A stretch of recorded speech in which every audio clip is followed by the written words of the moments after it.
Good morning.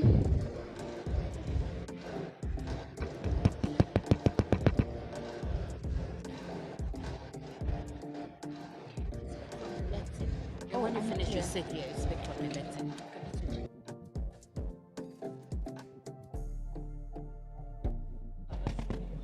Excellencies, distinguished guests, ladies and gentlemen, let's all rise for the national anthem.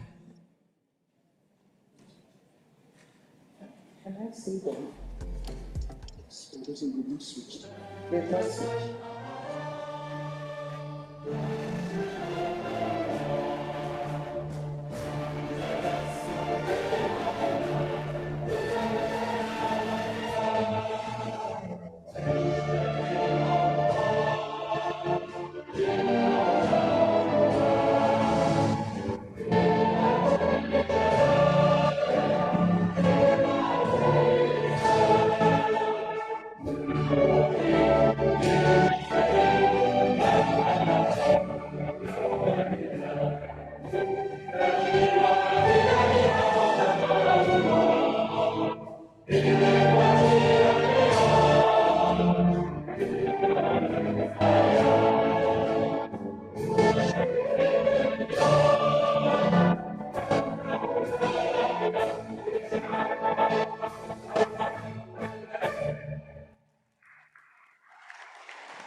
Thank you. Please be seated. Good morning, bonjour, bon dia, assalamu alaikum. My name is Anne-Marie Diaz-Borges, and I'm absolutely delighted. It's an honor to be your Master of Ceremonies for this 58th session of the Economic Commission for Africa. So throughout the week, we have reframed our challenges as opportunities. Our theme, growth through innovation, harnessing data and frontier technologies, is the heartbeat of our discussions here in Tangier. We aren't just looking for growth, we are looking for a technological leapfrog that transforms the lives of every single person on our beloved continent.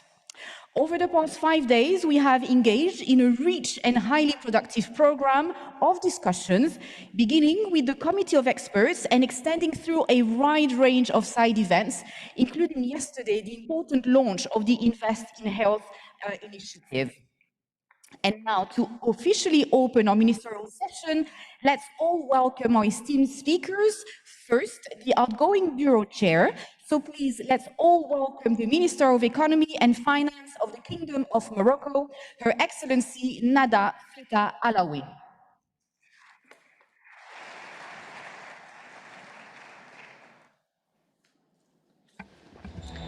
Excellencies, Honorable Ministers, Executive Secretary of the UN Economic Commission of Africa and Under-Secretary General of United Nations, Mr. Claver Gatete, Mr. President of the African Union, distinguished delegates, ladies and gentlemen. It is my great honor as chair of the Outgoing Bureau to welcome you to the 58th session of the Conference of African Ministers of Finance, Planning and Economic Development, and to welcome you to Morocco.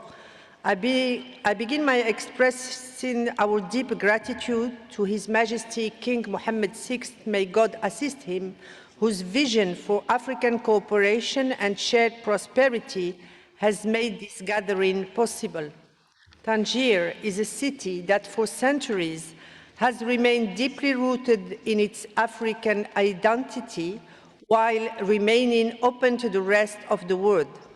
From its shores, we are presented with this unique crossroads where continents meet, where cultures intersect and enrich one another, and where ideas flow freely. It is therefore particularly fitting that we are gathered here in this place to trace the course that will shape the future of our continent over the coming decades. Excellencies, we meet at a moment of profound global transformation. The convergence of rapid technological change, the rise of artificial intelligence, and the reconfiguration of global value chains are reshaping the foundation of economic competitiveness and development. Simultaneously, geopolitical fragmentation and recent global shocks remind us how fragile our development path can be. For Africa, this moment presents a dual reality. It is a landscape for significant risk, but also one of historic opportunities. Our continent has demonstrated resilience in recent years.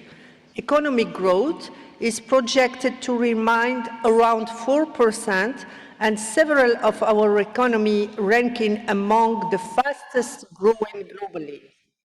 Yet, we must recognize that growth alone is not sufficient. For too long, Africa's growth has been driven primarily by the accumulation of labor and capital rather than by productivity gains, technological innovation, and structural transformation.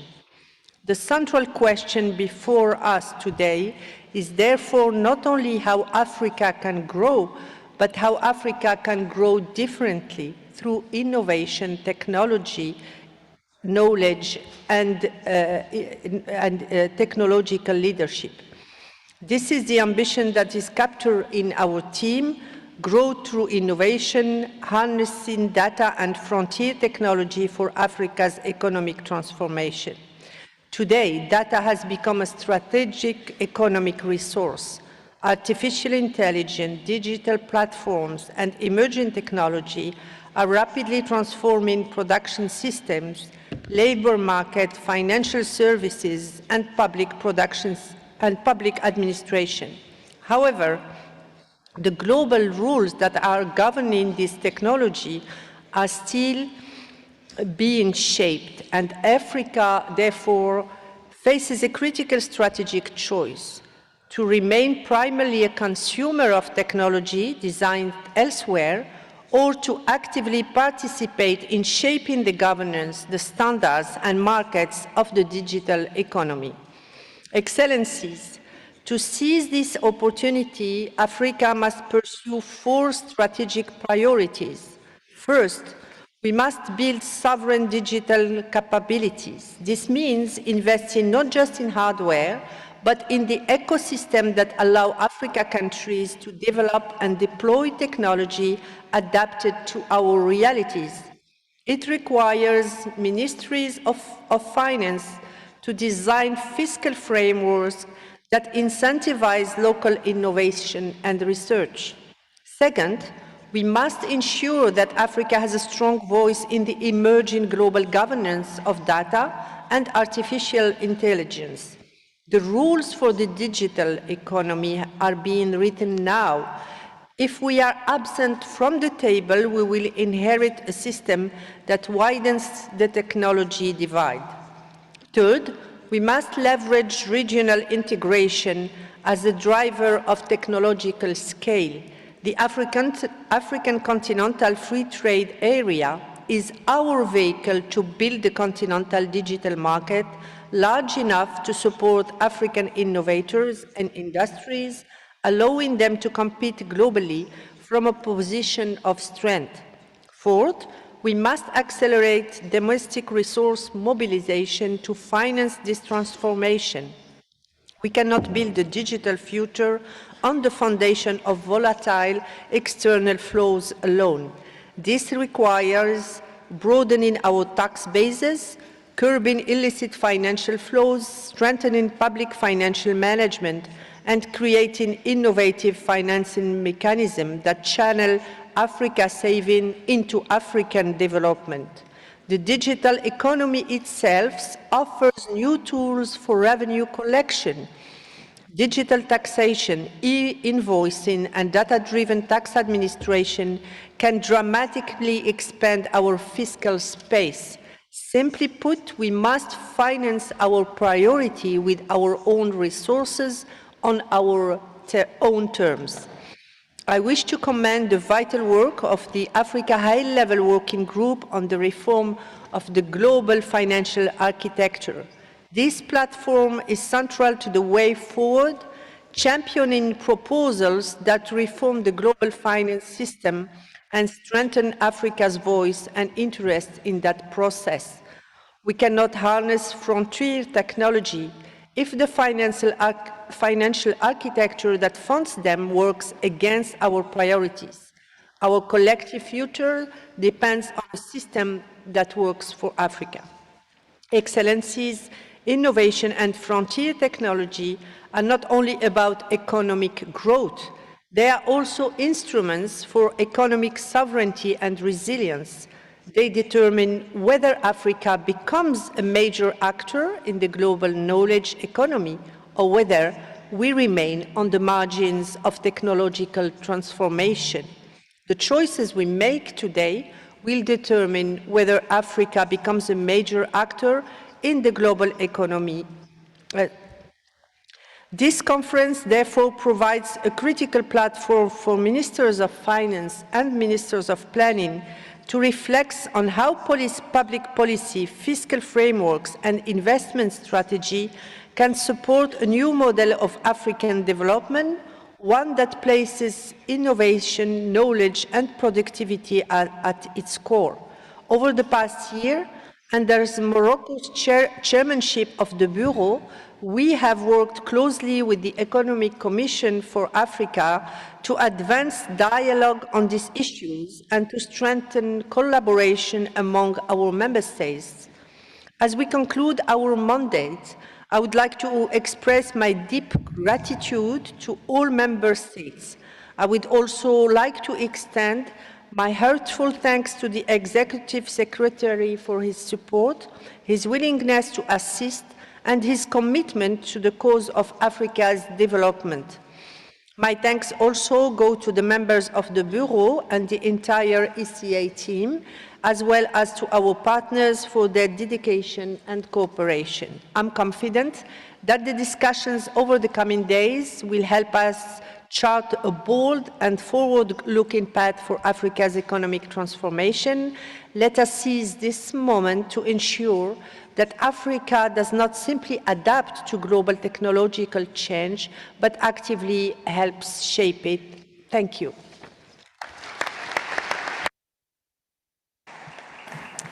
Thank you, Excellency. Let's now welcome the chairperson of the AU Commission, His Excellency Mahmoud Ali Yusuf. Bismillah ar-Rahman ar-Rahim. Excellence.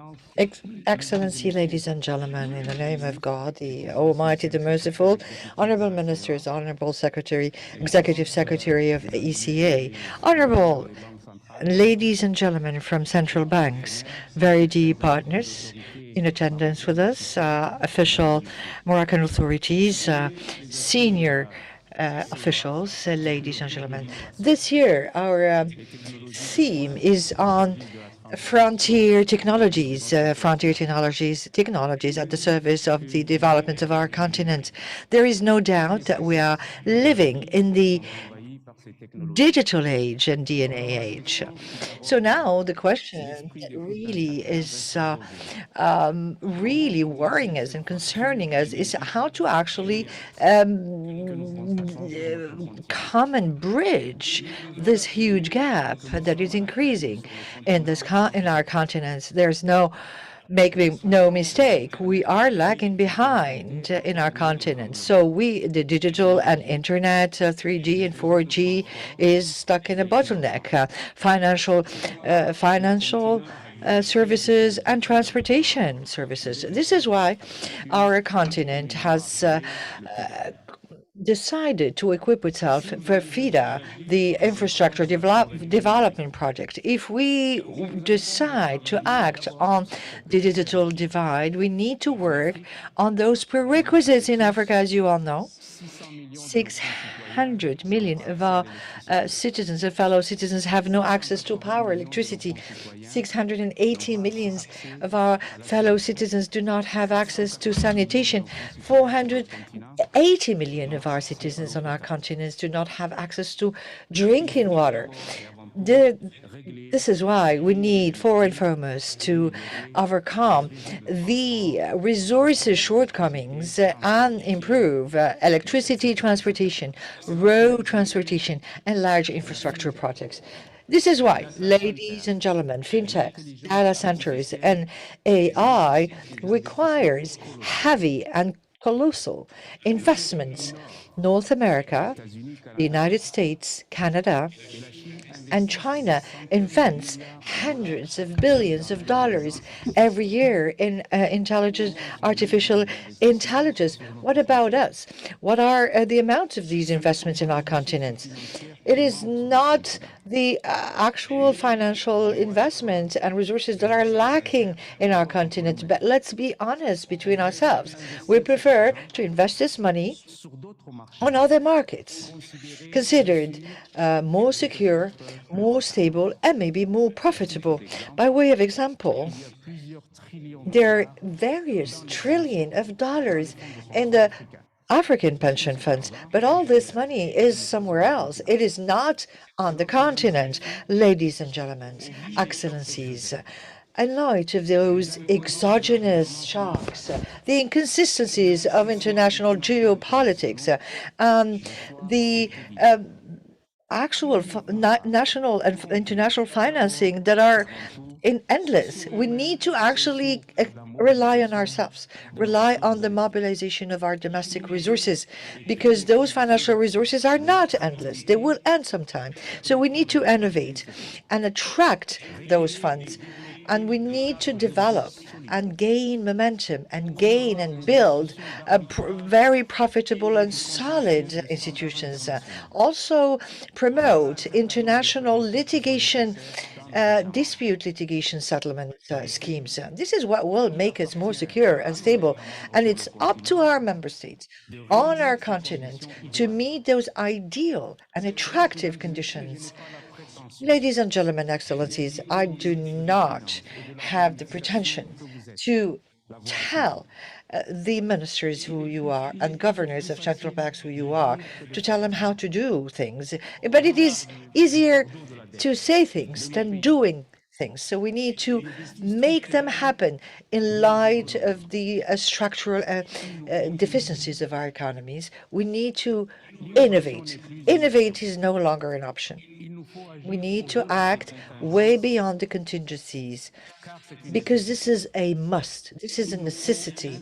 We need to invest in this frontier technologies and this innovation, because this is an obliged path, indispensable way. So through the 2030, 2060 agendas, the African institutions, ECE, ECA, African Union, the African Development Bank, and all our member states are on the same boat to retrieve the continent from the underdevelopment state in which we are. Innovation and frontier technologies are powerful leverages for performant economies. In this regard, the resilience of African economies and the progress of our nations in these state-of-the-art sectors are intertwined. So let's work together. Let's pull together. The sooner we act, the sooner we will achieve the economic transformation of our continent, and it will become, hopefully, a reality. Thank you very much for your kind attention. Merci, Excellence. Let's now welcome Thank you very much, Excellency. virtually the World Trade Organization's Director General, Mrs. Ngozi Okonjo-Iweala. Thank you. I don't know if you can hear me.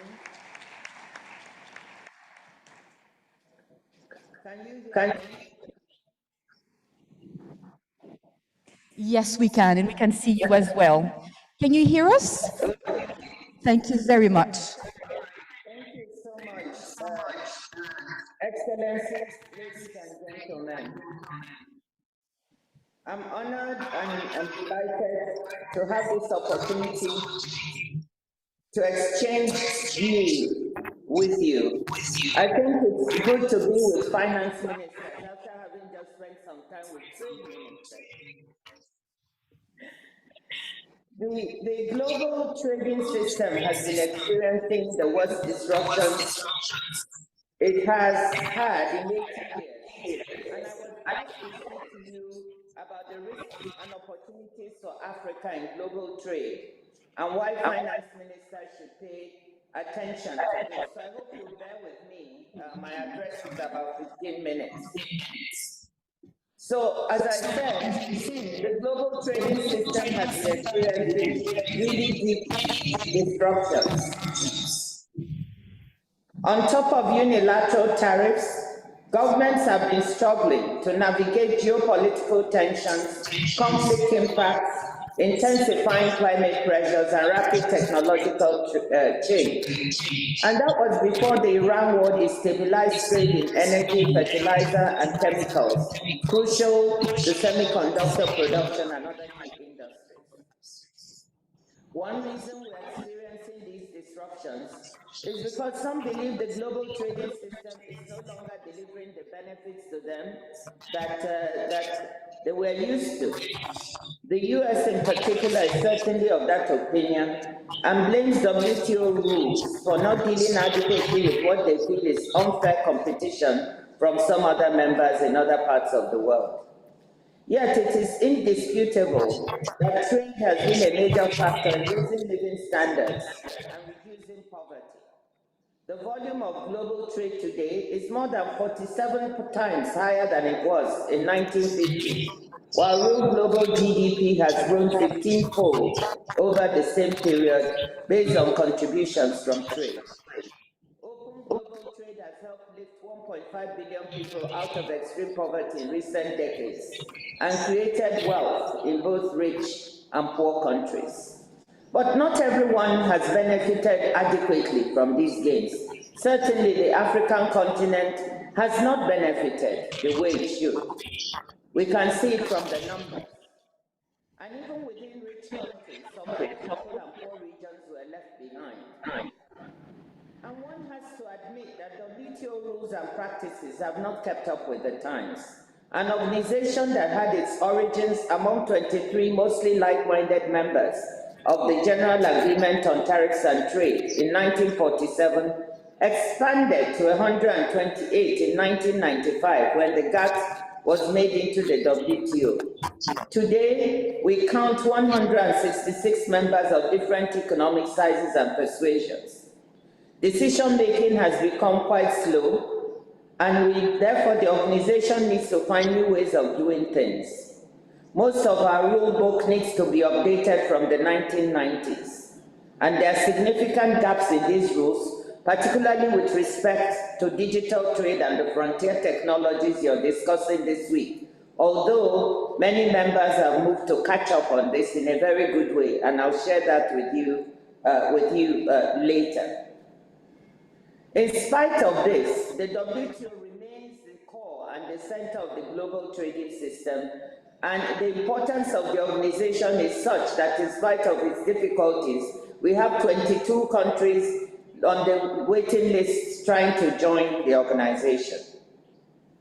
But WTO members realized they need to change. We went to Yaoundé to chart a course for reforms that would fill the gaps that I talked about, update rules that are no longer fit for purpose, and make WTO decision-making more agile. Key among these is how to enable developing countries to benefit more from global trade rules, how to make decision-making more agile at the WTO, and how to address concerns about fairness and ensuring a level playing field for competition, including for developing countries.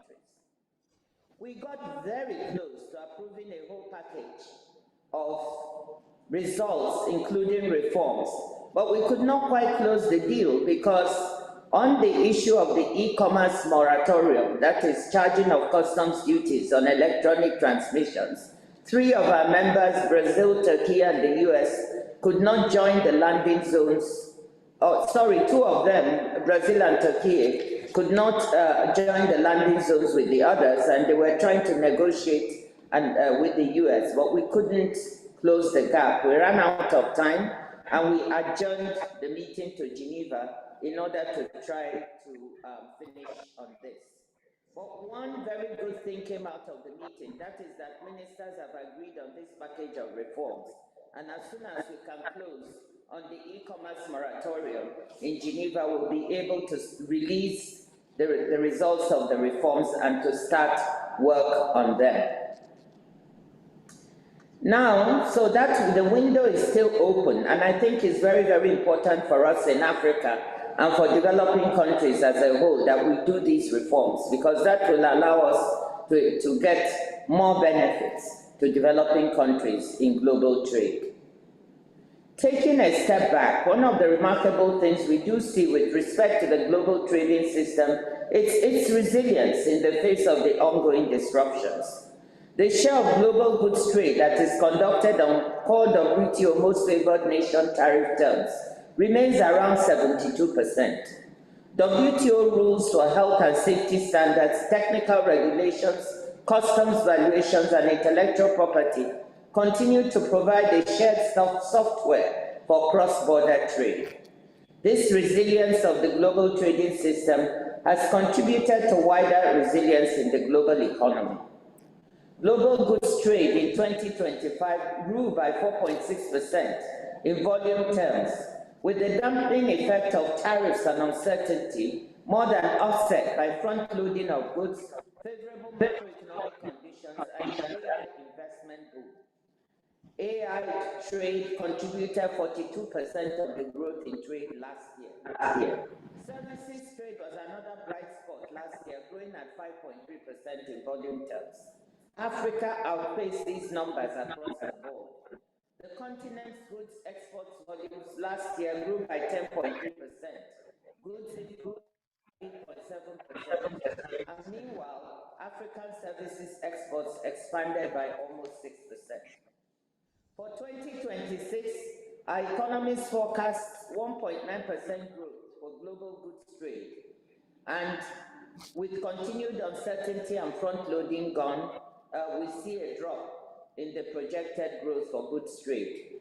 And with the uncertainty also surrounding energy prices with the Iran war, this number could drop from 1.9 to 1.4%. Meanwhile, the projection for services trade is 4.8%, which could drop to 4.1% if the war in Iran continues.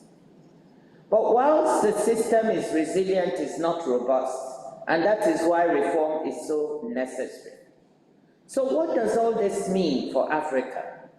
On the disruption side, the US started imposing tariffs on virtually all trading partners last year, but our analysis suggests that these have not had major impacts on African trade and GDP, apart from a handful of countries like South Africa, Lesotho, Cote d'Ivoire, and Madagascar. Continent-wide, we project that the duties the US introduced last year would lower Africa's GDP by about 0.2 percentage points, and the continent's merchandise export growth by almost 1 percentage point. But this minimal damage is not actually as positive as it sounds. So allow me to be the two-handed economist for a moment. On the one hand, it's true the continent is not looking at any big economic shocks from the tariffs.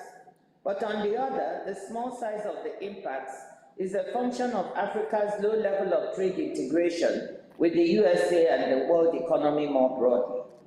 Only 6% of our exports go to the US and 4% of our imports come from them. And most of these exports are processed raw materials like crude oil, which are tariff exempt. Africa accounts for less than 3% of world trade, despite the existence of preferential access to key markets like the US through AGOA and the EU through EPAs and Everything But Arms initiative. And now we are increasingly also have preferential access to China's market. Our limited integration into world markets and global value chains has sheltered us from certain shocks. But I'm not sure it's a good thing because we've also missed out on the growth and development gains that come from such integration. We need to ask ourselves how the continent can increase its integration into the global trading framework and make better use of trade preferences. A second aspect of the ongoing disruption that we need to look out for is trade diversion. While the direct impacts on Africa-US trade look modest, we're already seeing significant indirect effects. As China's exports to the US have fallen, its exports to the rest of the world have increased. China's exports to Africa grew by 26% in 2025, faster than to any other region. Low-cost solar panels are driving welcome green electrification across the continent. But at the same time, import-competing industries are having trouble. Even Chinese-owned textile factories in Nigeria are struggling with competition from imported or smuggled Chinese cloth into the country. The WTO rulebook offers various tools, what we call trade remedies, to manage the impact of dumping, subsidies, and import surges that may harm domestic industries. Deploying these tools requires domestic trade remedy legislation and standing up investigating authorities, something most African countries do not currently have. The WTO Secretariat can provide technical assistance in setting this up. But while the current global conjuncture undoubtedly presents risks to the continent, it also offers Africa some significant opportunities to use trade to drive growth, drive value addition, job creation, and development. So permit me to talk about the opportunities we have, as I try to describe Africa as the continent of opportunity. Yes, we have many challenges, but the opportunities on the continent are many, and they were reflected in the video played at the beginning of this conference. A young, dynamic workforce, a market of the future with a large and increasingly integrated regional market of 1.4 billion, a middle class on track to include 844 million people by 2050, 60% of the world's solar energy potential, 60% of its uncultivated arable land, and 30% of its known mineral reserves, including rare earths. This is a lot of opportunity to seize. So the first set I want to highlight from what I see in the trade disruptions that are occurring globally is the search for supply chain resilience, prompted by disruptions like COVID-19 pandemic and now the Iran war.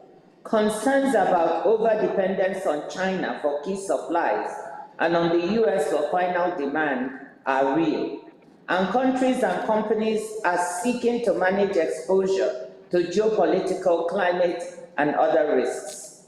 We argue that the smart way to do this is to diversify and deconcentrate supply chains by attracting investment into Africa and other parts of the world currently on the margins of the global division of labor.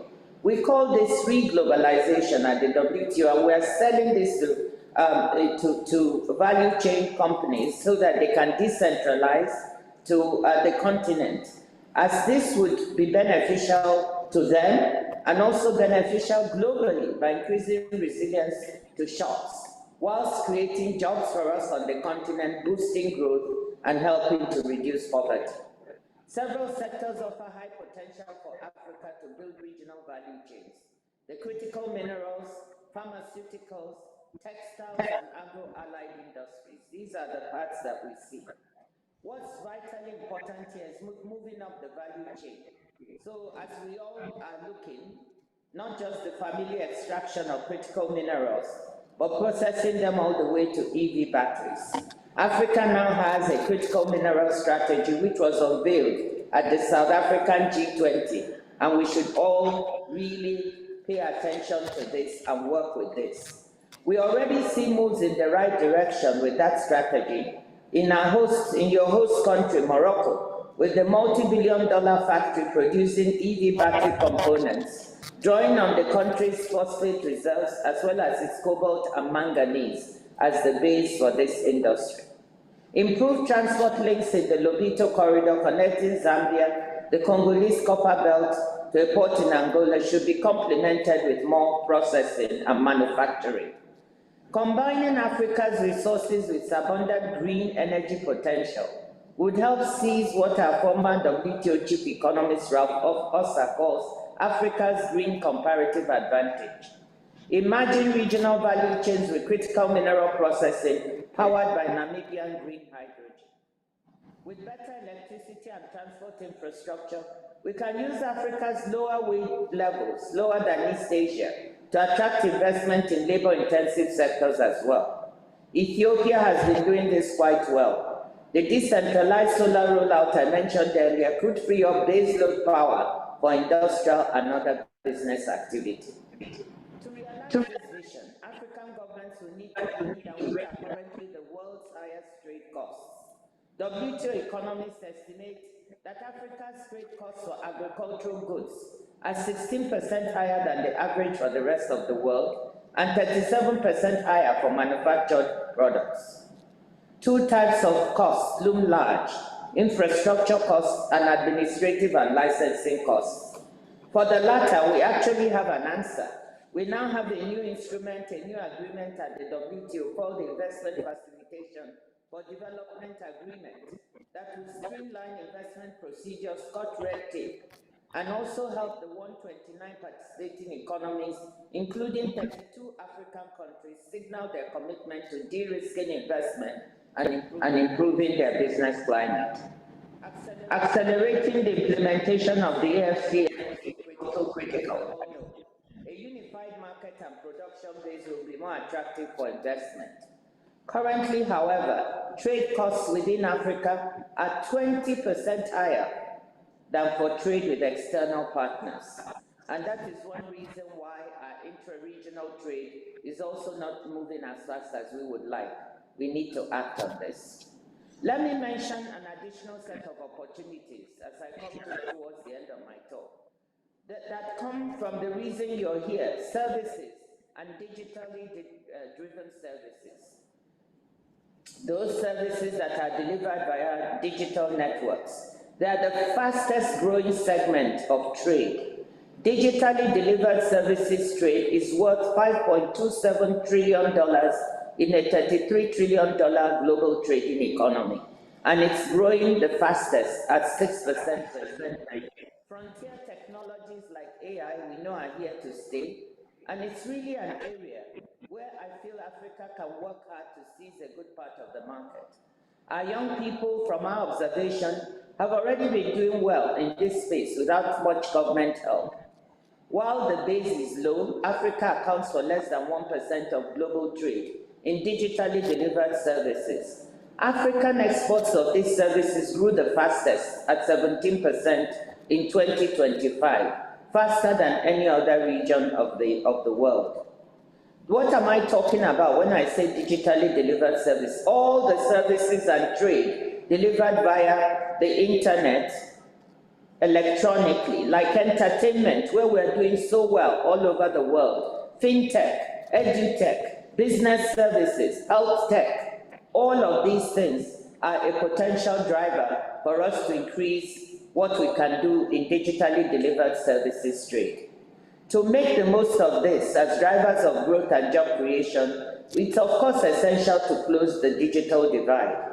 But thanks to technological innovation, satellite internet means that we can compete better than we would have if we depended on laying down cables. So the WTO and the World Bank have joined hands to provide support with building necessary physical and regulatory infrastructure.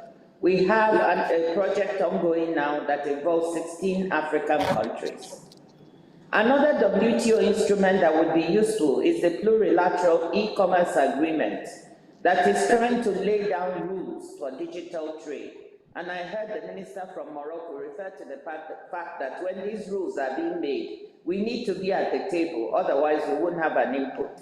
Currently, there are 66 members of the WTO working on this plurilateral, and they launched it in Yaoundé. We have Benin, Burkina Faso, the Gambia, and Cabo Verde are members. I would urge all of you to try to join this initiative. If you're not at the table, then you won't have any input, and I think it would be good for us. So let me conclude, Excellencies. I'm very hopeful that trade can do much to help Africa improve its economic performance and raise people's living standards. Reforming the trading system, making rules that can help Africa as well as other parts of the world seize advantage of the new opportunities in the digital era are parts of the reform that we are focusing on now. So I hope you will work with your trade colleagues to support what we are trying to do at the WTO. And I hope I've convinced you that finance ministers also need to pay attention to trade issues. Thank you so much, and I wish you a very successful meeting.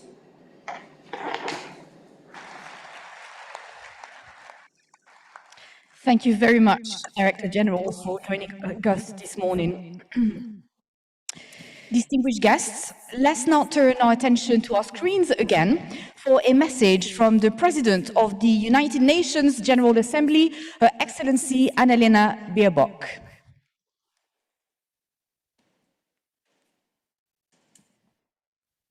And Executive Secretary of the Economic Commission for Africa, Ministers, Excellencies, ladies and gentlemen. From mobile money and drone deliveries to SMS-based learning and off-grid energy solutions, digital innovations across Africa are transforming everyday life. They are bridging gaps in finance, healthcare, education, and infrastructure, expanding digital access and unlocking new opportunities for millions. In today's interconnected world, data and frontier technologies are powerful drivers of economic growth. And increasingly, Africa is not just adopting these innovations, it is shaping them. Allow me to highlight three priorities to harness this technological transition for inclusive and sustainable development. First, investment. Money talks and progress requires resources. Sufficient investment in digital infrastructure, connectivity, and data systems is key to driving growth and leaving no one behind. This also means investment across borders. Regional integration means a larger unified market and enabling digital trade, facilitating cross-border data flows, and fostering dynamic regional innovation ecosystems. This in turn generates economies of scale and unlocks new pathways for growth. The same goes for investing in people. With over 60% of its population under the age of 25, Africa has the youngest population in the world. Equipping this generation with digital skills will not only create a stronger workforce for African countries, it is also a win for regional and global growth, expanding the consumer base and increasing entrepreneurial opportunities, and ensuring access for women and girls to digital education, technical skills, training, and entrepreneurial support will be critical to closing gender divides and scaling inclusive innovation. Second, governance. Innovation can only be sustainable and inclusive if it is underpinned by effective governance. This requires policies that protect data, encourage responsible innovation, and foster regional cooperation. Strong data governance frameworks will be essential to ensure that data is used safely, equitably, and for the public good. At the same time, greater policy coordination across countries will be critical, not only to strengthen regulation and enforcement, but also to create interoperable systems that allow digital solutions to scale seamlessly across borders. And third, partnership. As the African proverb reminds us, if you want to go fast, go alone. If you want to go far, go together. African innovation hubs and incubators from Cairo to Cape Town are creating vibrant ecosystems for entrepreneurs and startups. International development and finance partners can support these efforts through investment, knowledge sharing, and technology transfer, while African countries continue to lead with locally driven solutions and innovation. Partnership also extends to the multilateral level, with knowledge sharing and inclusive dialogue to foster technology transfer, build institutional capacity, and bridge digital divides. Together, these partnerships can accelerate innovation as a powerful engine for Africa's economic transformation. Excellencies, the talent is there, the opportunity is clear. In this regard, I wish you a productive session and I look forward to the outcome of this important discussion. Here USG and Executive Secretary of the Economic Commission for Africa, Ministers, Excellencies, ladies and gentlemen. Thank you, Excellency. Let's now welcome the Executive Secretary of the ECA, Mr. Claver Gatete.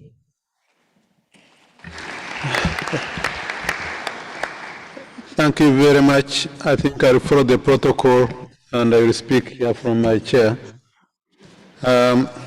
Your Excellency Nadia Feta, Minister of Economy and Finance, the Kingdom of Morocco, and the Chair of the Outgoing Bureau. Your Excellency Mohamed Ali Yusuf, Chairperson of the African Union Commission, Honorable Ministers here present, heads of delegations, distinguished ladies and gentlemen. It is a great honor to welcome you all to the ECA's 58th session of the Conference of African Ministers of Finance, Planning and Economic Development, convened here in Tangier under the theme, Growth Through Innovation, Harnessing Data and Frontier Technologies for Economic Transformation of Africa. Allow me to begin by conveying our deep appreciation to His Majesty King Mohammed VI for his continued leadership and commitment to Africa's development and regional integration. I extend sincere thanks to the government and people of Morocco for their warm hospitality and Her Excellency Nadia Feta, Chair of the Outgoing Bureau, for her commendable leadership over the past year. I also acknowledge the strong partnership of the African Union Commission, the United Nations system, and the development partners, whose collaboration continues to reinforce the importance of this conference. In particular, I thank the African Union Commission Chairperson for his presence and the importance he attaches to African development issues. Excellencies, we are meeting at a time of heightened global uncertainty. Our world has faced crises before, from the energy shocks of the 1970s to the global financial crisis in 2008 and the COVID-19 pandemic. But today's context is particularly concerning. The evolving conflict in the Middle East is already affecting energy markets and trade flows, with implications that may be even more far-reaching. For Africa, this is not a distant development. It is a direct economic lifeline. Rising energy prices, tighter financial conditions, and disrupted trade routes will transmit quickly into our economies, testing already constrained fiscal space and exposing structural vulnerabilities. But even within these disruptions, new possibilities are beginning to emerge. As traditional trade routes through the Red Sea and Strait of Hormuz become constrained, Africa is rapidly repositioning itself as a global logistics corridor, with Kenya's Lamu port and ports of Durban and Maputo recording unprecedented traffic surges. Furthermore, Ethiopian Airlines is becoming a critical air bridge between Asia and Europe, and Nigerian oil revenue also registered windfall. Indeed, in this evolving global landscape, one fact is becoming increasingly clear. It is those countries that can translate innovation and productivity, competitiveness, and wealth that will gain a decisive competitive edge. Where then does Africa stand? And more importantly, where must it position itself? Africa's growth prospects are encouraging, with projections of around 4% in 2026. But growth without transformation is growth without traction.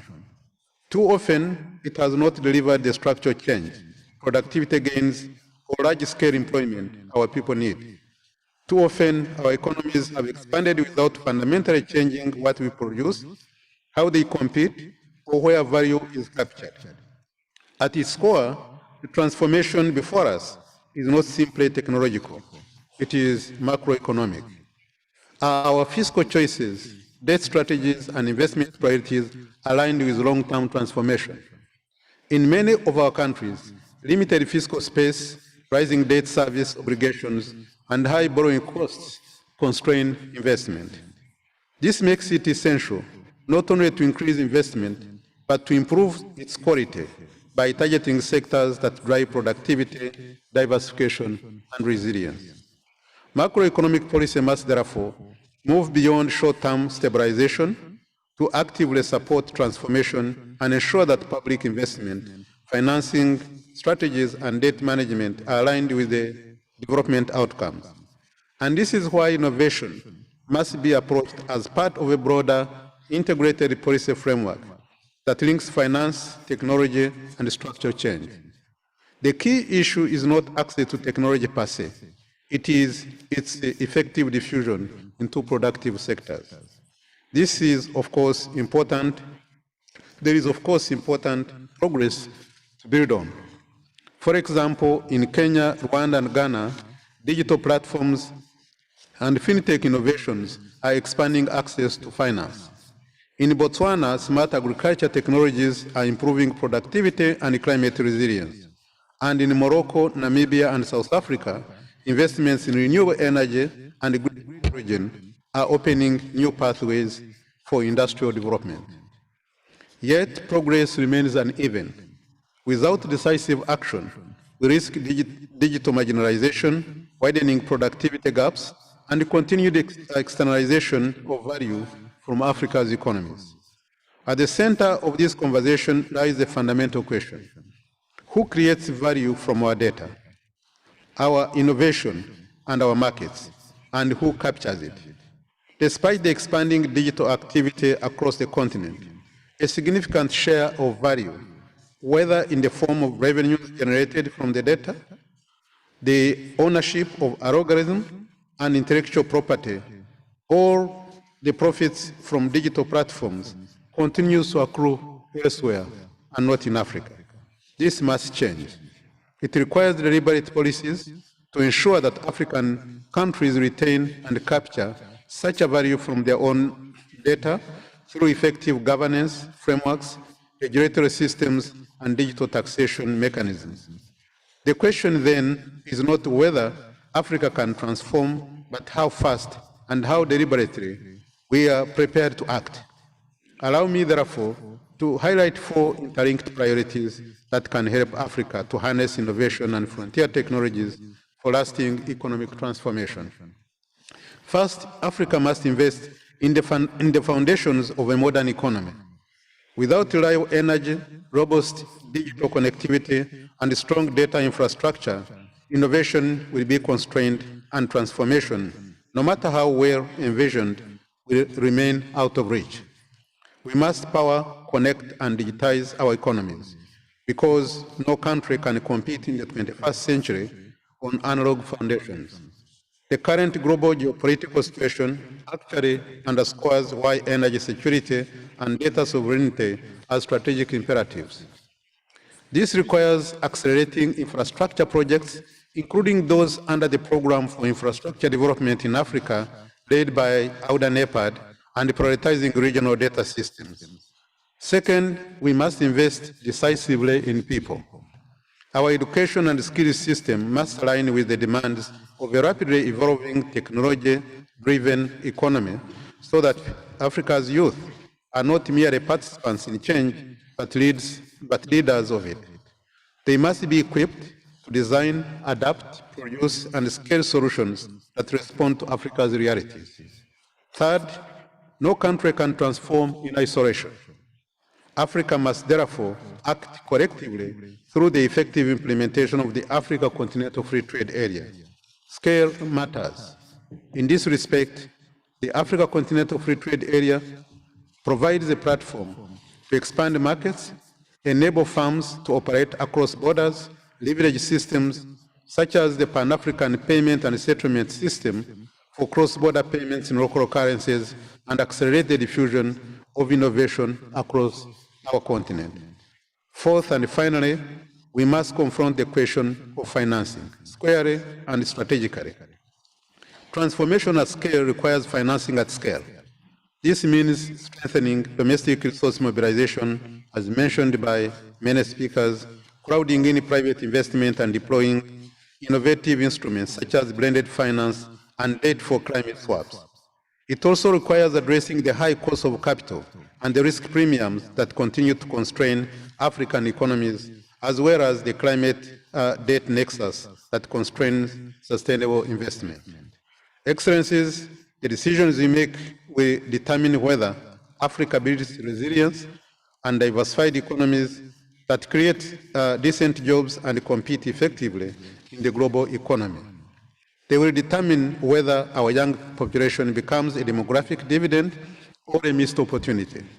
This conference provides a critical platform to define a path forward. The moment before us does not call for incremental change. It calls for transformation at scale. And the Economic Commission for Africa is ever ready to support you in this endeavor as we work collectively, decisively, and with urgency. I thank you very much for your kind attention.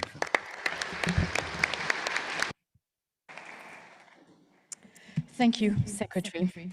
And now, to deliver the official address on behalf of the head of the government of the Kingdom of Morocco, please welcome back Her Excellency Nadia Feta Alaoui, Minister of Economy and Finance.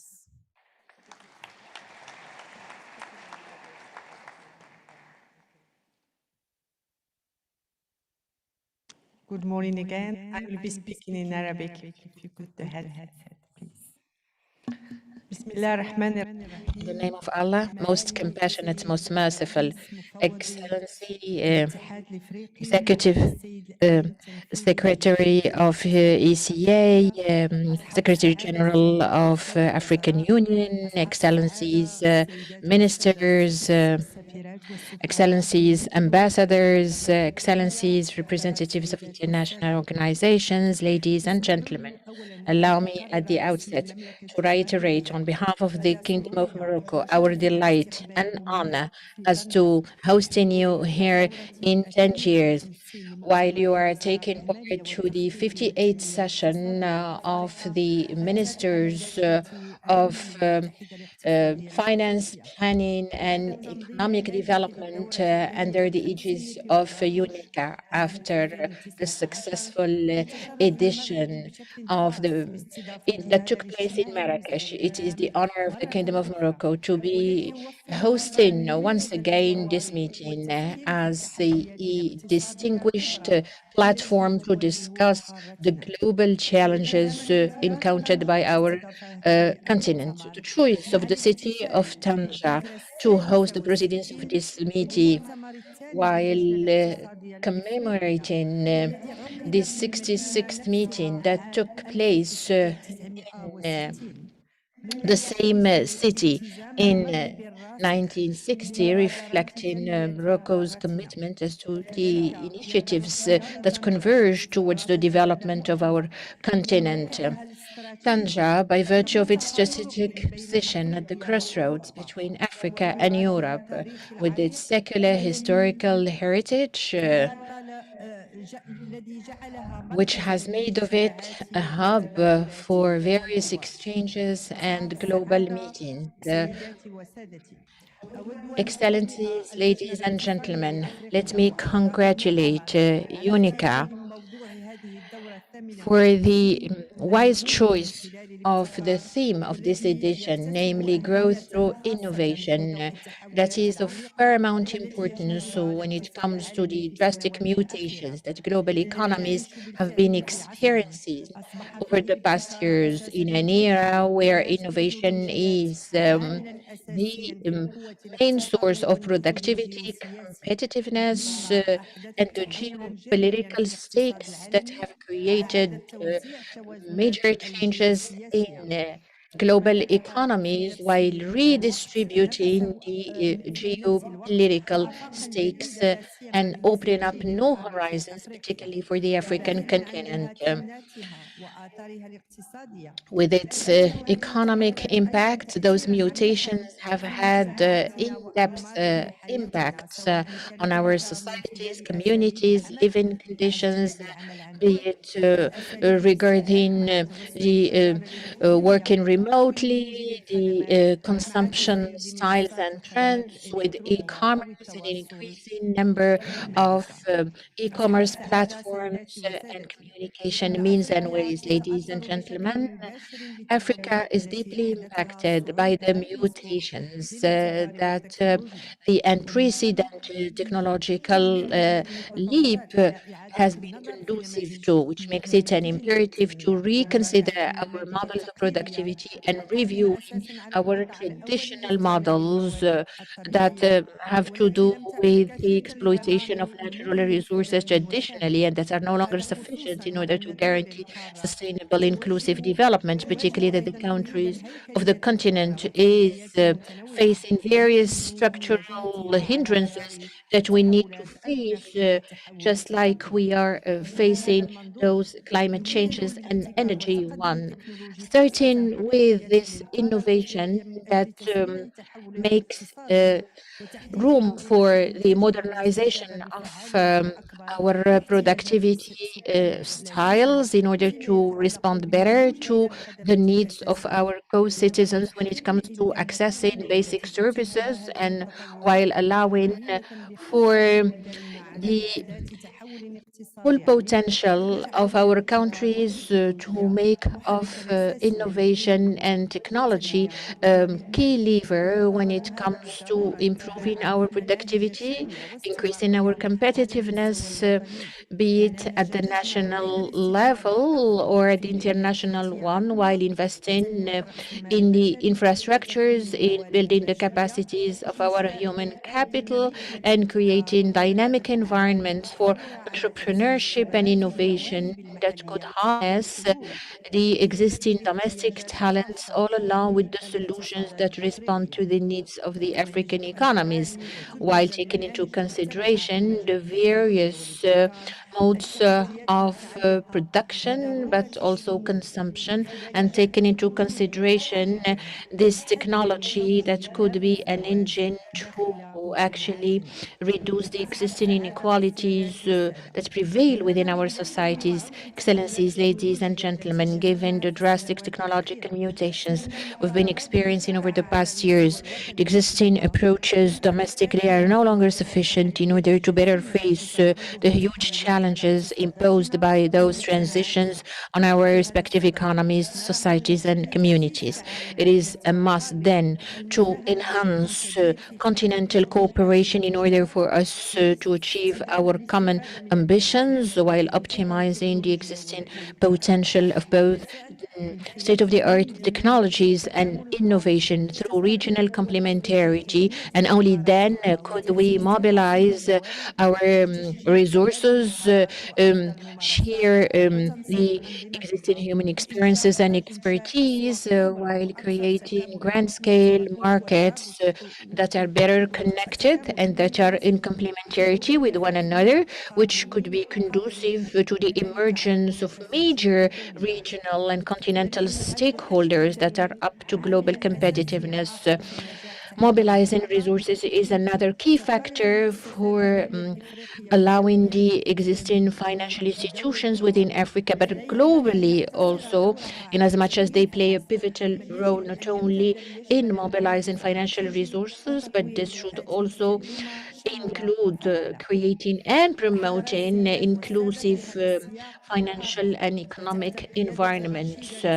In this context, and under the enlightened leadership of His Majesty King Mohammed VI, may Allah assist him, we have made a strategic choice made in of innovation a major lever in our development through a steady developed march that is resting on innovation and top-notch technologies, hence our huge investment in digital infrastructures and the launch of various initiatives that fully unleash our potential through high-speed internet, the promotion of e-administration, harnessing the youth job opportunities while allowing for a dynamic digital environment to crop up to make of Morocco a major digital hub when it comes to AI and top-notch technologies, all along with various industrial poles. And Tangier, which is hosting the proceedings of your meeting, testifies to this. Excellencies, ladies and gentlemen, Morocco's commitment goes beyond our national development because the kingdom believes that its future is intrinsically related to that of Africa. From thence, and in compliance with the instructions of His Majesty King Mohammed VI, we've been putting in place effective policies that rest upon regional complementarity, continental cooperation, and to better illustrate this, so we can only proudly flag the contribution of Moroccan economic stakeholders in a plethora of African countries all along, with the due attention the kingdom pays to building the capacities of human capital, be it through academic circles, through researchers, students, alumni, and young entrepreneurs. Africa's challenges not only require proactive, ambitious, fully integrated economic policies, they require a common vision stemming from the common will of the African continent through standardizing our efforts, mobilizing our resources, exchanging our experiences and expertise while investing in our youth in order to achieve major achievements and to make of technology a true engine to guarantee prosperity and sustainable inclusive development to our respective countries. It is my belief that the proceedings of this ministerial meeting will be conducive to articulate and practical recommendations that will allow us to translate our common ambitions into effective action plans that could be operationalized and made concrete for the benefit of our continent. Let me reiterate by way of conclusion our firm commitment as the Kingdom of Morocco to steadily move in this regard with your support and cooperation. Thank you for your kind listening.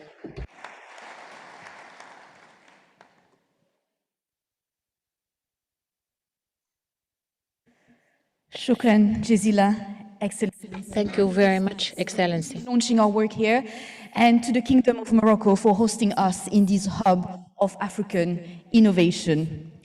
We now invite our heads of delegation to the stage for the official group photo, please. Please proceed.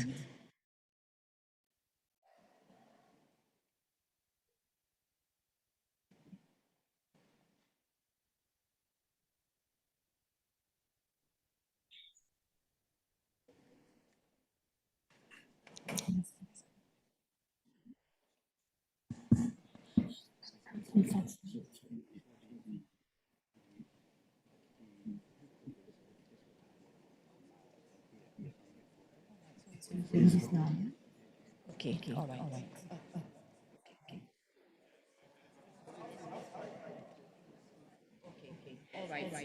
All right. So just a little rectification. Yes, the heads of delegation will proceed group picture outside, and on stage we proceed now to a group picture with our dignitaries first. Let's do this picture first on the stage, and I invite our heads of delegation, please, to proceed outside for another picture as well. Kindly follow our protocol, who will guide you to the spot for our group picture. Thank you all.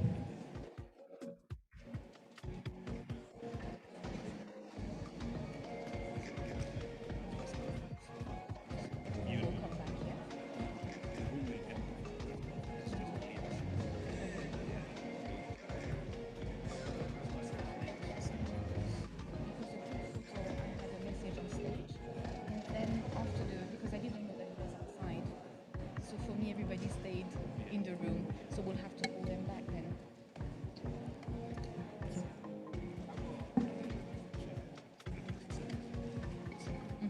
Yep, I have that.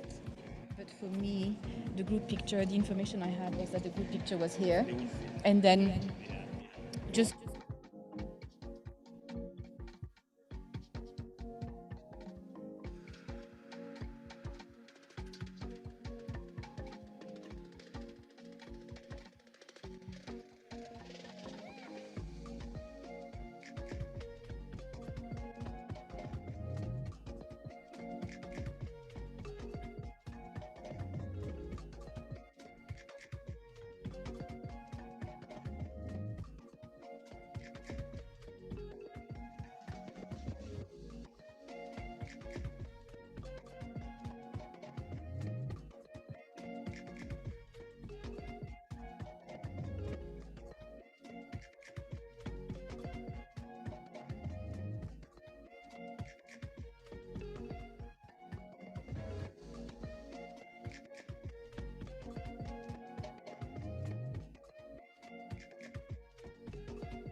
attention, please. Ladies and gentlemen, your attention, please. We are now going to take a 30 minutes break. This will allow time as well for the press conference. I will ask you then kindly to make your way to the coffee area. There is also a very interesting knowledge fair where you'll be able to discover a lot of success stories, best practices from the Kingdom of Morocco, and so much more. And we'll reconvene here in 30 minutes. So kindly make your way now to the coffee area. I will also kindly ask the member of the press, please, to stay in the room. The press conference will start very shortly. Thank you.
très impressionné de rencontrer différentes stands exposés de différentes institutions venant un peu partout pour montrer, valoriser ce qu'ils sont en train de faire, créer un networking africain pour les Africains. Et c'est là où on peut booster une plateforme forte, puissante et pouvoir interconnecter l'Afrique à l'espace là où ils sont actuellement. Et j'ai vu plusieurs institutions venant partout en Afrique se retrouver ici, ainsi que nous, les jeunes Africains qui sont ici. Nous avons pu discuter et entretenir avec plusieurs institutions d'entraînement sur les opportunités de financement, d'accompagnement, d'investissement et pouvoir aussi de créer un networking fort pour permettre aujourd'hui à l'Afrique de se connecter.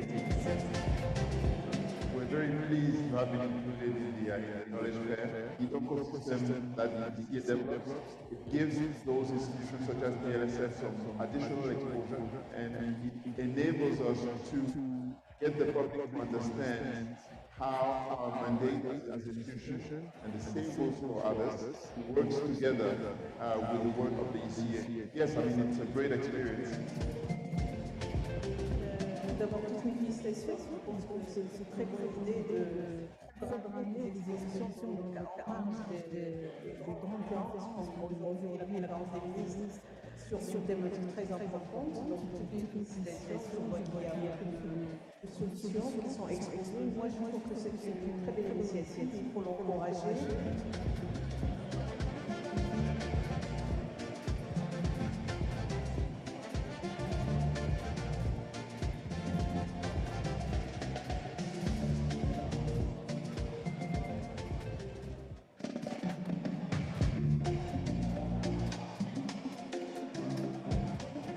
Très impressionné de rencontrer différents stands exposés de différentes institutions venant un peu partout pour montrer, valoriser ce qu'ils sont en train de faire et un networking africain pour les Africains. Et c'est là où on une plateforme forte, puissante et pouvoir interconnecter l'Afrique dans l'espace là où on se trouve actuellement. Et j'ai vu plusieurs institutions venant un peu partout en Afrique se retrouver ici, ainsi que beaucoup de jeunes Africains qui sont ici. Nous avons pu discuter et entretenir avec plusieurs institutions sur les opportunités de financement, d'accompagnement, d'investissement et pouvoir aussi créer un networking fort pour permettre aujourd'hui à l'Afrique de se connecter.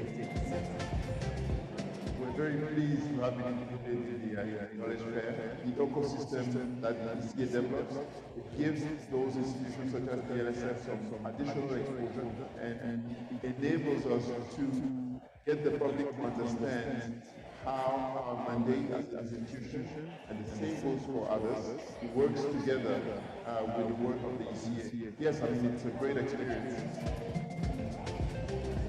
D'abord, toute une félicitations, c'est une très bonne idée de programmer des expositions en marge des grandes conférences, comme aujourd'hui la conférence des ministres sur des thématiques très importantes. Donc, toute une félicitations, il y a beaucoup de solutions qui sont exposées. Moi, je trouve que c'est une très belle initiative, il faut l'encourager.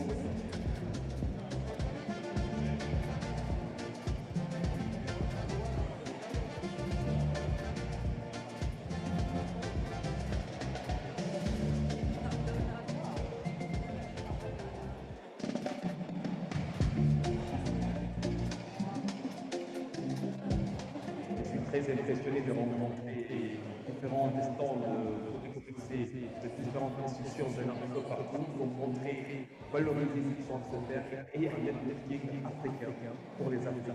Et c'est là où on une plateforme forte, puissante et pouvoir interconnecter l'Afrique dans l'espace là où on se trouve actuellement. Et j'ai vu plusieurs institutions venant un peu partout en Afrique se retrouver ici, ainsi que beaucoup de jeunes Africains qui sont ici. Nous avons pu discuter et entretenir avec plusieurs institutions sur les opportunités de financement, d'accompagnement, d'investissement et pouvoir aussi créer un networking fort pour permettre aujourd'hui à l'Afrique de se connecter.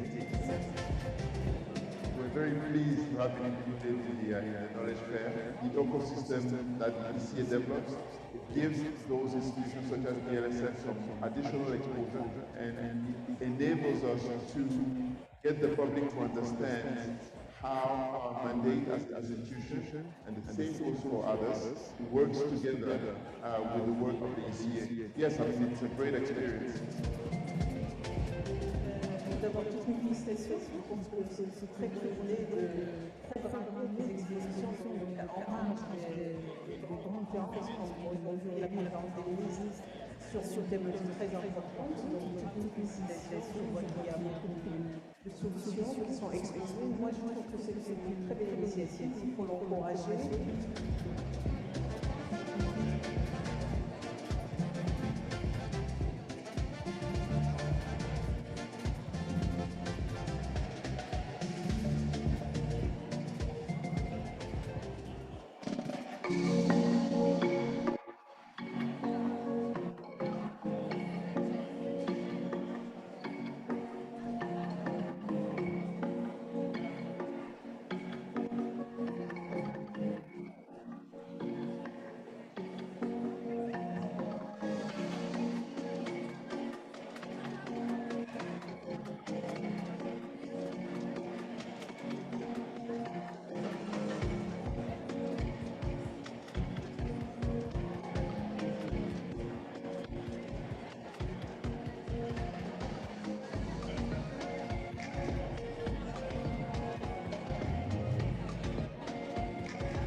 Dear all, we are now just about to start the press conference. Before we start, I would like to remind all our members of the media to please stay in the room. We'll be starting very shortly. All other participants, please clear the room. I would invite you to take advantage of our coffee break and also the knowledge fair. And of course, I would kindly like to ask our principals, please, our leadership, to please take their seats on the stage at the high table. I would also kindly invite Mrs. Ahuna Ezekonwa Onochie, Director General of UNDP, as well as Professor Kevin Uhama, Vice President of the AFDB, to join our leadership on stage, please. Let's all kindly make way to allow for the press conference to take place. We need a clear and quiet room, please. Thank you also to the members of the media to get ready. Mesdames et messieurs, nous allons procéder dans quelques instants. Ladies and gentlemen, the press conference is about to get started. Please take a very short break for a few minutes at the coffee station by the Knowledge Fair space. Press conference is about to start. Thanks to the journalists and media representatives for being ready for this press conference. So, come back to the high table. We'll be starting our press conference very shortly.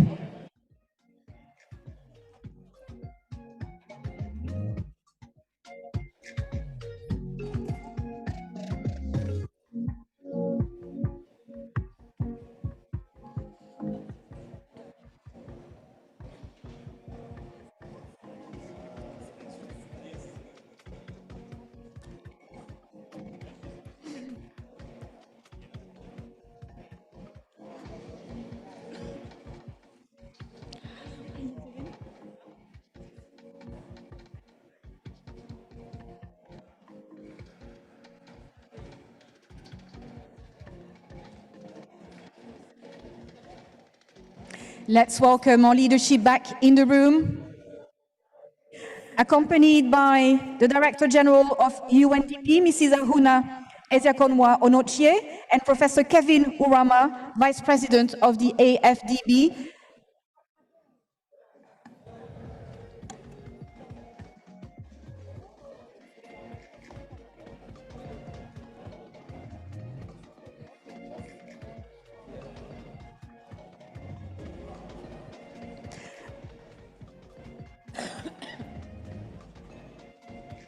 I'm also calling our moderator for this press conference, Mrs. Mercy Wambui, Chief of Communication and External Media Relations at the ECA.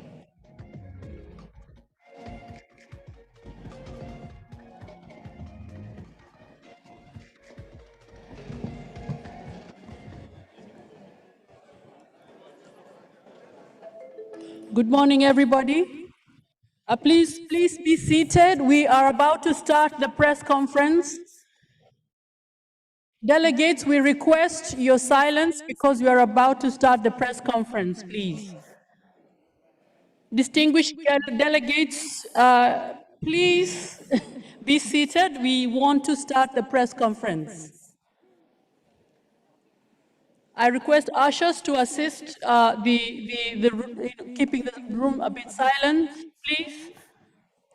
Ladies and gentlemen, members of the media who are in front of us, who are here, we thank you for your time and for coming. And those that are logging in online, we have journalists and media logging into this press conference from around the world. I'd like to request to now invite His Excellency, the Executive Secretary of the ECA, Mr. Claver Gatete, to say a few words and to invite the panel that includes the UNDP Africa Bureau Director, Her Excellency Ms. Ahuna, that also includes the AUC chairperson, and that it also includes the AFDB Vice President and Chief Economist, and the ECA Chief Economist and Deputy Executive Secretary to say a few words. So over to you, Mr. Claver-Gatete. Yeah, thank you. Thank you very much. Can you hear me? Yeah, thank you very much. We are here as 4 institutions joining hands because of the crisis that is taking place in the Middle East. This morning we had a breakfast meeting with ministers of finance trying to brief them in details, and I think we have drafted a press release for the media. We have been working together with the chairperson of the African Union Commission and his commissioner, who has also been working with us. Because of the weight of the crisis and the impact it's likely to have on the African continent, we decided to work together as a team, together with the African Union Commission, the Africa Development Bank, and the UNDP Africa Bureau. And they are all represented here. We have Huna, who is the head of the Africa Development, UNDP Africa Bureau, and we have also the Kevin Rama, who is representing the president of the Africa Development Bank, and the ECA. We've been working together. We set up a technical team to do the proper analysis, and at the end of the day, of course, under the leadership of the chief economists of the 3 institutions and the commissioner of the African Union Commission. And that's what we are briefing the ministers this morning. We are here because we want to make sure that we do proper analysis and also understand the challenges that are there and provide also solutions to the problems that are likely to affect the African countries. As we know, we get most of the fuel, the oil, the petroleum imports as for more than 38% coming to African countries. So that one is affected. The fertilizer that comes from that country also is affected. And now that the price per barrel of the fuel is going up to more than $100 really per barrel, it is now affecting us significantly. And we don't have enough reserves. The requirement for the reserves for the fuel is supposed to be 3 months or 90 days, according to the International Energy Agency. But you can hardly find any country that has those kind of reserves at the moment in time. And we have actually more than 15 countries that are getting more than 50% of their oil, refined petroleum, from the Gulf, which is affecting us. And you'll see that mostly the Eastern Africa, the Southern Africa are mainly affected than others. But also we are seeing that so many other things in terms of the aid that was coming from there, the remittances that are in the range of $26 billion that was coming in, but also the investment that was coming from that area is also being affected. What this means is that when the fuel is affected, inflation almost affects every country. And this time, it's not only the facilities of the central bank that can address this issue, it is also the fiscal side. It is the subsidies that are going to help in terms of reducing the burden on ordinary people. So we are here really for us to show solidarity, but at the end of the day also to tell you that we are working together to make sure that we are addressing the problem, and eventually when the war has ended, we'll know the true impact and also devising the proper solution to make sure that African countries are not heavily impacted. And let me give you the floor to the chairperson of the African Union Commission, who is also looking at it from different angles. Apart from the economic, there is the political side, and since he's the one who is in charge of the whole continent, I think this is also a serious issue that he's taking, and that's why he took his time to come all the way here. Thank you so much. Chairperson, please. Thank you very much, Your Excellency, my brother Claver-Gatete, the Executive Secretary of UNECA. Our special thanks to the Kingdom of Morocco for providing such beautiful and tremendous hospitality to our meetings. The UNCA session this time around is taking place complicated global context with the unfolding war in the Middle East, it is quite obvious that the Middle East region is such an important region for the supply chain of the African continent. So far, the African economies have been severely hit, in particular with the rising prices of hydrocarbons, gas, and oil. We really need to say that these spiking energy prices are affecting all other sectors of our member countries' economies.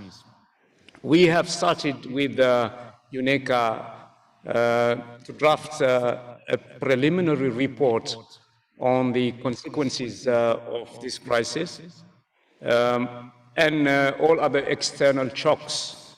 And we are trying to explore the ways and means for our countries in Africa to develop contingency plans and even go beyond that by putting our hands together and undertake a collective efforts to demonstrate solidarity and mitigate the aftermaths of this crisis using, as my brother rightfully put it, using each individual country's comparative advantages and trying to mitigate, these, the consequences of this crisis. Of course, part of the solution resides in innovation, digitalization, and technological leapfrog. We also heard many speakers talk about competitiveness and productivity increase and intra-Africa trade by the Director General of WTO. And gradually, I think, by mastering the supply chain of our continent, we must be able to really craft our own way, our own pathway towards a more stable economic, trade, and political context, at least for the continent. So the AU Commission, through Agenda 2063, and with the support of UNECA, UNECA, is steering the whole continental dynamics in order to create synergy, adherence to these goals, and try really to go beyond those permanent contingency plans that we have been developing the past couple of years after COVID and so on and so forth. So let me say this. We know when wars start, but we never know when they end. And we never know the scale of destruction, damages, the scale of consequences that we will have to face in the near future. So unpredictability for economies, for planning our programs and trying to foster and mobilize resources for our program. I think that unpredictability element is really disrupting the whole processes. So we need to understand that we are in this posture of wait and see, but it is not sustainable. It is not sustainable. My brother Gatete talked about inflation. We will have certainly impact on food security. We will have to deal with the supply of medicine and drugs coming from the Middle East, the shortage that we are already seeing in a number of our countries, and so on and so forth. I think the outcome of this war cannot be wrapped up in a press conference, or even we cannot predict if in a week's time we will see the end of it or the light at the end of the tunnel. But preparedness is very important. Solidarity and coherence is also as important as preparedness, and we will work together with all the UN agencies, UNECA and others, UNDP, so that we on the continent find the best, the ways and means at least to mitigate the consequences of this crisis. So I thank you and ready to take some questions. Thank you very much, Chairperson. Now let's go to another institution. Let's go to UNDP. Thank you. Yes, good morning. I think it's still morning, everyone, honorable ministers, and members of the press, Africa is being hit by another external shock. This time, the impacts are felt much faster, the vulnerabilities are starker, but the opportunities are also clearer. After a little over 1 month of military escalation in the Middle East, the effects are already cascading across African economies. Fuel prices rising, goods and food costs climbing. Quite critically, fertilizer prices surging by over 30%. Fertilizers are not a side issue. They are the backbone of food production. When fertilizer prices rise, farmers use less. When farmers use less, yields drop. And when yields drop, food prices rise and food insecurity deepens. We have seen this before, ladies and gentlemen. During the global shocks linked to the war in Ukraine, reduced fertilizer access translated directly into lower agricultural output and increased risks of food insecurity across parts of the continent. But here is the shift. This time, Africa is better prepared and better positioned to respond. Several countries, such as our host, the Kingdom of Morocco, my own country, Nigeria, Egypt, are major fertilizer producers now. Others are investing in local blending facilities and regional supply chains. This is how what was once a point of vulnerability could actually become a source of strength. This is the opportunity in front of us today. Africa can move from being a price taker in global markets to building more self-reliant, regional integrated supply systems. That means scaling up local production, it means strengthening intra-Africa trade, and it means ensuring that fertilizers, for example, are accessible and affordable for farmers across borders. This is important because it's also something that affects household needs. The same logic applies more broadly. Energy shocks are pushing countries to accelerate renewables and rethink dependence on imported fuel.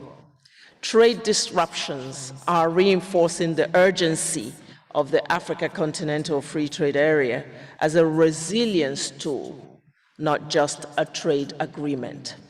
And across the board, there is a growing recognition that Africa cannot continue to outsource its stability. Some countries will benefit in the short term, particularly energy and commodity exporters seeing higher prices and new markets, but the real win is collective.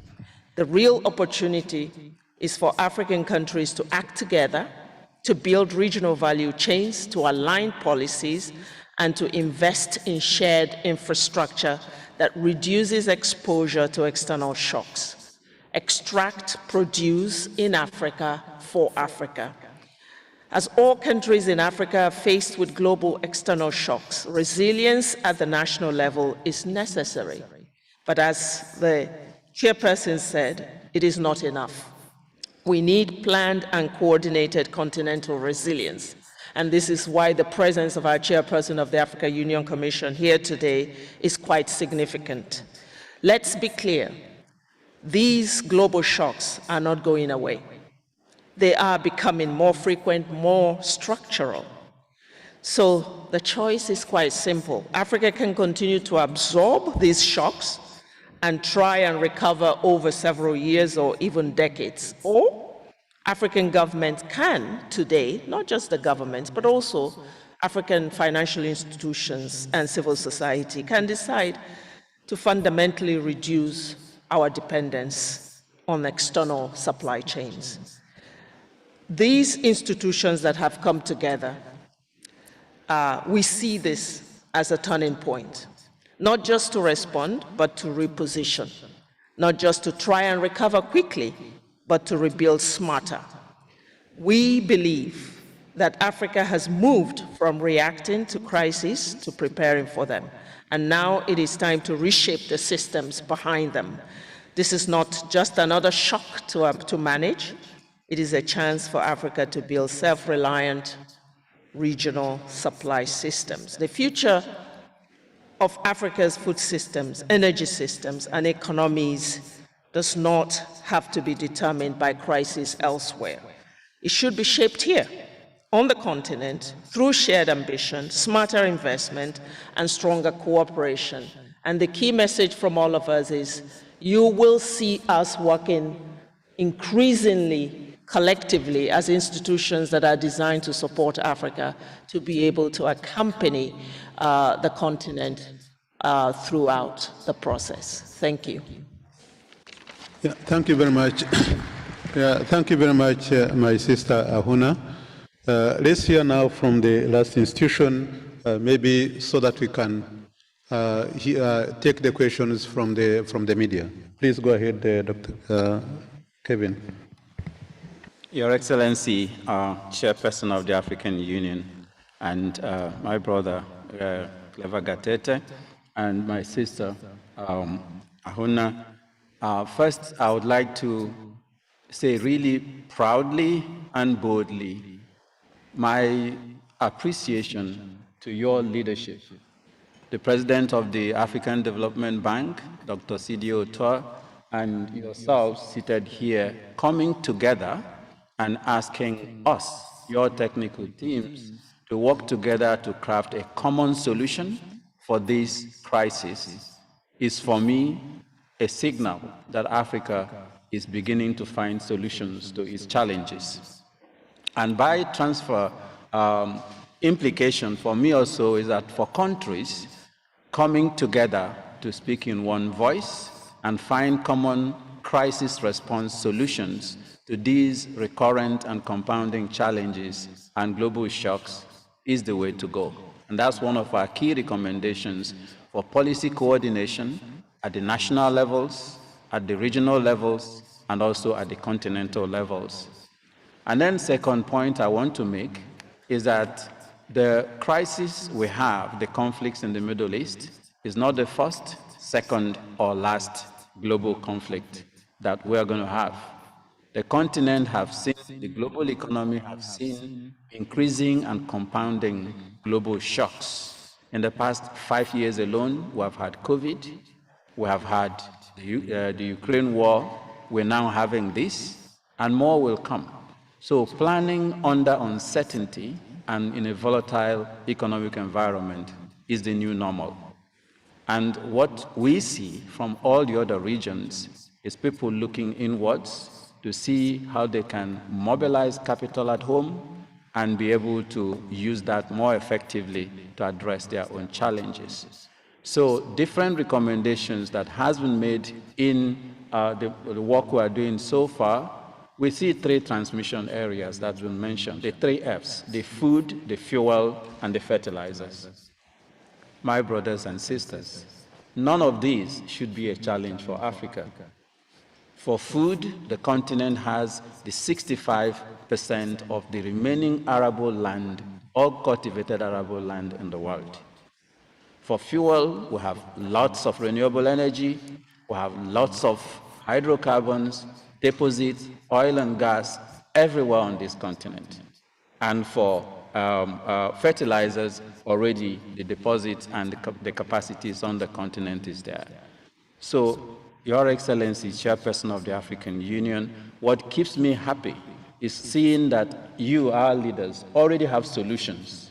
The ACFTA is one that is a must. We need to go from policy to action. And operationalizing that by implementing policies, free movement of goods and services on this continent is imperative. Because the only channel why this is impacting Africa, the major channel, not the only one, is the closure of the Strait of Hormuz. But if we have intra-regional trade happening within the continent more, fertilizers moving, fuel moving, even refined petroleum, and so on, This continent has what it takes to actually bolster these shocks even more. We need to coordinate better in order to address these challenges as they keep coming. So the press release would have, when you get it, you will see we have addressed most of the issues that we want to talk about. So in order not to take too much time, I'm not going to go into those recommendations yet. But suffices to say, Africa is growing very fast now. Today, 32 African countries are posting very strong growth perspectives. 22 of them more than 5%. Nowhere in the world do you have that. We have 6 African countries in 2025 that posted more than 7% GDP growth rates. And inflation is cooling. The debt stock is coming down, even though the cost of capital is still high.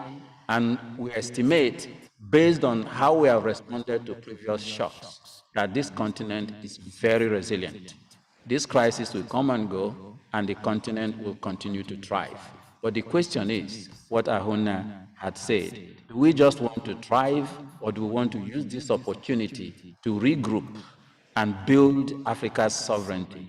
And that is why the Africa financing architecture, that the new African financing architecture that President Sidi Ota is championing for Africa is the way to go. We have several instruments that the African Union has already come up with. The Africa Financing Stability Mechanism, the African Monetary Institute, the ACFTA. We have all the tools, but we now need to go from having those tools for implementation and implementation and implementation, execution, execution, execution, so that when the next crisis comes, which it will be more prepared and more resilient. Thank you. Yeah, thank you very much, Dr. Orama. Now that we've heard from the 4 institutions, we are happy to take some few questions because the meetings also will continue. If Mercy, you can just coordinate and make sure that we have the questions from the media. Yes, Mr. Secretary. Let's start with CNBC. Over to my left, please go ahead and introduce yourself, the media you come from, and ask your question. Thank you so much. My name is Kenneth Iboma from CNBC Africa. My first question is directed to the African Development Bank. And looking at your assessment of the situation, what sort of intervention can we expect from the AFDB? Because remember very clearly, during the Russia-Ukraine crisis, the AFDB, came up with some support and interventions for farmers at the time. I'd like to know the sort of interventions that you have in plan for this crisis. Maybe you can take many questions. Yes, I think we can take more questions. Busani, go ahead. Thank you. My name is Busani Bafana, right for the Interpress Service. My question is also to the chairman. I want to find out now, given that you've already assessed the impact of this war in Africa, I want to find out, we are looking at coming up with a solution. Are you able to indulge us on what kind of form and take solutions that you are looking at are going to take, given that there's the issue of maybe financial intervention, apart from the policy intervention? I'm just keen to get a bit on what kind of concrete action are you going to take now? Next, please. Introduce yourself and the media you come from. Hello, my name is Zoher Dahmani. I'm from the National Moroccan Radio. So my question is, to what extent can intra-African trade realistically reduce dependence on external markets in the short term, especially in the context of growing geopolitical tensions and shifting global alliances? And what concrete measures must be taken to overcome persistent barriers such as infrastructure gaps, regulatory differences, and limited industrial diversification? Thank you. I think we can start with those 3 questions. Yeah. Thank you so much. I think Dr. Orama, please go ahead. Yeah, thank you. Thank you very much for that question. As you already pointed out, whenever there is these kinds of crisis, the African Development Bank, Afrexim Bank, on all the African financing institutions always come up with a crisis response facility. So the board of the African Development Bank are all aware of the work that the three institutions are doing in order to assess the extent of the impacts so that that can inform the discussions with the president of the African Development Bank on what types of crisis response the bank will come up with. Now, but crisis response is not for development finance institutions alone. If you see the press release, you'll also see that we recommend crisis response measures at the country levels, at the regional levels, and at the continental levels. At the country levels, that needs to be counter-cyclical measures that needs to be taken now by countries to, one, secure the supplies of food, fuel, and fertilizers for the countries, especially fertilizer today, because we know what our planting seasons are. In many countries, March to May, if we miss it, the food price, I mean, the scenario that Ahuna was painting will happen in 2026, 2027. So my response to that is yes, the bank is considering it, and we will be coming out with our response in this regard. And as you know, President Sidi Otta is a fan of the African financing architecture, the new architecture, working together, just like the knowledge part is working together. It's also working together with all the other African financing institutions to try to respond to these issues. Just on Monday, we had meetings with ministers of finance to try and craft solutions and find how this is going to be addressed. The question on ACFTA, quite often when we talk about infrastructure, we think about the hard infrastructure, the roads, the rails, the seaports, and so on. But one of the major impediments in the implementation of the ACFTA is the soft infrastructure, the policies and procedures that are within the decision powers of the ministers of finance and our governments that are seated here. If you check our reports on Visa Openness Index, we are not performing very well as a continent in terms of movement of goods and services. If you ask Dangote, he will tell you he needs, I think, is it 32 visas? So if goods have to move between the countries, the goods has to move with people. So, and it's within the capacity of countries to make those decisions, to open up borders for each other, just like in Europe. We also think about the tariff and non-tariff barriers that we have within Africa's trade. If you want to move an empty container from Abidjan, where I live, to Lagos, which is a driving distance, you are going to pay much, much more than shipping to the United States. So we need to find ways of removing those soft infrastructure issues, while our development finance institutions and member governments need to refocus on building corridors within the continent. The olden days, we had corridors from the ports to the shipping mines so that we can transport things in order to export. We need to do that now between Morocco, Nigeria. Why not a gas pipeline? Why not? And all those things. But again, infrastructure in energy that can help facilitate transition away from hydrocarbons. The Inca Dam is there. We have 45% of renewable energy potential globally on the continent. So we have huge opportunities. And already we have the M300 project, which the World Bank and the African Development Bank is pursuing. We have the desert to power for lighting up the whole of the Sahel region. We also have the Inga Dam I've mentioned, and huge LNG gas opportunities on the continent. Can we build on this and have preferred procurement policies to ensure that supplies, let's serve our domestic demand first before we think about going externally, because the global supply chains is broken, and I'm not sure that the current trade policies we're having, as we heard from my dear sister Ngozi Okonjo-Iweala, without significant reforms, the change is not soon. So let's think home. Thank you very much, Chairperson. Thank you very much. I think that Professor Urama has covered most of the questions raised. But let me add one or 2 points.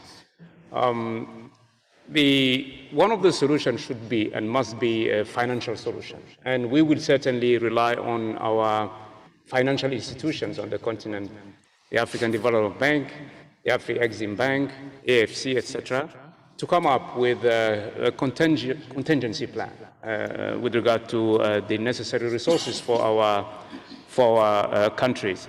But let's not forget that IMF also should be, in the picture. I think after COVID, our member countries introduced a request for special drawing rights. Why shouldn't we now, ask for the same support? And then comes the issue of the debt stress and debt burden. So I think it will be very interesting to ask our member countries to demand a moratorium on the debt services so that the fiscal space they have in their economies have less constraint on it or less stress on it. So a number of key solutions that certainly in our final report will be put forward, but it is very important to again underscore the fact that it is high time for us to focus on our own domestic resources, how best we can use them, and how best we can make out of what we have, do more with what we have. Then, if I can say then also a few words on the non-tariff barriers that we are faced with regard to intra-Africa trade. Some of them have been raised by my brother, Professor Urama, but security issues also is critical in the cross-border trade. And it's very important that we understand that one of the main hindrances of the cross-border trade is not only infrastructure. It is related to lack of security, tension between countries, and so on and so forth. And one of the spot of the supply chain is disrupted. You can easily understand that the whole supply chain cannot work. So that as the kind of issues we are working on. And you also know that we have a number of hotspots on our continent. And very important places like Great Lake region, the Sahel region, the Horn of Africa. So it's very important to understand that non-tariff barriers, in particular, the lack of security has to be handled properly. And the Peace and Security Council, the African Union Commission, are working very hard really to address those issues. Thank you. Thank you very much, Chairperson. And I just want to say that although we are having the crisis coming from the Middle East, it's not the only one, as the Chairperson has mentioned. We have also security issues on the continent. We also have the existing one between Russia and Ukraine that has also been affecting us. So this one comes as an additional one. But I think the question of that you mentioned in terms of the Africa Continental Free Trade Area, definitely this is a key reminder. From last year when you had tariffs to this year when you are facing a crisis, that we need to have a system that moves goods and services. And even with this crisis, it is really coming at abruptly, although we are seeing that some benefits are coming in. The Maputo port, which was not very active, and now is getting the ships which are being routed from the Cape of Good Hope that is coming to Maputo. The same thing with Durban. Sorry, not Maputo, Durban. But also we are seeing it in Maputo port that is also benefiting from this. We are seeing in Lamu also benefiting from this. But are we prepared? And that's why on the sidelines we had a whole event that was talking about the efficiency of our ports, which needs to be improved because it needs to feed into the whole entire system. We are seeing that the refinery of Dangote really is playing a very big role now. And this is where we need to make sure that our oil coming from whether it's in Angola or anywhere else can be refined on the continent, and this one could become a buffer. We are seeing that Dangote's refinery is almost working on full capacity. The LNG in Mozambique, which is now being accelerated, once it starts producing, then we don't need to go outside to be able to get the LNG. The gas pipeline that is coming from Nigeria, coming from here, passing through 13 countries, would be a very big addition. And the same thing, of course, as mentioned, we have fertilizer, we have phosphates here. Morocco is the largest producer of phosphates.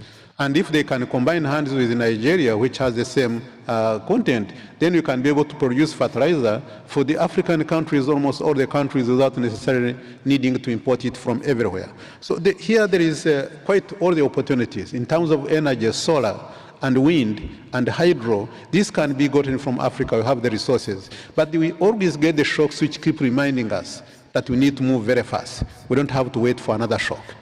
And all this work here in terms of the intervention, we are working with ministers of finance, who are the ones who are actually feeling the heat. They are now working on macroeconomic management framework, given the shock, but also we have to work together as a team to make sure that we can reduce the burden that is happening in our member countries. I don't know if, Huna, you have something to add? Just a quick addition to what you already heard. I think the question on FCFTA is quite an important one. And you've heard, some of the responses. I think we are all unified in our feeling that this is indeed a game changer, but only if certain things happen. One of them is the issues around the rules of origin and the fact that we cannot be using this free trade area for goods that are imported from elsewhere. So that needs to be respected, because then if we enforce that, it will fire up local production, and productivity on the continent is one of the transformative measures that would need to happen to help Africa build that resilience we're talking about. Then, of course, trade logistics and infrastructure, which raise the cost of production at home. It's unfortunate that we still have a situation where for certain products it's actually cheaper to import it from elsewhere than to produce locally. So Africa needs to really gear up to focus on reducing cost elements. Free movement, as already mentioned, is key. And then we need to address peace and security, as the chairperson and the ES mentioned, Great Lakes. Just imagine the volume of trade that could be facilitated between the Great Lakes countries, Burundi, Rwanda, DRC, Uganda, and the rest of them, that's currently disrupted by insecurity, or what we face in the Sahel, which is a trade route, but is also embroiled in insecurity. But I don't think we need to wait for all these regions for the guns to fall silent, for us to move fast with implementation. Wherever it's possible, we have to go for it. And finally, is how we unleash the power of women traders and businesses in this field. At UNDP, we launched an initiative called Her AFCFTA.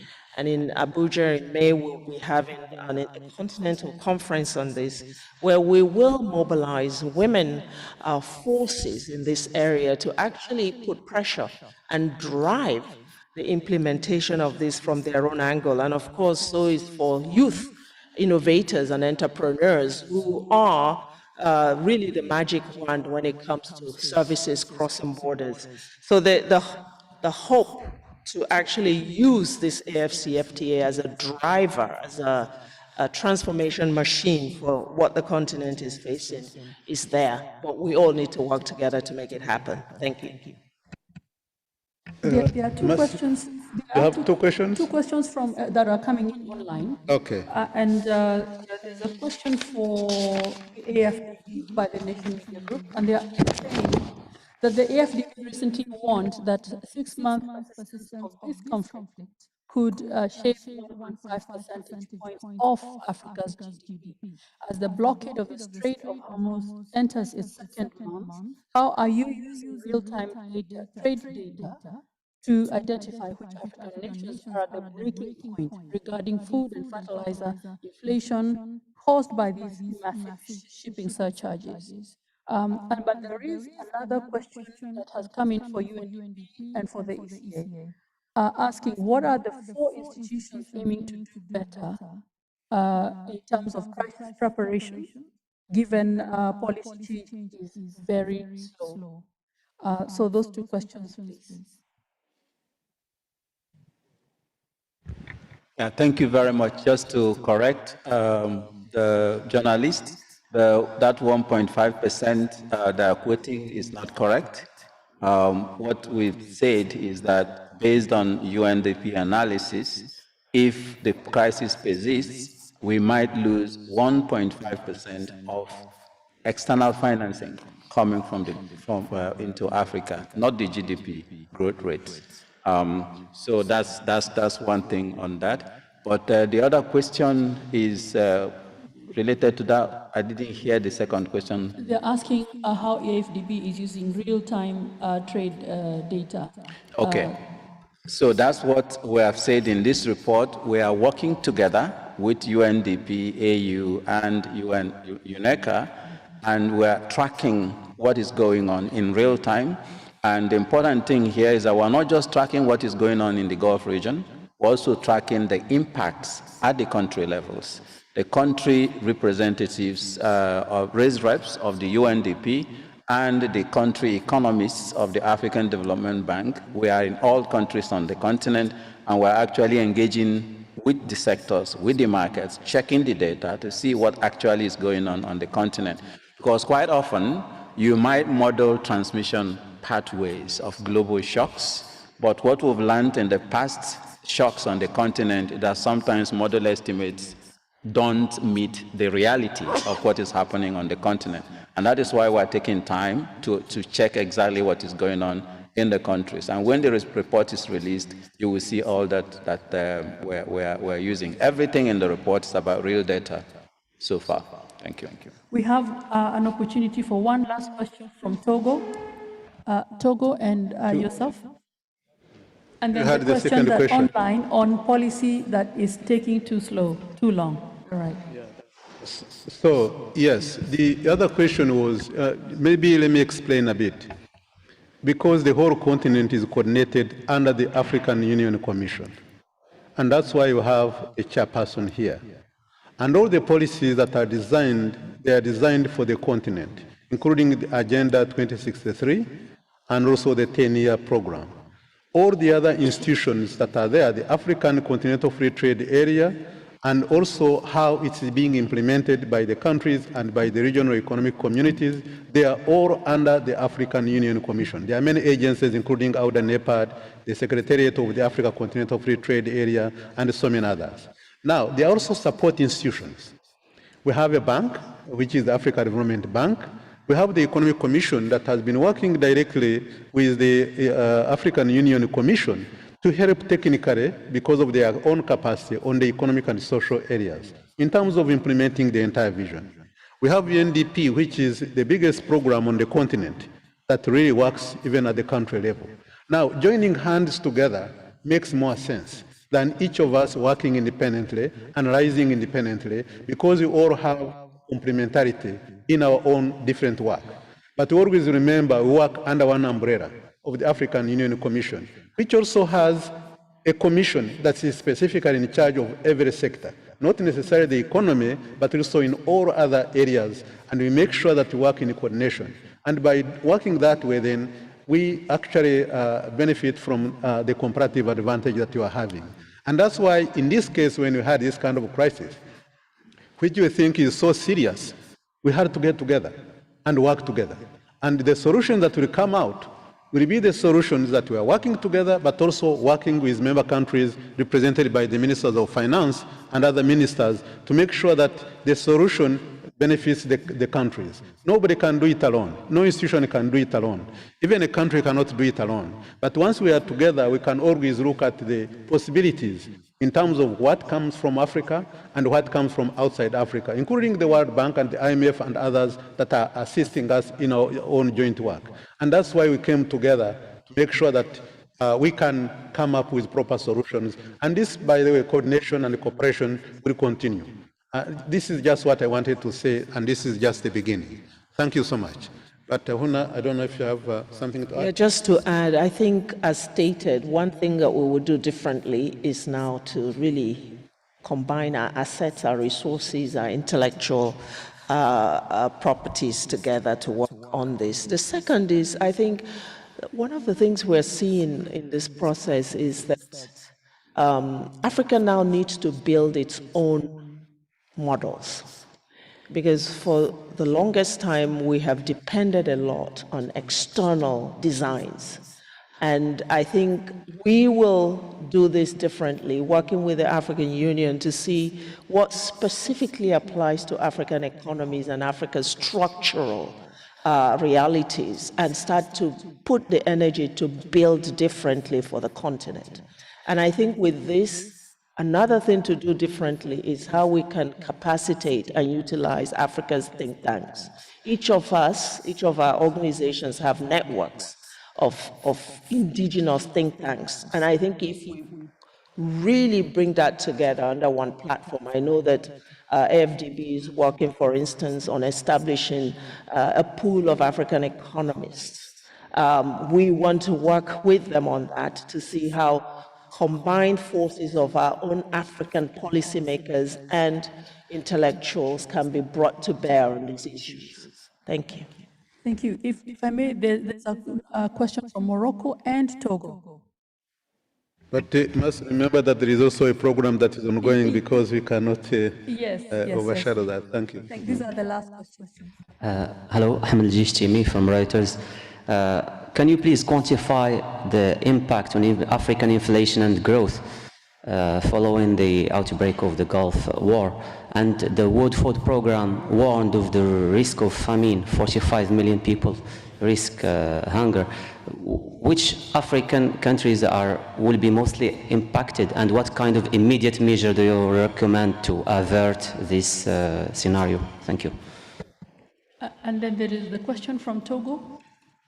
Merci de m'avoir donné la parole. Thank you for giving me the floor in French. I'm Joseph Gadin. I'm the director of a journal, The Economist. I come from Togo. My question is to the Secretary General, Mr. Kadete. During your presentation, you have suggested 4 pillars to the Ministers of Economy. One I was very much interested in, the investment in human capital, in the youth in general. So when it comes to the young people,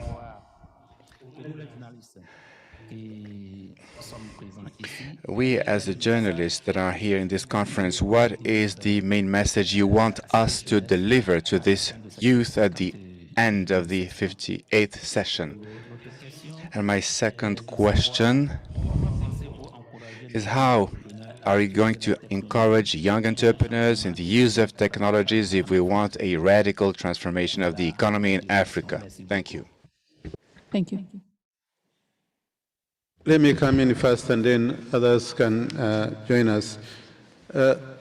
First of all, the war is still going on in the Middle East. We don't have all the facts yet, and we cannot measure accurately the impact now, because the damage is also still going on. We don't know when it is going to end. We don't know the magnitude of the impact, but we are monitoring and collecting data at the same time. So for the issue of who is going to be mostly affected, it's still going on.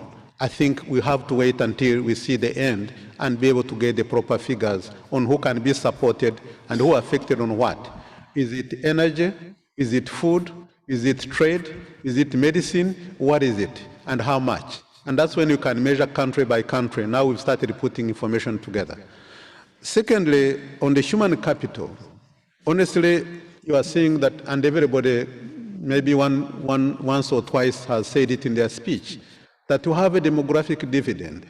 We have the youth, and people have come up with the numbers by 2050, 1 in 4 youth globally will be an African.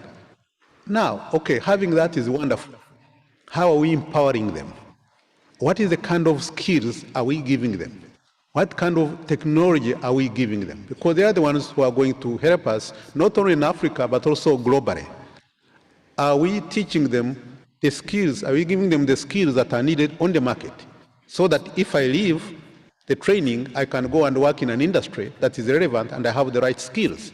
And what we are saying is that we need to provide them the right skills for the industries that we want. If we are talking about critical minerals, If we are talking about building industries, and we have identified 94 regional value chains, right from minerals to agriculture to everything else, are we giving them the skills that will allow them to work in these industries and give us the results that we need? Or we have to import again skills from outside? And that's what we are talking about. We need to empower them now, looking at the priorities of the continent, and then from there, we know that it's going to benefit us, it's going to benefit also the rest of the world. That's what we are talking about on this issue. But let me ask the chairperson to be able to respond as well. Merci. Sur la question. Thank you. Regarding the African youth, we have 600 million young people under the age of 25 in our continent. And by 2050, the population should reach 2.5 billion inhabitants. Most of them will be young people. And this is either an issue for the continent or a real asset. It all depends on the policies we will be implementing. If you want these young people to become responsible and be able to be a lever for individual fulfillment. It has to go through capacity building. There is a development bank program based on digital literacy that has been launched a few years ago. In other words, how can we provide them the right tools to acquire knowledge and all the necessary skills in this particular field of frontier technologies. Now, on education, we've been doing so many things since the independence of our countries. Most of the budgets of our nation states are devoted to education and training. But now it is time to move from a mass education system towards a more laser-focused education in order to move forward on digital literacy. Of course, it requires investments, and this is when investments can actually stem from the African states. International organizations also play their part. The youth entrepreneurship in the field of new technologies is really key. Is gaining momentum, by the way, in line with all the things that are happening in other sectors. And then the agribusiness, for example, is a very key sector in all our rural sectors. Our rural areas, this is where you will find lots of people working, women, and this is where we can act on different layers while promoting the work of the youth, of women, and this is how we can move forward. And this can only succeed if there is a drastic shift, if we can deepen all the policies were implemented. And this is where the African Union Commission has put the youth and women at the core of its endeavors. The Charter of the Youth, for example, that was not ratified yet by all member states, and by the way, we call upon all the states to ratify it. There is an annual youth forum where we exchange ideas, and most and foremost, we try to implement them.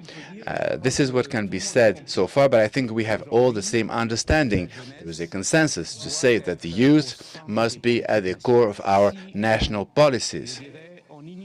If we set this aside, if we underestimate that matter, if we just talk about Gen Zs rising, and those, you may have all sorts of chronicle issues. The most stable countries in our country may be suffering from this kind of consequences. Chairperson, let me ask Ahuna to say a few things, especially on the food side. But also, I want DS Hannan to come in, since she did the presentation this morning, if she has any take away from also this discussion. Ahuna, please. I'll leave the food side to you. I'll talk about youth, if you don't mind. I think it's really good that you raised the issue of youth, and I agree with what the chairperson just said. They have to be the spine of every development program that we put forward. We were put on notice a few years ago when we saw that within 3 years, Africa produced 6 unicorns. These are startups that are valued at $1 billion, tech-enabled, and venture capital-backed. And it gave us an indication that there was value in this space of our young, talented populations who were not just trying to create jobs for themselves, but are actually solving development challenges through technology, whether it's in health tech, in agri-tech, in edu-tech, in fintech, and so on and so forth. That led UNDP to launch the largest initiative to support that ecosystem of innovation, which we call Timbuktu. It's to mobilize $1 billion, not drip, drip, drip, 2,000 here, 1,000 there, to really recognize and take this talent seriously and start investing in these tech hubs, build the ecosystem, bring catalytic and commercial capital together to address early stage risk capital. Within this space, it's easier to raise $1 million than to raise 200,000. And yet we know that the ideas that are being born from these young people could have world-class value in terms of what they can do. Look at ziplining in Rwanda, for instance. Started like a startup. Today it's valued at $5.1 billion. So there is huge potential here. Universities, you talked about skilling. Through Timbuktu, we have now launched 16 university innovation pods with university support and country support in 16 countries. The ambition is to have one in every one of the 54 countries of the continent. These are spaces that are technologically equipped, including with AI networks and facilities and infrastructure, to enable our young people not just to dream, but to actually have the infrastructure to test out their ideas. Without R&D, this idea of really incubating at the grounds of the university, we can't make it. But it cannot just be universities. We're calling on countries, finance ministers are here, to invest in this space so that our young people can compete with the rest of the world, but also ideas from Africa can also be accessible to the rest of the world in terms of selling. Let's stop managing young people as a problem. Let's stop seeing them as a problem to be managed. If we don't give them jobs, they're going to make trouble. Let's start to see them as an ally in transforming this continent. Thank you. Thank you very much. And now the work continues, of course, as we move forward. And we have our team, as I mentioned, of the chief economists who are helping us. And I want dear Sanan, who presented this morning, just to give us your take. Thank you. I just wanted to perhaps, comment on something that I feel maybe we have not captured sufficiently, which is the socioeconomic impact of what's happening in the Middle East on African households and how we need to deal with that, because basically the impact and on the inflation of higher commodity prices, higher prices of fertilizers will mean that this feeds into inflation, raises the cost of energy and transport and food, and for the vulnerable low-income households, just spending on transport accounts for 50 to 60% of their expenditures. So we need to make sure that we are ring-fencing and safeguarding our, vulnerable segments. We need to make sure that, amid the constraints and the impact of this crisis, that we make every dollar count in terms of government spending on social safety net. We may need to make sure that we are targeting those that need better targeting, better efficiency of that spending, not blanket ones. That would be very important. And another element is also the vulnerability of the agricultural sector, particularly now with the impact shortages of fertilizers and rising prices, when this comes in planting season, which means that it can affect yields, it can have implications for our food security. So we need to pay attention particularly to these two elements. On the technology and the implication, this is exactly what I will be presenting later on the theme of the conference. So I'm sure those that are participating will listen to this, so I'm not going to respond to this now, but I'm sure they will see that coming later. Thank you. Thank you very much, Mercy. Thank you very much. I think we've come to the end of the press conference with that. It's a serious impact. It's about people, and with collaboration and strong policy shifts, we can make a change on this continent for Africa's young people. So I'd like to request the podium to exit. The AUC chairperson has another engagement. And as they do so, I'm going to request the moderator to come to the podium to take over the next session, and we will have a group photo of this excellent team. So a very, very quick photo as they depart.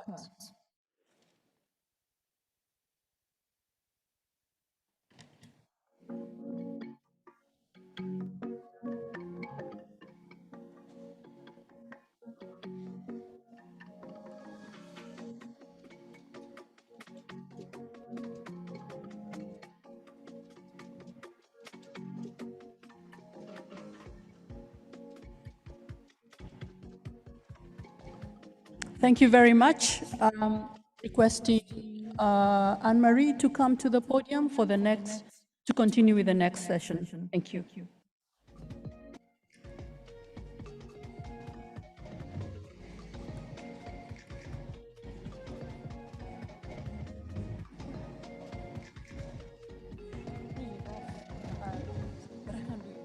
Oh, no, you can.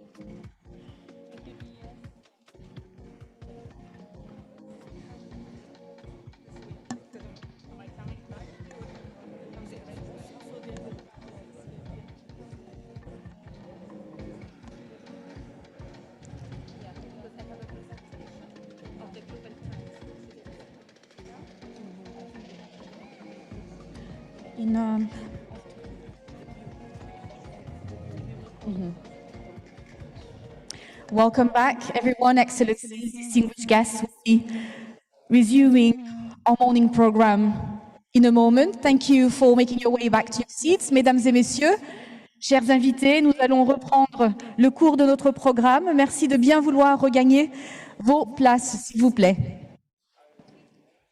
I hope that you enjoyed the break and that you had an opportunity as well to visit the Knowledge Fair. It's incredibly interesting.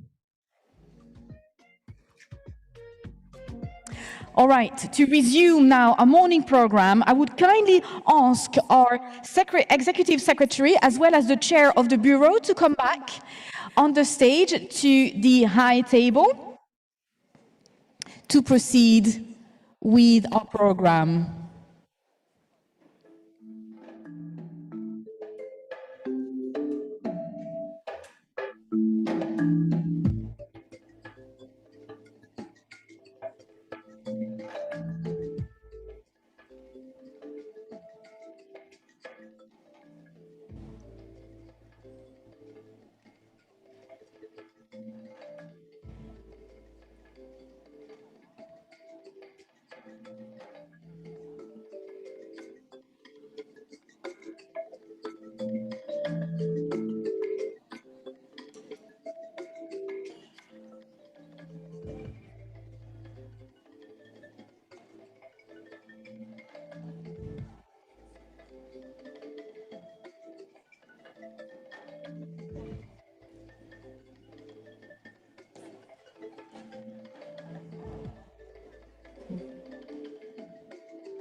Thank you.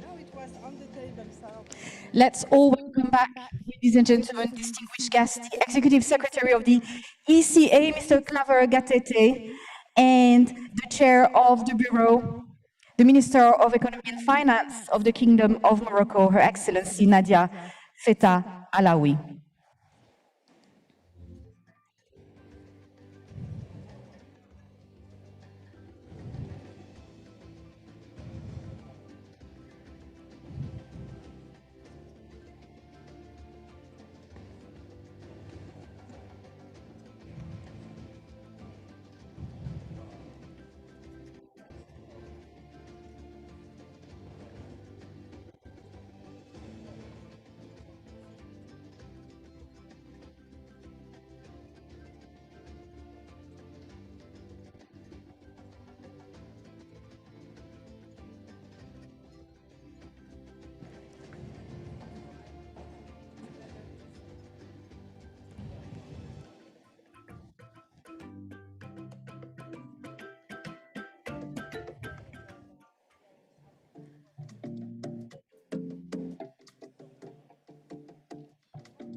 Welcome back, everyone. Rebonjour à tous. Nous allons continuer.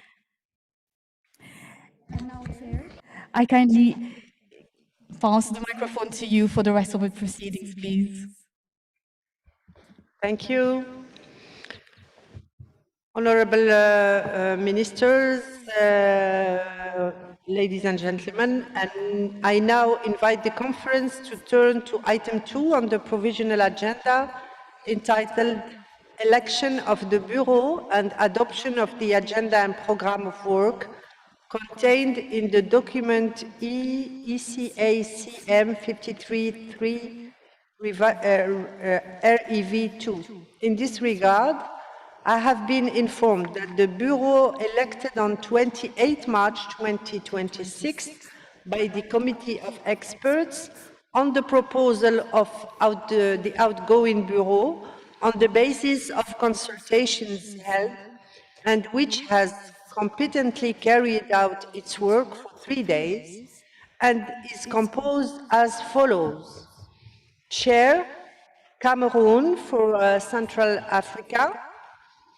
First Vice Chair, Sierra Leone for West Africa. Second Vice Chair, Kenya for East Africa. Third Vice Chair, Zambia for Southern Africa. And Rapporteur, Morocco representing North Africa. I propose that in accordance with the long tradition of our Commission, if there are no objections, the same members of the Bureau of the Committee of Experts constitute the Bureau of the Conference of Ministers.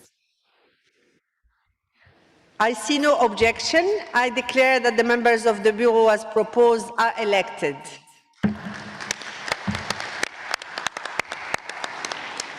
Now it's my honor and privilege to invite the Republic of Cameroon to take over as the new chair of the Bureau of the Conference of African Ministers of Finance, Planning and Economic Development.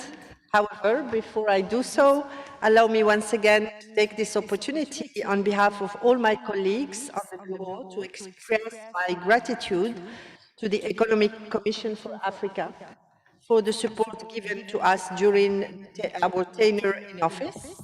And now I invite His Excellency Paul Tassong, Minister Delegate, Minister of Economy, Planning and Regional Development, Republic of Cameroon, to the podium.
Excellency, ES, Honorable Ministers, dear colleagues,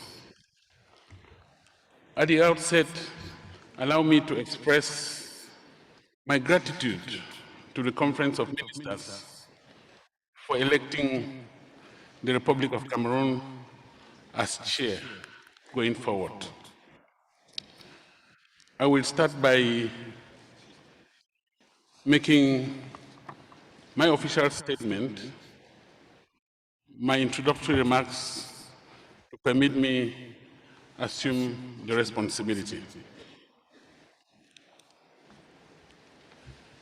I understand Her Excellency Madame Nadia Feta Alaoui, Minister of the Economy and Finance of the Kingdom of Morocco, may have left the hall, but I believe there is a representative from the government of the Kingdom of Morocco in the hall. I'll ask that representative to permit me to bow to His Majesty Mohammed VI, King of Morocco. May Allah assist him. Very Honorable Vice President of the Republic of Botswana, Honorable Ministers, dear colleagues, Excellency, Chairperson of the African Union Commission, the very esteemed Executive Secretary of the UN Economic Commission for Africa and Under Secretary of the United Nations, His Excellency Clave Gatete, dear brother, distinguished delegates, ladies and gentlemen. Bonjour, good day to you all. It is a very singular privilege for the Republic of Cameroon to assume the chair of the Bureau of the 58th session of the Conference of African Ministers of Finance, Planning and Economic Development. I wish to express our sincere appreciation to Member States for the confidence placed in us to guide the work of this conference in the year ahead. Allow me to recognize the leadership of the Outgoing Bureau, which steered the 57th session of the conference in 2025. Over the past year, important progress has been made in advancing the priorities we set as ministers, from promoting the responsible use of artificial intelligence for development to strengthening the role of special economic zones and industrial value chains, and exploring new approaches to de-risking investment across the continent. The work undertaken since the last session reflects our collective determination to translate policy commitments into concrete actions. Excellencies, the theme for this year's conference, Growth through Innovation, Harnessing Data and Frontier Technologies for the Economic Transformation of Africa, comes at a defining moment for our continent. Africa has demonstrated resilience, with growth reaching 4% in 2025. Yet, this remains insufficient to achieve the scale of poverty reduction, and social inclusion that our citizens expect and deserve. Evidence increasingly shows that much of Africa's growth has been driven by the accumulation of capital and labor, rather than by sustained gains in productivity. If we are to accelerate structural transformation and advance the aspirations of Agenda 2063, we must therefore place greater emphasis on innovation, technological capability, and productivity-led growth. Frontier technologies, including artificial intelligence and data-driven systems, offer significant opportunities to transform key sectors of our economies, from agriculture and industry to trade and public services. The challenge before us is to ensure that these technologies are harnessed strategically and inclusively so that they support broad-based development across our continent. As the incoming chair, I would therefore propose that our deliberations place emphasis on three key priorities in alignment with the objectives of the 58th session of the conference. First, closing the productivity gap through technology adoption and innovation. We must move beyond consumers of technology to becoming innovators in our own right. This requires establishing digital extension services for our informal sectors and small-scale farmers, ensuring that 90% of our businesses that operate informally are not left behind in the digital era. Second, harnessing the power of data and digital platforms to advance regional integration under the African Continental Free Trade Area. Here, data is the new currency of governance. We must strengthen our national statistical systems and improve data governance to allow more effective and evidence-based policymaking. Leveraging frontier technologies can speed up the ACFTA's implementation by supporting interoperable digital payments, e-commerce, and streamlined supply chains to lower the cost of doing business across the continent. Third, regulatory harmonization and ethics for frontier technologies. As Resolution 2025/3 on the use of artificial intelligence for socio-economic development moves towards implementation, it is essential to establish a unified African framework focusing on data governance, ethical standards, and regulatory cooperation. Such frameworks will help ensure that technological progress contributes to reducing inequality while fostering an environment that attracts investments and encourages innovation. Excellencies, our goal for COM 2026 is clear. We must move from policy design to urgent implementation. As the Economic Commission for Africa strengthens its strategy to become the continent's leading action-oriented think tank, a trusted policy advisor, and knowledge partner, we as ministers must provide the political support and the regulatory stability required to drive this transition. Our collective efforts must translate into tangible outcomes for our economies and societies.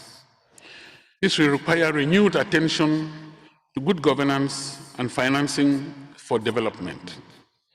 Innovative financing approaches will be necessary to support investments in digital infrastructure, innovative ecosystems, and climate-resilient growth pathways that can create jobs and opportunities for our young and growing population. Success will depend on building effective partnerships across sectors.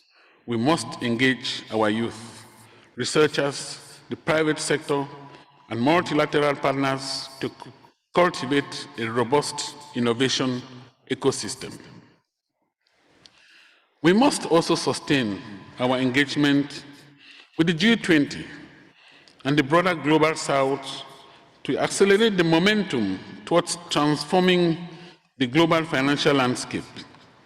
Our objective is clear: to ensure that Africa's growth is supported by resilient, equitable, and fair financial structures that benefit not only our continent, but the world at large. To amplify our voice, let us continue to leverage as a collective the Africa High-Level Working Group on the Global Financial Architecture to advance the issues that hold us back, from equitable access to finance, debt sustainability, to the fight against illicit financial flows. These conversations impact the future of African sovereignty in the digital era.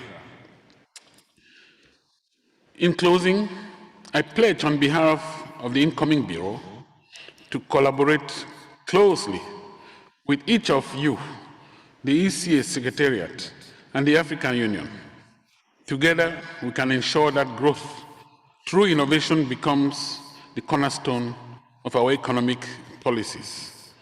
The world is watching. Our citizens are waiting and expecting. Let us act with the determination and urgency they deserve. I thank you for your very kind and keen attention.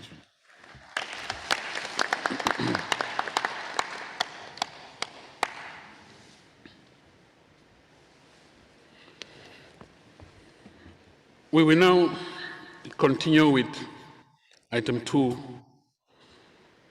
on the draft agenda, which is the adoption of the agenda and program of work.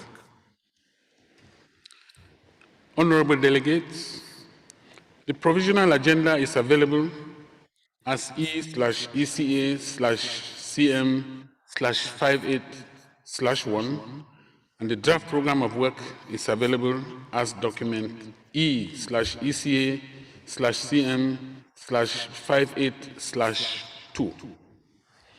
You can also access this provisional agenda and the draft program of work on the website papersmart.uneca.org.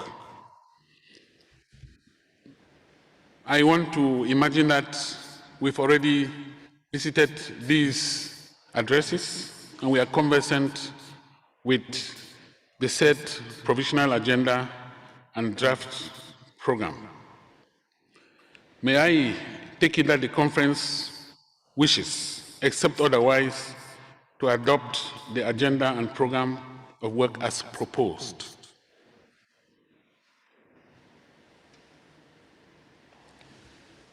A quick look at the room does not indicate any objection whatsoever. It is therefore so decided.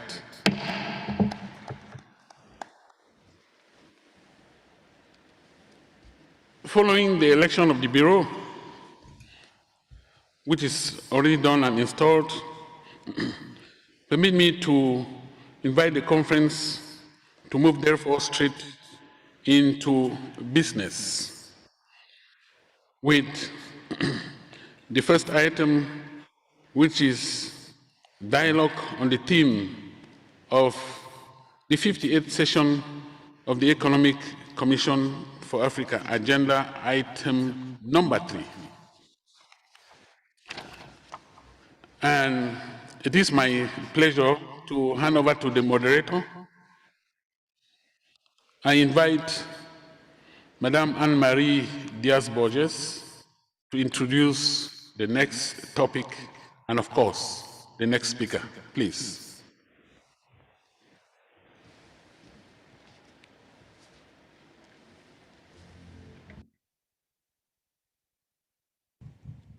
Thank you, Chair, and my sincere congratulations. We really look forward to your leadership in making growth through innovation a reality for our beloved continent. So we now proceed to the dialogue on the theme of this 58th session, so growth through innovation, harnessing data and frontier technologies for the economic transformation of Africa. And to set the scene for this discussion, it is now my distinct honor to invite the Deputy Executive Secretary of the ECA, Mrs. Hanan Morsi, to provide us with a comprehensive overview of current global economic trends, the resulting challenges, and their specific implications for the African continent. So let's welcome all the Deputy Secretary, Hanan Morsi.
Good afternoon, Excellencies, distinguished ministers and colleagues. Today, I will give you an overview of current global economic trends and what they mean for Africa. What we've been seeing is an increase in the level of uncertainty globally, and the fact that the global economy is becoming structurally different than what we've built our assumptions on. This presentation tries to outline this change and shift in structure and what it means for Africa. So, to start with, I think the most important feature is the fact that the new norm we have is for the global economy is lower growth, higher levels of uncertainty. If we look at that chart here, you will see that the World Uncertainty Index reached unprecedented high levels in modern time. It exceeds basically what the levels of uncertainty that we've witnessed during the global financial crisis and during COVID. And what distinguishes 2026 from previous episodes is the compounding nature of risks. So we're not just dealing with a shock and recovery, but we are dealing with overlapping and reinforcing shocks and disruptions. And economic policy has to deal now with not just policy uncertainty and trade uncertainty as episodic events. We have to deal with them more as a structural feature of the global landscape. So the new norm is lower growth, higher uncertainty, and greater fragmentation. The second element is the fact that the cost of capital has been reset upward. And that means, and this is globally, and that means that every investment decision, every debt rollover, every infrastructure project now faces a higher cost, a higher hurdle rate than before. It's true globally, but this is particularly important and consequential for Africa, where development needs are huge and where many countries are still managing elevated debt service burdens.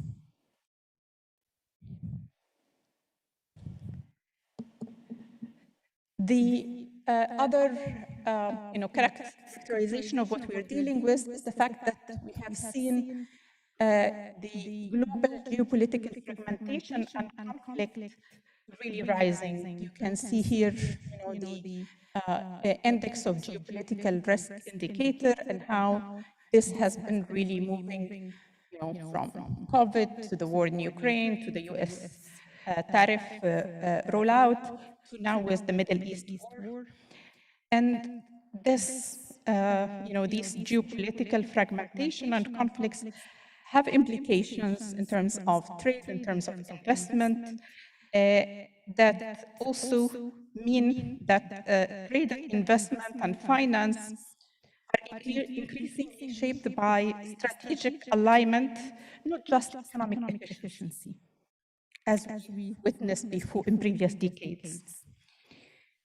And in such world, it means that Africa must navigate not just markets, but blocks. Not just prices, but power. And this matters because fragmentation changes the distribution of opportunities as well as risk.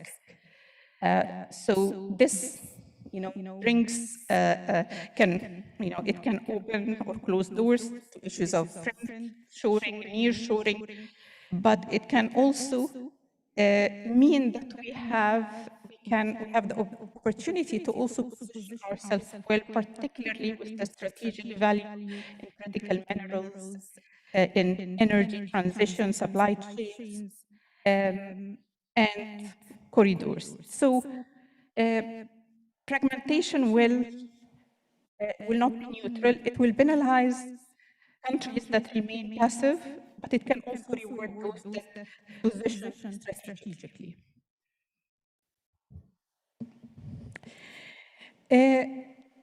The other thing, I think, part of what we were discussing with the press conference earlier is the fact that emerging conflicts risk a new wave of growth penalty on the continent. We already have seen, as a result of the conflict in the Middle East, we have seen increases in oil prices of above 30%. We have seen increase in, the price of fertilizers by 35%. We've seen, and this is very important for Africa, increase in container freight rates of almost 17%. So with the war in the Middle East, the key transition channels will be, one, through disruptions to trade and trade routes and to supply chains. And this is key because the Strait of Hormuz is a key artery in the global trade. We have a third of the oil seaborne trade goes, a quarter of that goes through it. And currently, it's not just a disruption, it's almost, a closure, structural closure of what its role is. So it's impacting, it's reducing, the shipping traffic and affecting the prices. And that takes us to the second channel, which is the surging commodity prices in terms of affecting oil, fertilizers, and this, of course, is going to feed through inflation. And the other element is that increasing uncertainty, what it means for tightening financing conditions, and availability and pricing. And the impact on African countries will vary depending on a number of things, including whether they are oil importing countries or oil exporting countries, in terms of close ties to the Middle East region, and in terms also of how much buffers and fiscal space they have. These economic impacts, and we've discussed some of this earlier, will mean that there will be inflationary pressures through these commodity prices. There will be increase in energy, transport, food, and essential goods. There will be increase on the fiscal pressures because now the cost of the subsidies that the government are doing will now be higher, as well as the increased cost of their borrowing or rollover. And it will also mean that the pressure on currencies, and that's why we've seen 29 currencies depreciating after the conflict.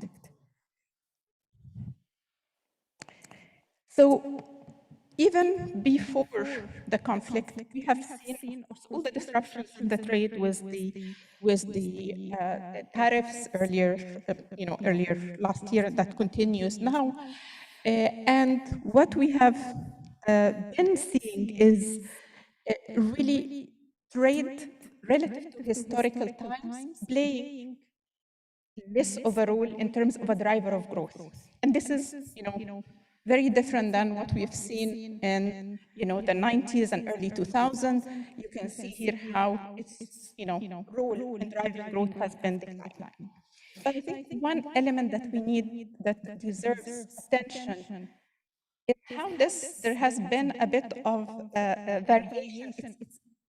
It's not all the same. So we've seen that affecting more goods, But we've actually seen that the impact on services have not been that much. And this is an area, this is why when we had our expert discussions, I highlighted that one of the questions was about, okay, is it okay for African countries to have more reliance or a higher share of their economies coming from services?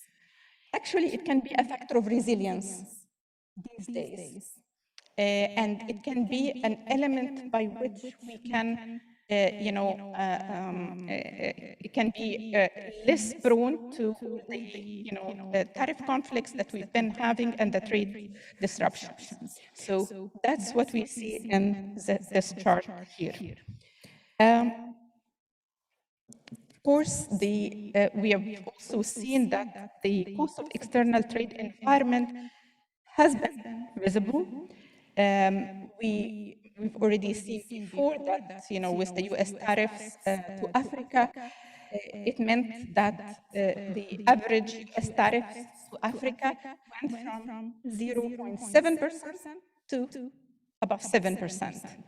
And this is a huge shift, in terms of an advanced country becoming more protectionist against relative vis-a-vis African countries than historically.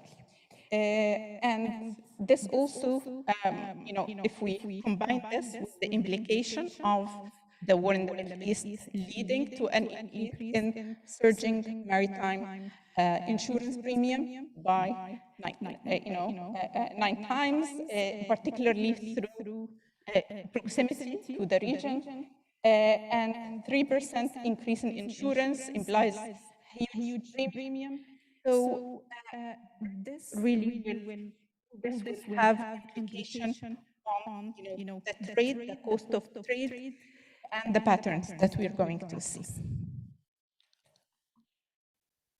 Another element, and this is work that has been done based on Your Excellency's request, ministers, from last year regarding the impact of CBAM and what it means. And I think the teams here from RITD will be very happy also to answer any questions on that later if the ministers are interested. We've done work to really try to quantify the impact of CBAM on African countries, and what it shows is that the implementation of it could lead to a reduction of African exports of aluminium by about 14%, of iron and steel by about 8%, fertilizers by about 4%, and cement by about 3% of exports to the EU. The broader implications could be substantial costs on African outputs and competitiveness. So this is not marginal technical issue. It's part of a wider pattern in the change of trade rules and non-trade tariff barriers and supply chain standards. And this is, I think, precisely, it's one of the issues where the Africa Free Continental Trade Agreement, this is why we must be understood as a trade agreement, but as a strategic economic buffer for such shocks.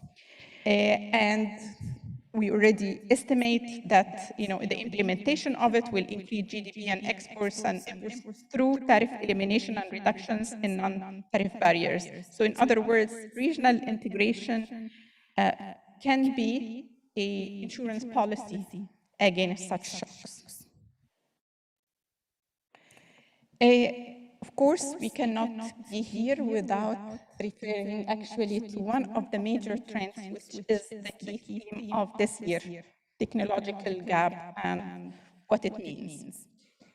So here we have, it's an area where this conference has been focusing. We'll hear and see a lot more discussions on this, but there is a great diversion in the world economy may not come from just, capital commodities, but from data, computing power, skills, and digital infrastructure.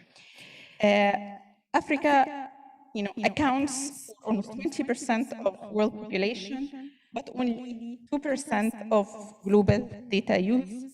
Internet access remains below other regions, as we see here, and the risk is clear. So we have a risk, but also an opportunity. So the risk, if we don't act, the risk is we have a widening development gap with the rest of the world. But the opportunity is we don't need to start where others did. Okay. We can actually turn our latecomer advantage to development into an opportunity by using it to leapfrog our development differently and forward as development strategy. So this will, of course, we will talk a lot more about this within the conference later.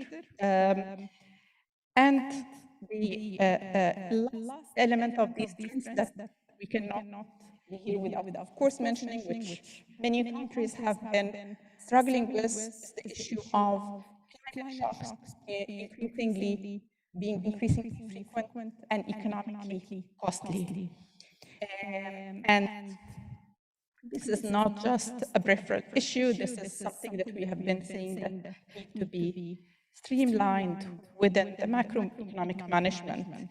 And here it shows kind of, the total cost of climate shocks and how it has been rising. Okay, so now having had the overview of what is happening globally, what does it mean for us, and what is the best way to deal with it? How can we turn this into action and opportunities? Of course, the first element of this is regional integration as Africa's best insurance policy. And here we need to see look into, when we talk about it, we need to look at what is hindering this. Like, why haven't we advanced as much as we would like? And a key thing that, if we look deeper, Africa transport costs account for 40% of the final price, particularly in landlocked countries and poorly connected ones. I think that in itself tells us, if we need to do better, where we need to focus. Corridor studies show that in some African countries, clearance and waiting times consume 30 to 40% of total door-to-door transport time. That's another area where it's very concrete. What needs to be done? Cross-border payment costs remain high among one of the highest, among countries, and it really reflects persistent frictions in correspondent banking, FX conversion, settlement. So this hinders firms to integrate better to trade and for us to reap the benefits of this regional integration. If you look in terms of the opportunities and constraints to Africa, of course, the opportunities, one of the key opportunities is the fact that the continent has substantial level of global reserves and critical minerals, of potential for solar and hydrogen, and we need to make sure that we're capitalizing on all this to actually, for the transition to move to green industries, to, have the global, to be part of that global energy transition, and not to do like before, not being importers of technologies and users, but actually being on the front line, leading that transition. And this is how we need to kind of shift the way of the development strategies to be forward-looking. A second, of course, is what we've just we're talking about, the share of the youth. We are the youngest continent, and not only this, but we will continue to be, become a bigger and bigger share of global workforce. And this is, the most strategic asset for the continent. And optimizing that demographic dividend will mean that we can actually use the youth to, make the economy more productive, to improve the utilization of technology.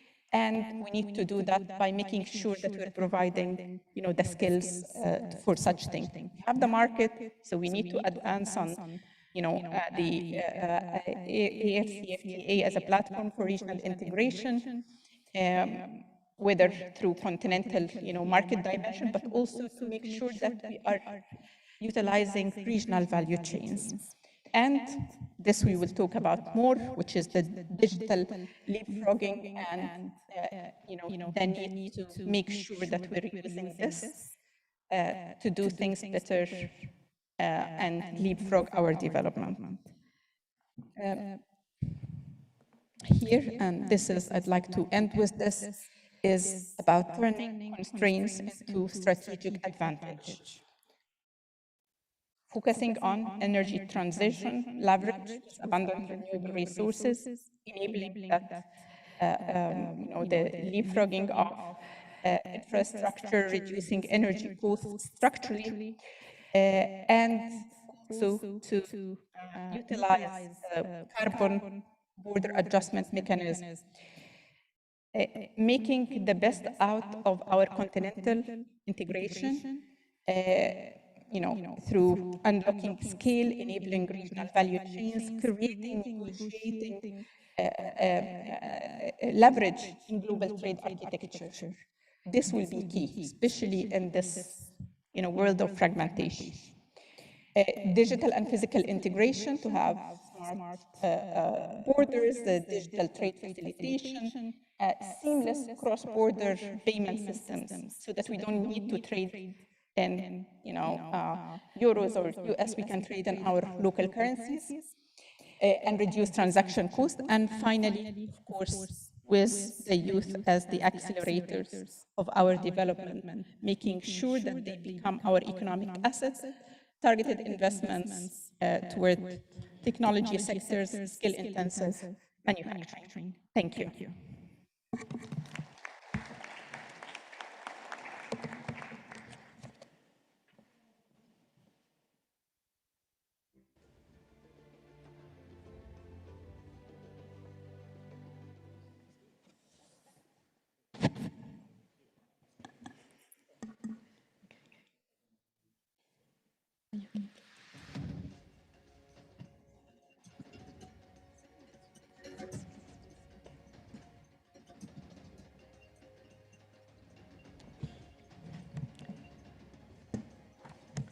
You can already realize there are no breaks in ECA, so I'm asked to do the following presentation.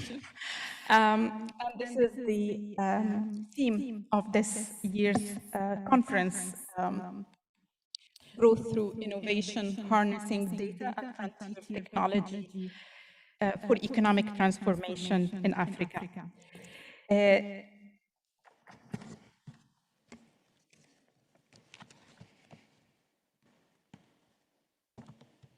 Of course, this is the theme that ministers chose last year. And we had, I have to say, we had really great interactions and discussions on this during the expert segment. And we look forward to the discussions in the ministerial segment. I think let me start by what we know about the Africa's structural transformation gap. Basically, despite the relatively strong average growth Africa experienced, limited progress has been made in terms of productivity enhancing transformation. So if we look at average GDP, since 2000 until now, the average is about 3.5%. If we look in the contributions of the various elements of production to this, we find that the contribution, total factor productivity contribution is close to zero. What does this mean? It means that we have been adding labor and capital with zero efficiency gains. And this contrasts with the experience of other regions. So this, in sharp contrast, for example, with the experience of Egypt, where actually a significant part of their economic transformation was led by total factor productivity. So that means that we need to, it's an element where for us to do better, to have, to develop and to increase productivity, which means it will translate to higher wages and higher standards of living. We will need to do better in higher value addition, productivity, and use of technology. So, in terms of, let's perhaps look at the landscape. What do we know? Africa has been showing progress in terms of the adoption and progress, but if we look forward in terms of what is the potential, what we see here is that Africa has a huge potential in terms of productivity gains in using AI, generative AI across sectors, and particularly in retail, telecommunication, banking, mining. So there's a huge potential for us to actually use and integrate technology more in terms of productivity gains across sectors. But what is the reality if we look at in terms of the share of Africa in the funding of blockchain funding, payment system deals? We see that, yes, Africa has been increasing in terms of, the coming from a low level, but still lags significantly behind the rest of the world. So basically, we are talking about a global opportunity with frontier technology market of $2.5 trillion US, and is expected to become $16 trillion by 2033. But the reality is that Africa, with 20% of world population, has less than 1% of value capture. So for us, if we don't catch up, it means that that diversion will be even bigger. It means that without action, we will even fall further behind.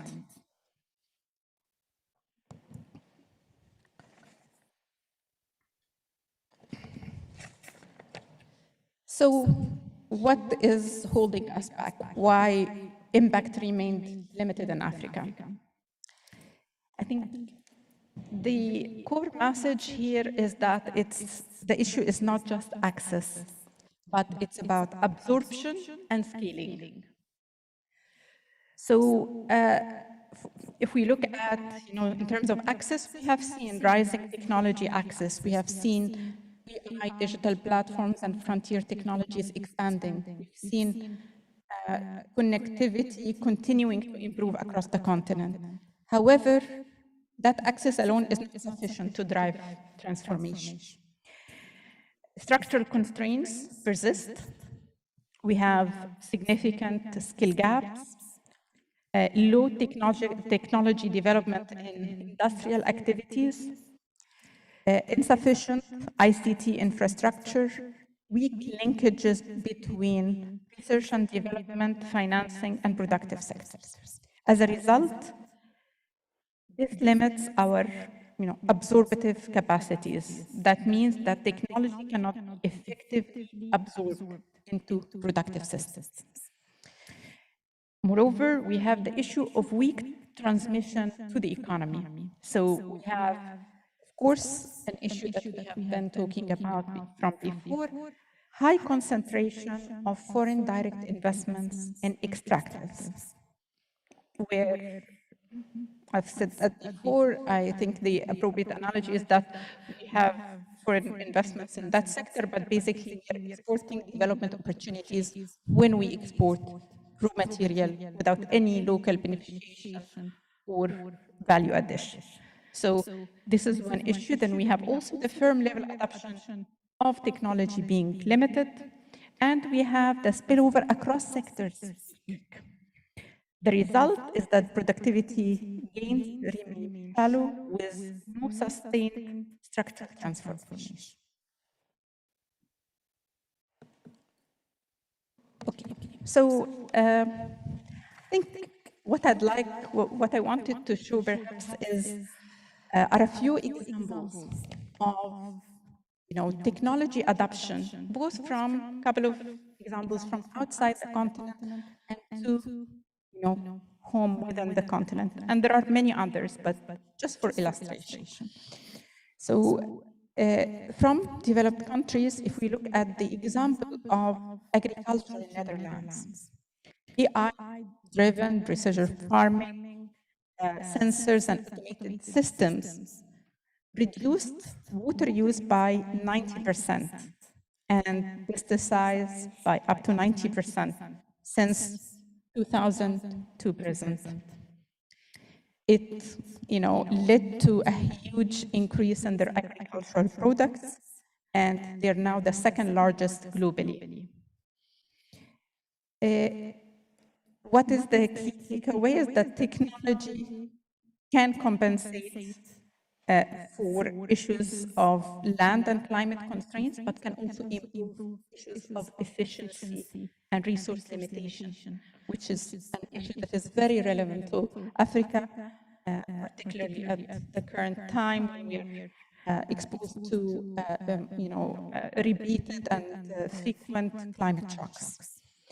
If we look at another example, which is Nordic countries and sustainable energy, we see their energy storage solutions, smart grids, and real-time monitoring, where this supported and improved their energy efficiency and resilience. If we look home within Africa, we have a very good example in Togo and how they used actually technology to better target social safety nets during COVID. Okay, and they have been, harnessing AI, mobile phone-enabled approach, and combined with satellite imagery to prioritize the most affected.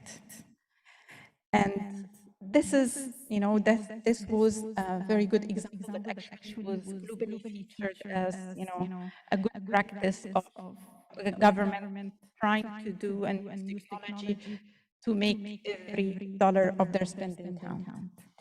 Another example, and there are many others, we're just doing these two perhaps for illustration, is one that we are as ECA involved in, which is the African Regional Transport Corridor Management System, which was supported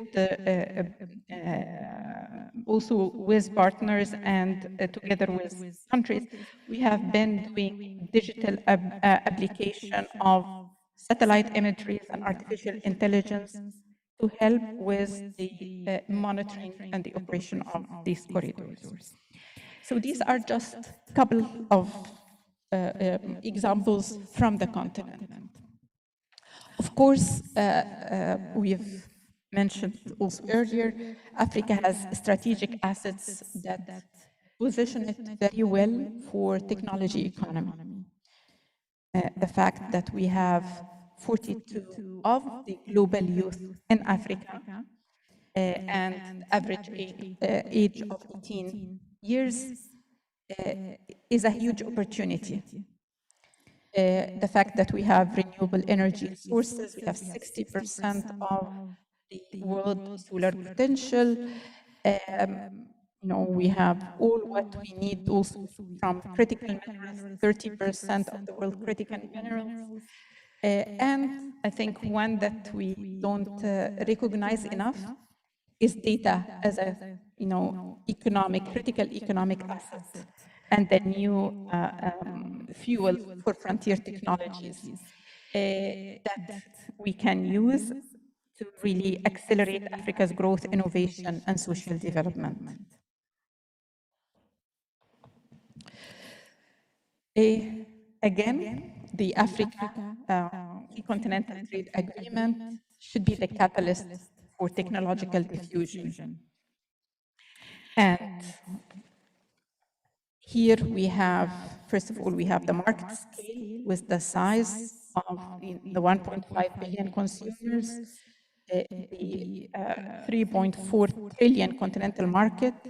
So there are incentives for firms to adapt and scale technologies. We have also the digital finance element where we have cross-border payment system that we've been working on advancing, and settlements in local currencies to enable digital trade across African markets. And third, digital platforms, trade platforms. And here, this would help connect African firms and facilitate regional supply chains. And doing this technology diffusion through a regional perspective would lead to higher productivity growth and to structural transformation, exactly what we are talking about that the continent needs. So what are the policy recommendations on this? Of course, we start with the foundation, which is the governance and institutions. What we need to do, we need to establish adaptive regulatory frameworks for AI, data, and cybersecurity. We need to also strengthen cross-sector policy coordination and implementation. This cuts across. I mean, we talked about this when we talked about how do we respond to the impact of the Middle East crisis on Africa. We talk about this when we're talking about technology and adapting technology for economic transformation. It's key to focus on making sure that we have this cross-sector policy coordination and implementation capacity.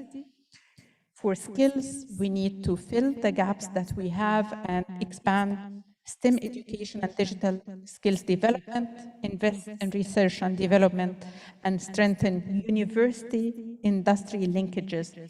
This will be very important. Promote inclusion of women and youth in digital economy. Third, on infrastructure and financing, we need to scale up digital and reliable energy infrastructure, mobilize innovative financing, and at a regional level, as we said before, leverage the Africa Continental Free Trade Agreement, the payment systems, and the trade platforms to expand market scale, harmonize standards, and facilitate cross-border digital financial flows.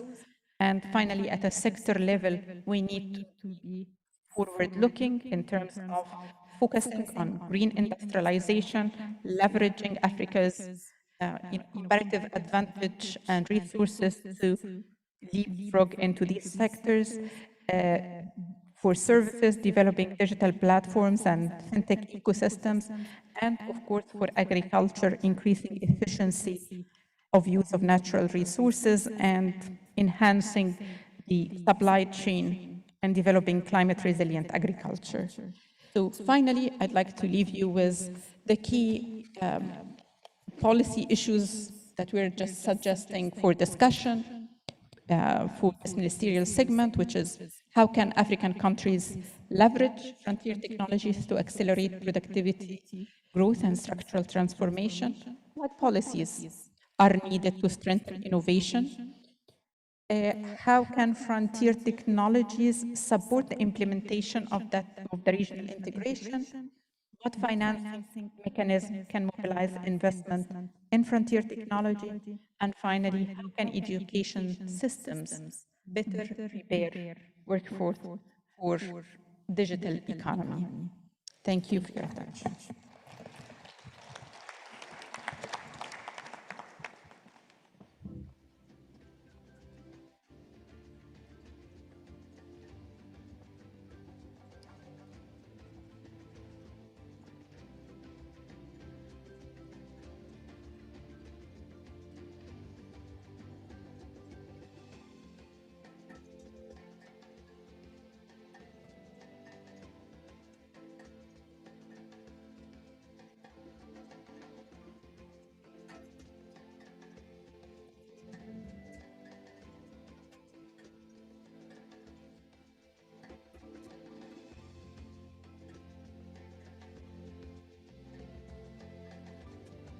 Can you continue? Thank you very much, Deputy Secretary, for such insightful and back-to-back presentations. And now, for a moment of high intellectual distinction, the 2026 Adedeji Memorial Lecture, which honors a giant of African development. And to introduce the lecturer, let's welcome Mr. Said Adejumobi, the ECA's Director of the Strategic Planning, Oversight and Results Division. Welcome, Director.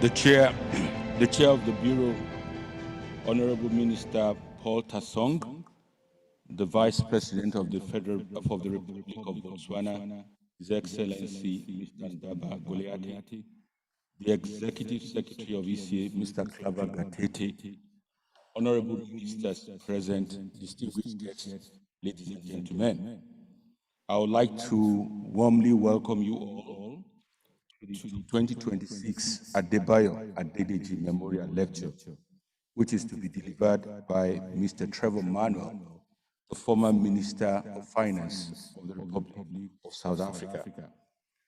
To provide a context to this lecture, especially for those who are not familiar with it, we would like to give you a background video which profiles the life and times of Adebayo Adedeji and why we instituted this lecture. Can we have the video, please?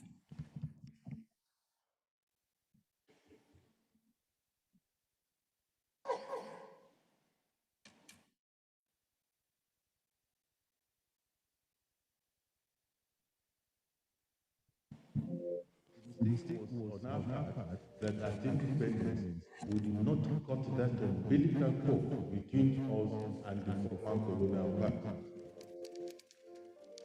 The Adebayo Adedeji Lecture was instituted by the ECA in recognition of the contributions and legacy of Professor Adedeji to the socio-economic development of the African continent. Truly represented one of the best in class bred economists across the globe. Man who has been ahead of all of us. First of all, Adedeji, intellectual, with clear analytic capacity. Professor Adedeji served as the Executive Secretary of ECA from 1975 to 1991. He remains the longest-serving Executive Secretary of ECA. Professor Adedeji made tremendous contributions to the socio-economic development of the African continent. Most of the development blueprints that the African continent had Adebayo Adedeji's footprints. For example, the Lagos Plan of Action and the Final Act of Lagos Law of 1990 and 1991, which remains a very remarkable blueprint for the continent. The Abuja Treaty of 1991 establishing the African Economic Community in developing also alternative development paradigms for the continent, especially in period of economic crisis. We recall that in the late 1980s and early 1990s, Africa was confronted with deep economic crisis. The path to recovery and development for the continent was a very contested issue. And Adedeji, on the platform of the ECA, provided alternative paradigm to the development of the African continent in the African fraternity to the structural adjustment program. Professor Adedeji also contributed to the revival of democracy in the African continent. The Arusha Declarations of 1990 of popular participation in development was to advocate for the return of democracy and governance building on the African continent. Professor Adedeji played a major role in that process. The African continental free trade area, which we are celebrating today, had its pedigree in the efforts made by people like Professor Adedeji in laying the foundation for regional economic integration on the African continent. Professor Adedeji also had its footprints in the establishment of regional economic communities on the African continent. Quite a number of regional economic communities had their background work done at CCA under the leadership of Professor Adedeji. In recognition of his contributions to the development of the continent, the lecture was instituted by ECA. Distinguished personalities are invited to deliver the lecture, who have also made significant contributions to the socio-economic development of the continent. In 2022, the lecture was delivered by Professor Fortin Mbeza on the theme, the role of human capital development and higher education in Africa's transformation. Shaleza was an associate provost and non-statistics professor at the Case Western University in the United States of America, and previously served as the vice chancellor of the United States International University in Nairobi, Kenya. Portugal Shaleza has to spread over 400 publications. In 2023, the lecture was delivered by Dr. Mohammed Chambers on the theme, governance, social contract, and economic development in Africa, looking back and projecting into the future. Dr. Chambers is a well-known, distinguished personality on the African continent. He was the former president of the ECOWAS Commission in Nigeria. Before that, he served as former deputy minister of higher education and foreign affairs in Ghana. He also served as the general of the Africa, Caribbean, and Pacific group of countries. Further, he was the UN Secretary General and head of the United Nations Office for West Africa and Senegal. Dr. Chambers currently serves as the AUI representative for silencing the guns. In 2024, the Adedeji lecture was delivered by Dr. James Manyika on the theme, Artificial Intelligence as a driving force for the African economy and society. James Manyika is the Senior Vice President of Research, Technology and Society at Google International. He has also served in various other capacities, including as Vice Chair of the National Artificial Intelligence Advisory Committee in the United States of America. The guest lecturer for the 2025 Adedeji.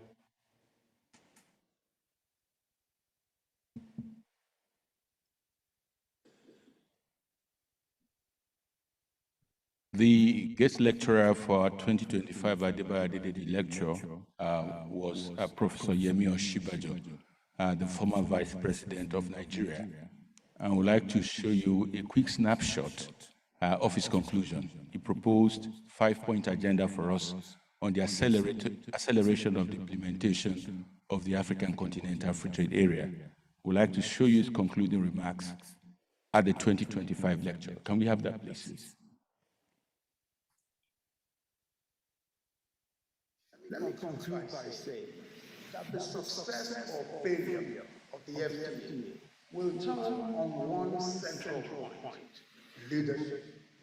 African leadership must consider the Continental Trade Agreement important enough to lead the effort to implement it. Indeed, to achieve tangible results, regional integration should be an intentional political project.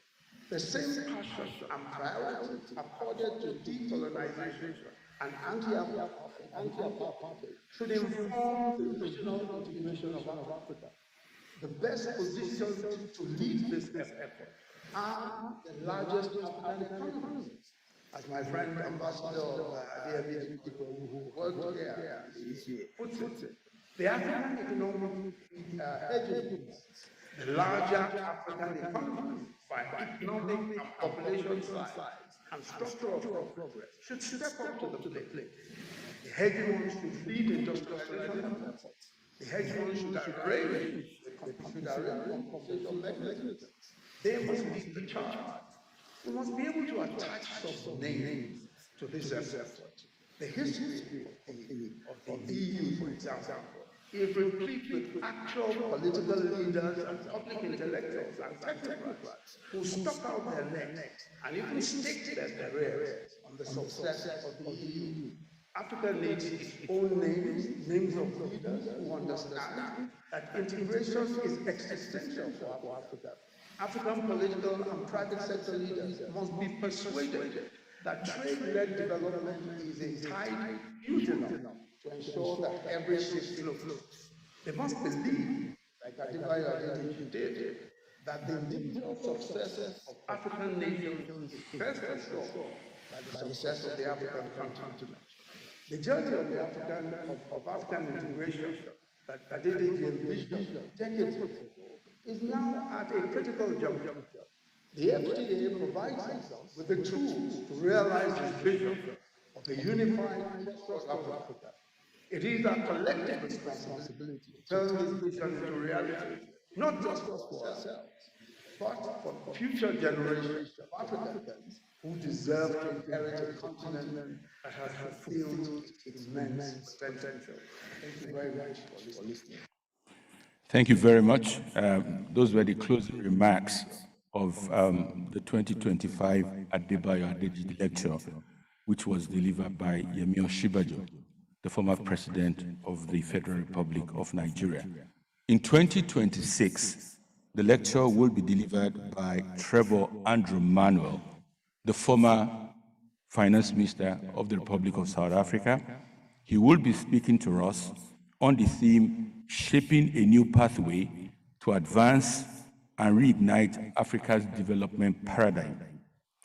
Trevor Manuel served as a cabinet minister in the Republic of South Africa from 1994 to 2014.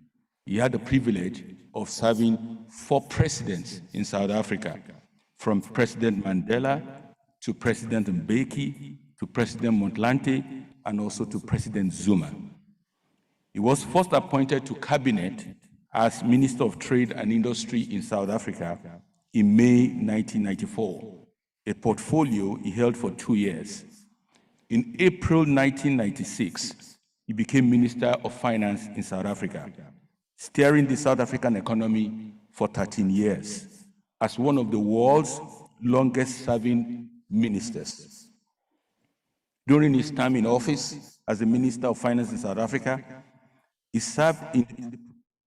during his last term in office, he served as minister in the presidency, responsible for National Planning Commission, a position he held from May 2009 to May 2014.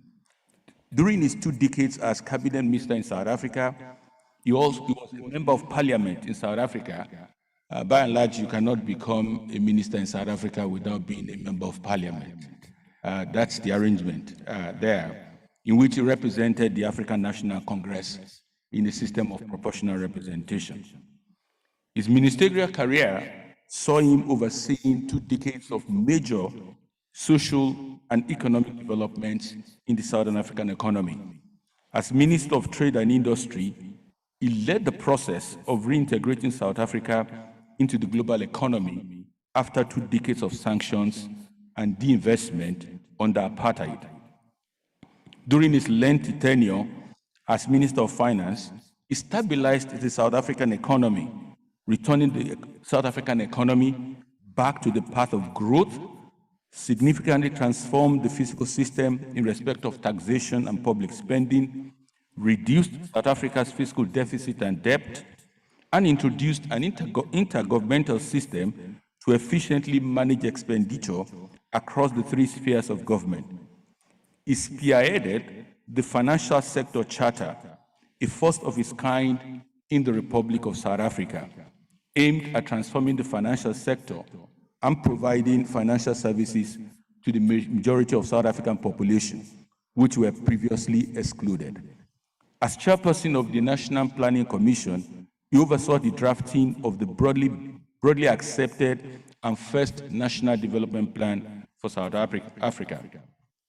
During his ministerial career, Mr. Manuel assumed a number of ex-officio positions in international bodies, including the United Nations, the World Bank, the IMF, the G20, the African Development Bank, and SADC, the Southern African Development Community. He was elected by his peers of a number to chair many of the bodies of these commissions. He served 2 terms as chairperson of the Development Committee of the World Bank. He also served in different other capacities. He was the special envoy of 2 Secretary Generals of the United Nations for financing development from 2001 to 2008.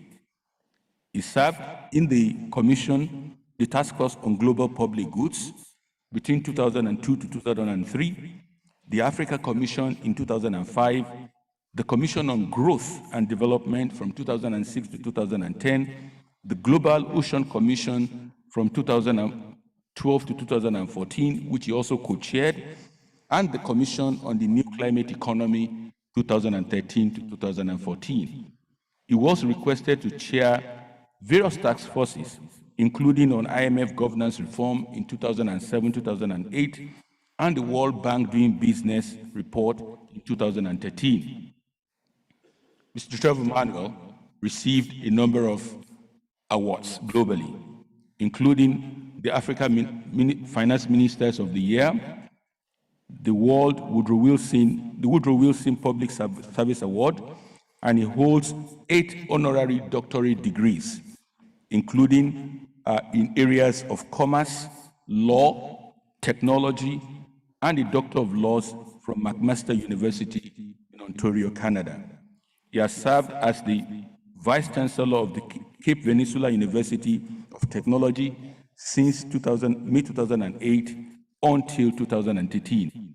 He's an honorary professor in the School of Development Policy and Practice at the University of Cape Town since 2015, where he's a senior political fellow and as professor extraordinary at the University of Johannesburg since 2014. Our guest speaker today also currently serves on several boards. He is the chairperson of the Old Mutual Trust Limited, chairperson of the Old Mutual Life Assurance Company, chairperson of the local organizing committee for the Cricket World Cup to 2027 in South Africa. He's also a very good sports lover. Chairperson of the South Africa presidency of the G20 Africa Expert Panel, director of the board of Muse Free Marion, non-executive director, deputy chairperson of the Rothschild South Africa PLC, director of the Alan and Grail Philanthropy Rwanda, and founder and patron of the Mitchell's Plain Osric Trust and Role Model Trust. He is happily married to Miss Marianne Ramos, and he currently lives in South Africa. He is retired, but he is not tired, and that's why he is not here with us today. He has a video for us of his lecture because he's on active service for the Republic of South Africa. He's been asked to be on a special delegation for the government of South Africa. Can we have the lecture of Mr. Trevor Manuel, please?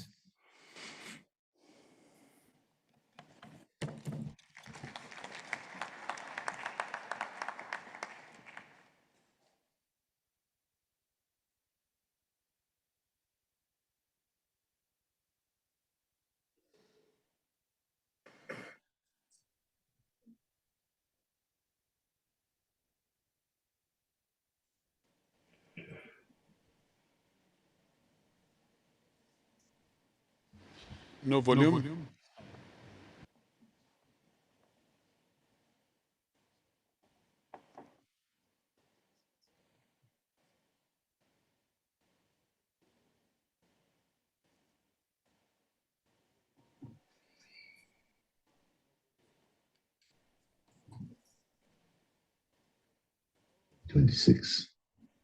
Program Director, distinguished ministers, Program Director, especially those, the UN Undersecretary, Dr. Clever, the UN Undersecretary, senior officials in Clever, and senior officials, I greet you all. Bonjour, I greet you, Assalamu alaikum. Bonjour, Assalamu alaikum. I greet you also with a sincere apology for not being physical. I greet you also with the distinct privilege to have been invited to this lecture in honor of one of Africa's greatest civilians. Can anything be done to remedy the situation? I think it's. Is it? Do we hear anything? I don't hear anything. No. Can we just maybe stop the video and rerun it? Technical room, please. Yes. Probably we can go for lunch while the technical services try to remedy the situation. Or what do you think? That's fine.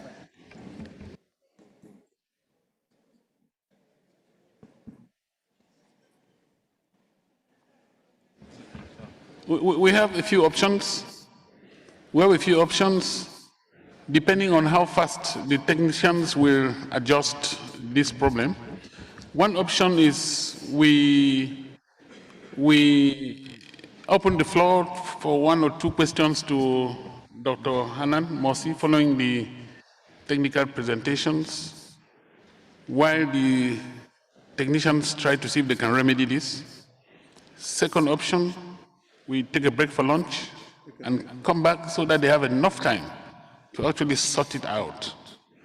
What is the most feasible? Is lunch ready? If lunch was ready?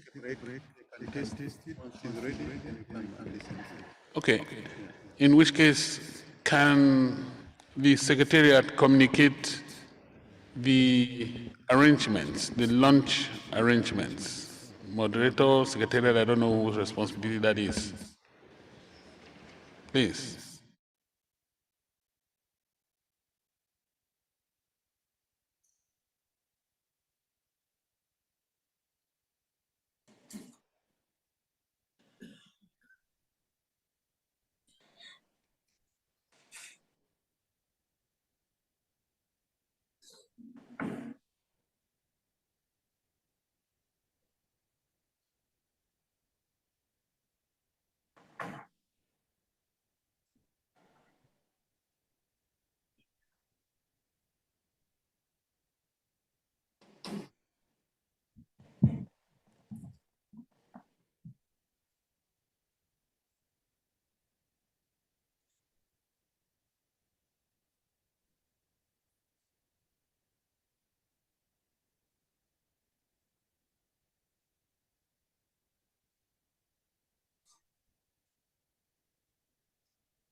Distinguished guests, many apologies. You know, this is technology. We are now indeed going to break for lunch. 1.5 hours lunch, which is ready in the same spot as yesterday, please. And I will also encourage you to visit our knowledge fair, which is very, very interesting indeed. So enjoy the break, bon appétit, and we'll reconvene here at 3:30 sharp to continue with our proceedings. Thank you all.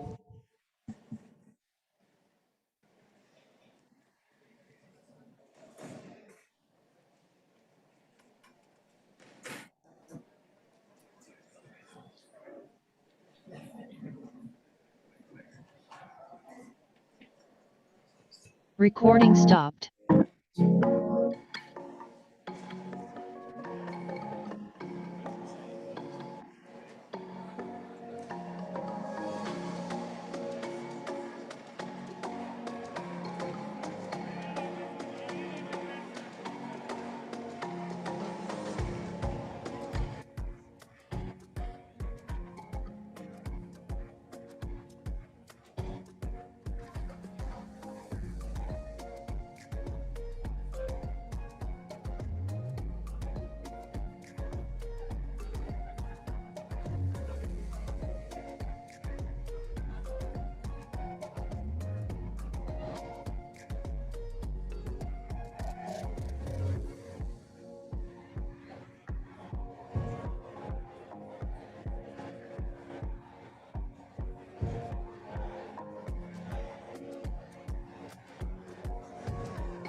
Hello again, ladies and gentlemen.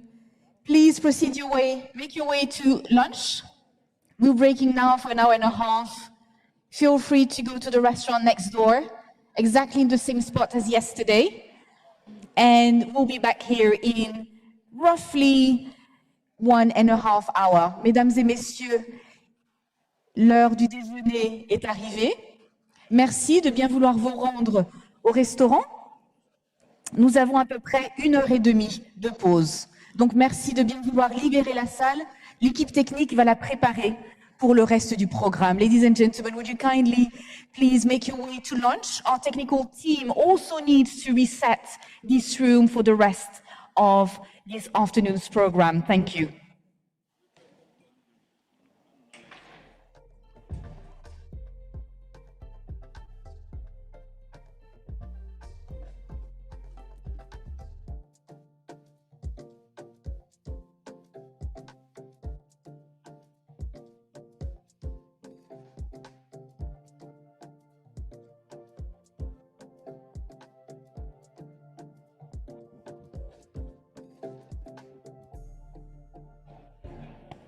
And also a quick reminder about the Knowledge Fair, which is right by the coffee area.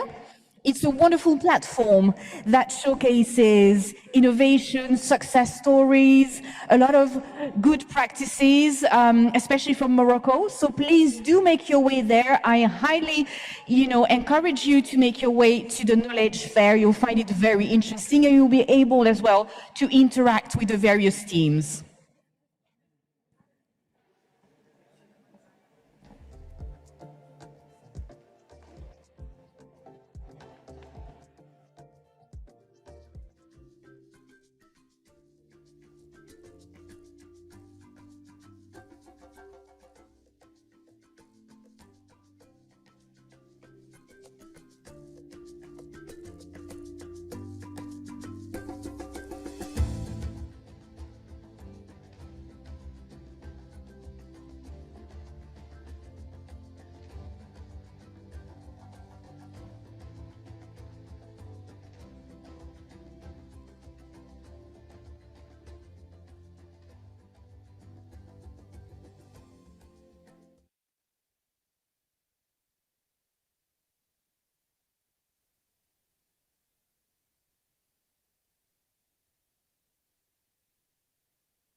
طارق l'époque multiprise.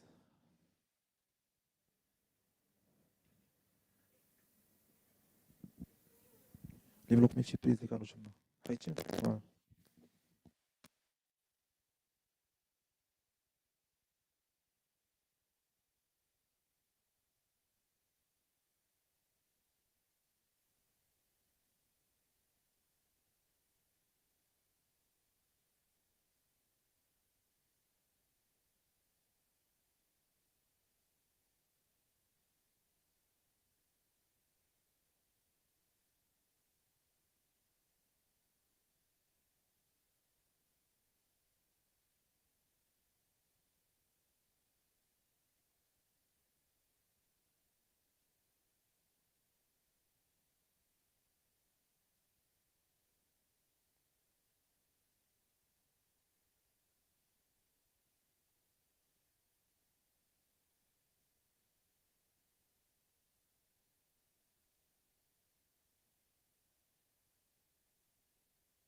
in Tangier on the 2nd of April 2026.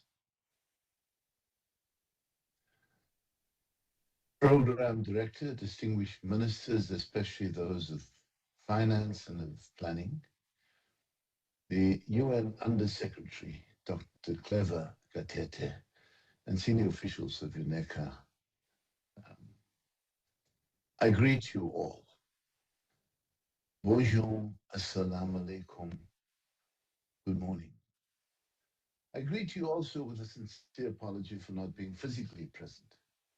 It's a distinct privilege to have been invited to deliver this lecture in honor of one of Africa's greatest economists and thinkers, Dr. Adedeji. As ministers of finance and planning, you all have a need for predictability because it's essential for forward planning. Sadly, at a time such as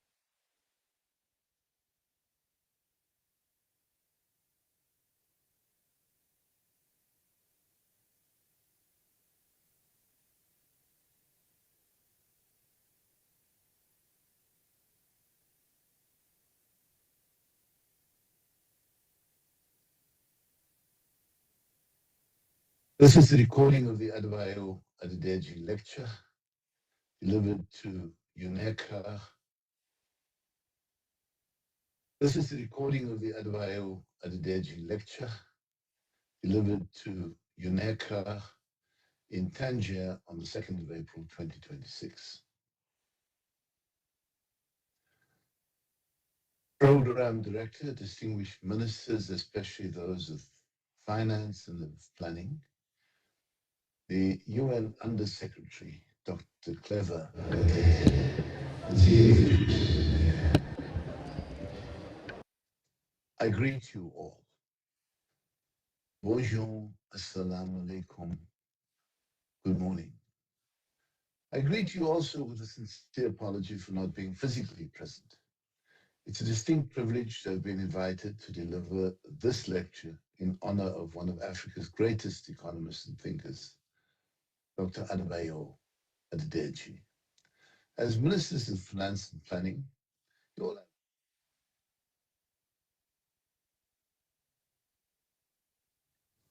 sadly, at a time such as this, predictability is a very rare commodity. Last year, the world was so very different. UNECA prepared a note in December drawing on the best available data and expertise and said, and I quote, the decline in the oil price is expected to have a negative impact on the major oil exporting countries in Africa, unquote. Just an aside, in November and December, Brent crude was priced at $60 to $63 a barrel. Now it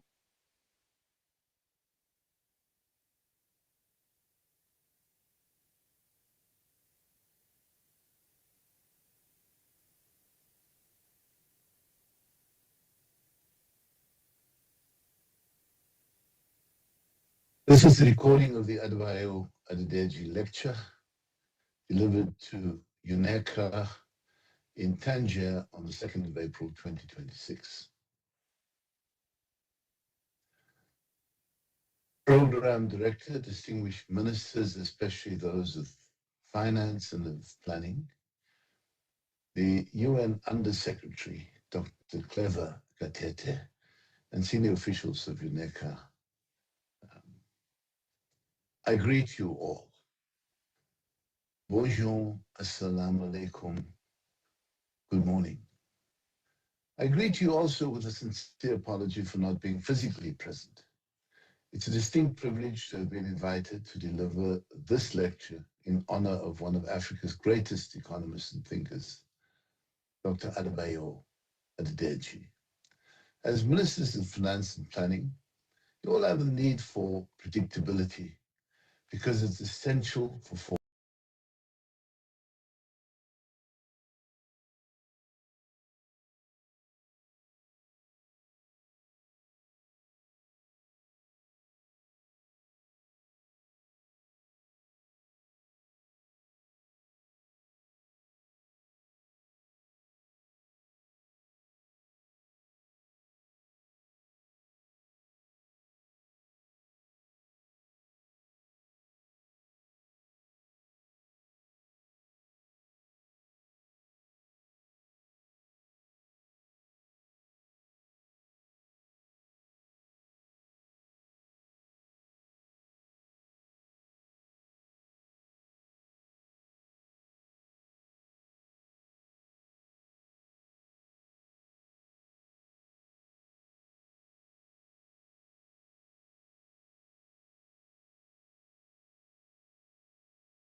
Welcome. Welcome back, everyone. Rebonjour à tous. I hope that you enjoyed Recording in the progress. lovely lunch break. Ladies and gentlemen, I would kindly ask you all, please, to proceed back to your seats. Mesdames et messieurs, merci de bien vouloir regagner. Ladies and gentlemen, could you please kindly get back to your seats? We're going to be resuming our proceedings shortly. Thank you. Welcome back, everyone.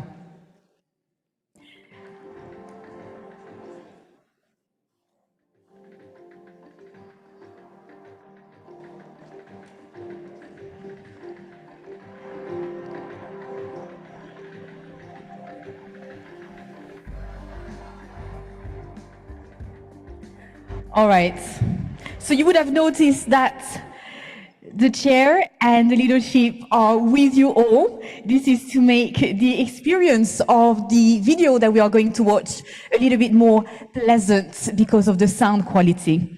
So now let's all go back to the 2026 Adedeji Memorial Lecture segment with a video from the lecturer, His Excellency Chair Emmanuel, former Minister of Finance of South Africa.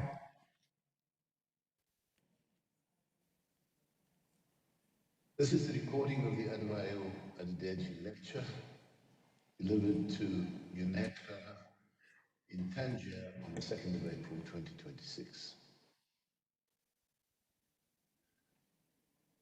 Program Director, distinguished ministers, especially those of finance and planning, the UN Under-Secretary, Dr. Clever Gatete, and senior officials of UNECA,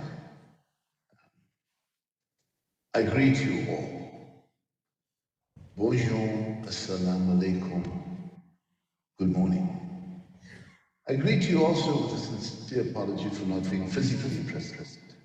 It's a distinct privilege to have been invited to deliver this lecture in honor of one of Africa's greatest economists and thinkers, Dr.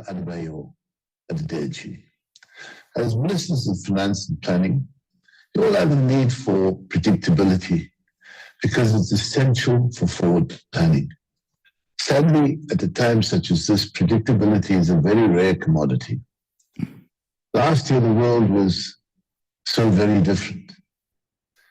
UNECA prepared a note in December drawing on the best available data and expertise and said, and I quote, the decline in the oil price is expected to have a negative impact on the major oil exporting countries in Africa, unquote. Just an aside, in November, December, Brent crude was priced at $60 to $63 a barrel.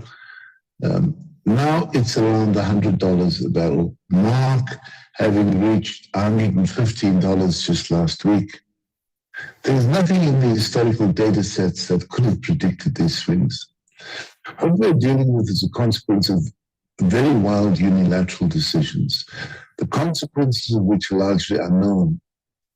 It's clear that the impact on prices will be borne by people across the globe. What is unclear is what the duration of the disruption will be and the scale of oscillations and how it will end. It would appear that these and other related matters have not been considered by the decision makers who created this mayhem. As price impacts work through the system, we do not yet know what the scale of the disruption to global supply chains will be. We do know from past experience that it takes time to work through all of the system, and both the primary and secondary effects will be felt very deeply.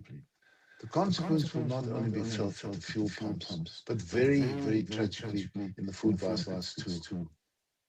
This is not only an energy shock, but also an agricultural shock. As well as affecting industry and corporations across a wide range of production, it's important to remember that it's the poorest who spend most of the income on food and transport. Last year, the world felt very different. We're able to place Africa very squarely on the global agenda. And the Africa Expert panel that I was a privilege for and privileged to chair played a big part in ensuring that Africa is a place at the table, but concerns are felt and established within the global order.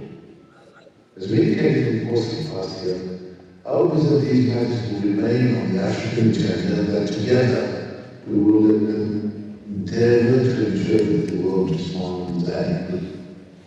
This is a process that has been carried out by Pan-African institutions, of which UNECA is an important component. At a high level, the panel was established to offer evidence-based recommendations that advance Africa's collective interests in the global economic policy reform. Key objectives in the panel's scope of work include tackling the debt crisis, unlocking investment, focusing on domestic resource mobilization, bringing into play global financial reforms, and a very strong emphasis on Pan-African partnerships. The panel's work was initiated under the aegis of the South African presidency of the G20 in 2025. But as we said early in last year, the work will continue beyond the South African presidency. We start from the premise that the issues have been well articulated, well supported by evidence, and now we need to focus on implementation. And that is decisively an African moment. We turn to UNECA to ask how we will do this. Part of what has shifted in the global arena is that there's a particularly hostile attitude articulated by some of the rhetoric on global matters. Let me lift briefly from Secretary Marco Rubio's speech at the Security Conference on the 14th of February this year. He said, and I quote, "For the United States and Europe, we belong together. America was founded 250 years ago, but the roots began here on this continent, being Europe, long before the man who settled and built the nation of my birth arrived on our shores, carrying the memories and traditions and the Christian faith of their ancestors as a sacred inheritance, an unbreakable link between the old world and the new. We are part of one civilization, Western civilization. We are bound to one another by the deepest bonds that nations could share, forged by centuries of shared history, Christian faith, culture, heritage, language, ancestry, and the sacrifices of our forefathers made together for the common civilization to which we have fallen heir." Unquote. Clearly, in his articulation, Secretary Rubio says all of the rest of the world is excluded from that paradigm. No Asia, no Africa, no Latin America. This is purely a North America European alliance that binds them together.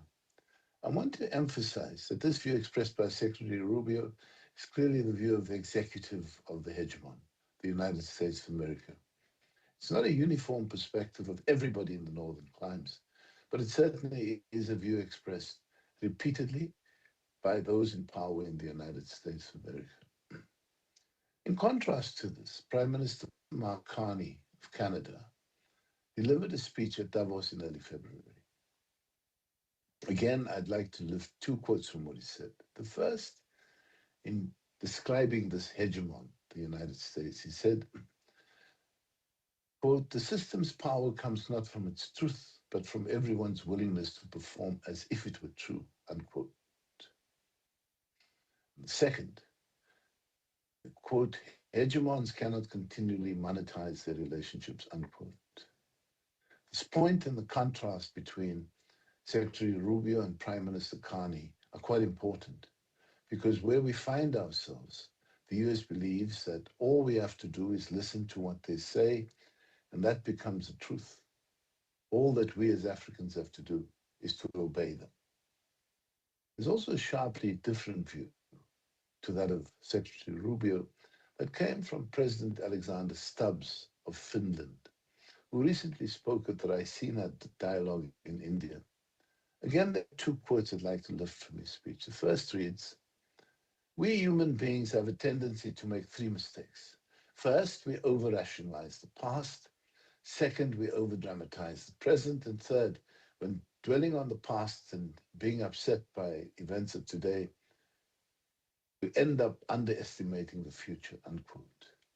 And second thing that President Stubbs said is, quote, "My worry is that these conflicts are incrementally becoming global And my aim today is to try and find a pathway back to international order in which institutions, norms, and rules are respected. Without a functioning world order, power vacuums will be filled by by raw power, rogue behavior, and predatory hegemons, unquote. I think that the views of President Stubbs are largely in line with those articulated by Prime Minister Carney, and let me say, with which I have lots of comfort. The gist of it is that we as Africans must look to ourselves and understand the value of what we bring to bear. We must stop being the implementers of the views of the hegemon based in Washington, D.C.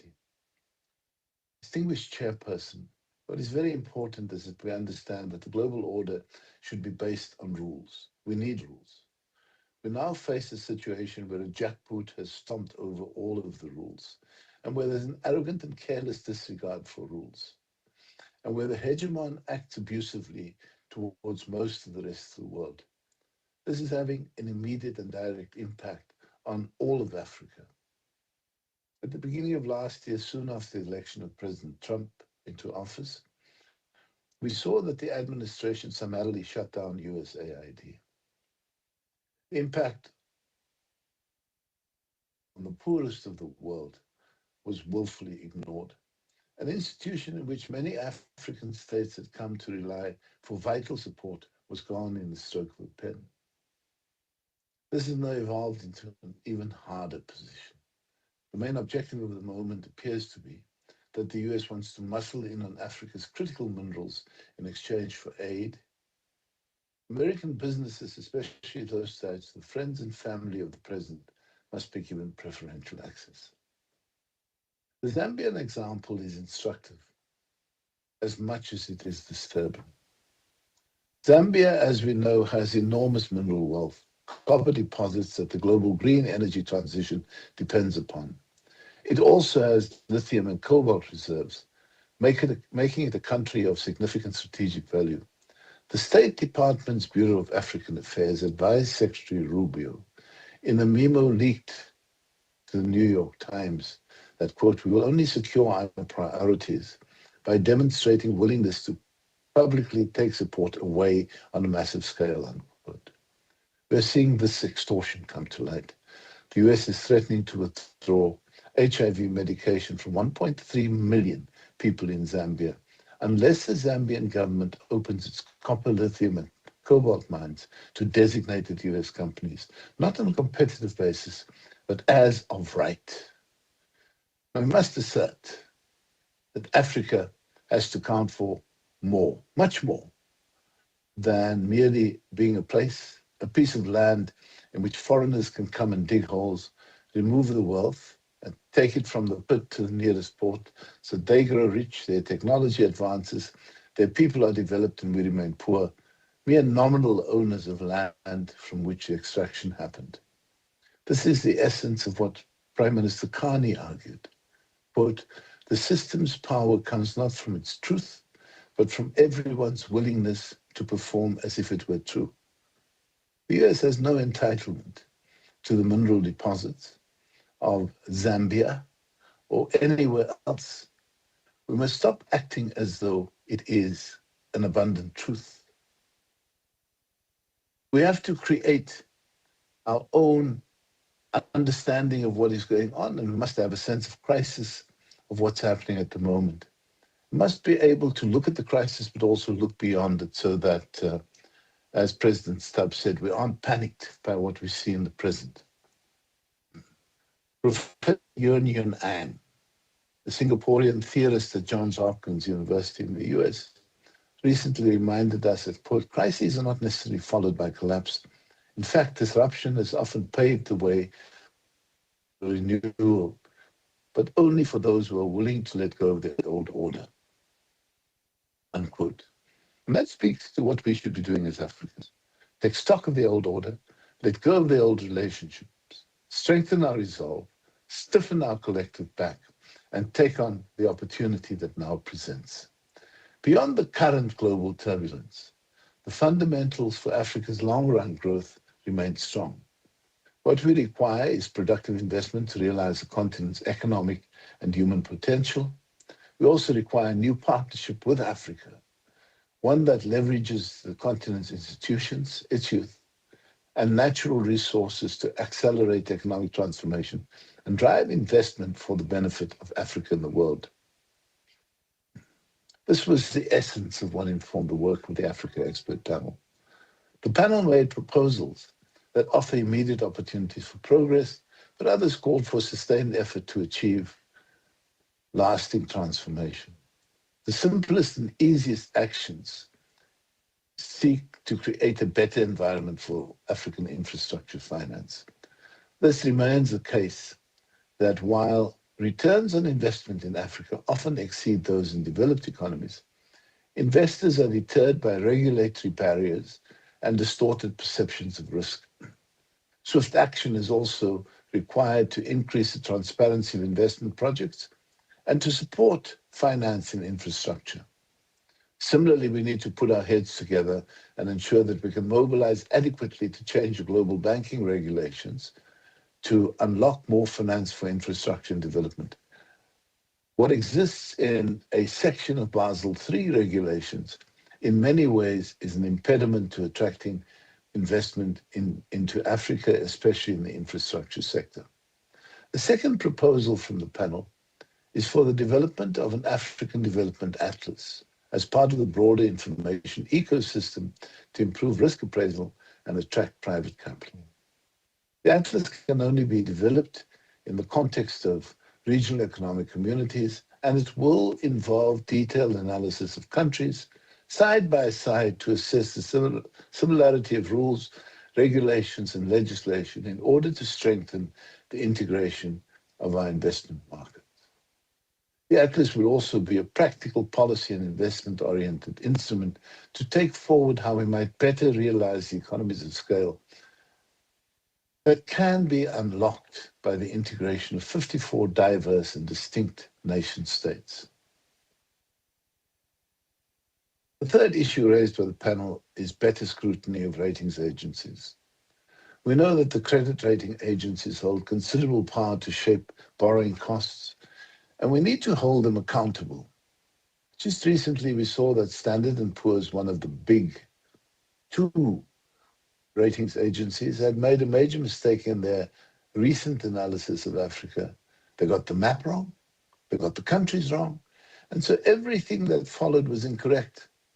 We know that the ratings agencies in 2007, 2008 gave AAA ratings to the collateral debt obligations that triggered the global financial crisis. They are indeed fallible. And on Africa, where information is sparse, they are exceedingly fallible. Africa needs a voice that talks to the ratings agencies. The fourth issue that we must work at is to improve the transparency of sovereign lending. This is a shared responsibility of both debtors and creditors. It's a big, big issue.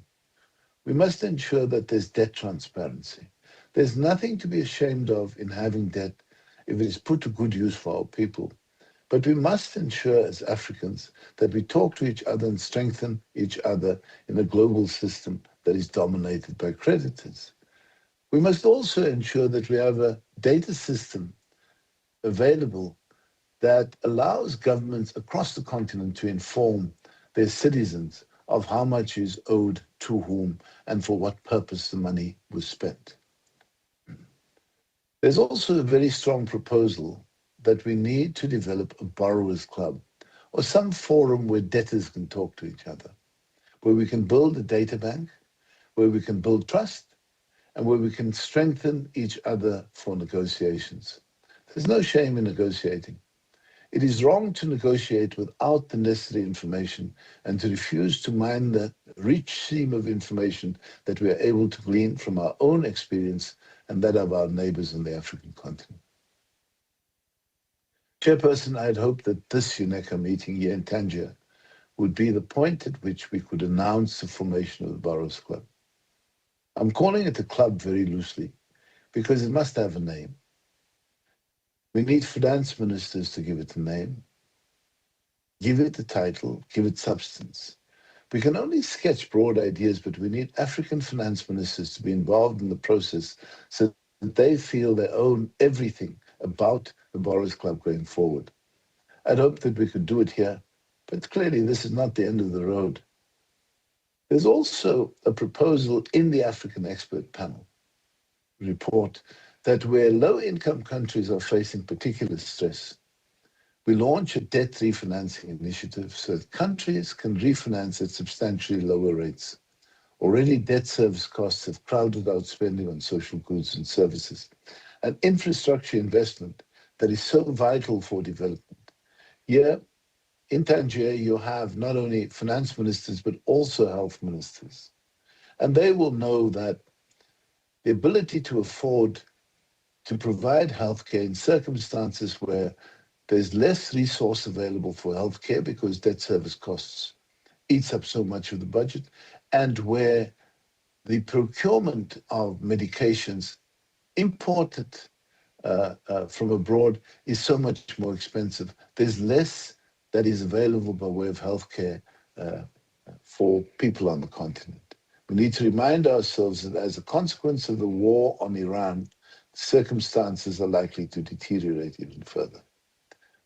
Now, if we want to achieve this, Chairperson, it's important that we understand that Africa must be strengthened, and that the route to strengthen Africa is to strengthen our regional economic communities. We need to strengthen them individually so that each one of them is strong, but we also need to strengthen them across the entire continent so that there's greater equivalence between the various regional economic communities. This, of course, will also give considerable impetus to the African Continental Free Trade Agreement. But beyond just trade, we must ensure that the rules are easily understood and applicable across the continent.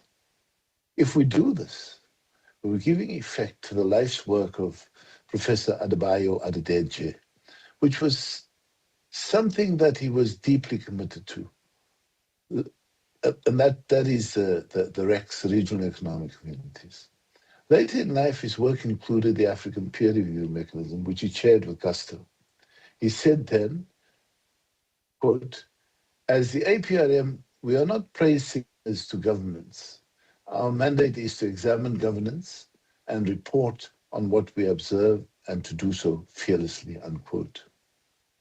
And so the oversight of governance in Africa by Africans, as expressed through the APRM, remains an important instrument to be able to advance our collective interests on the continent.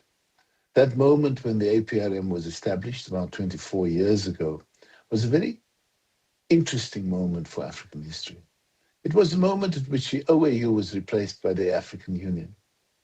The institutions were renewed and strengthened, new people were brought in, new rules created. And I think that in broad and general terms, 24 years on, it seems like a similar moment, a moment to which we must look to ourselves and understand the value of interaction between Africans. My plea to you as finance ministers, ministers of planning and health ministers, is that you be disobedient to the old order. In 1933, the economist John Maynard Keynes wrote a very important essay entitled National Self-Sufficiency. In it, he argued, and I quote, once we allow ourselves to be disobedient to the test of an accountant's profit, we've begun to change our civilization, unquote. So my pleading to you is to focus on how we can change our civilization as Africans, our collective civilization as Africans, what we need, what gets taken away from us, and how we get there.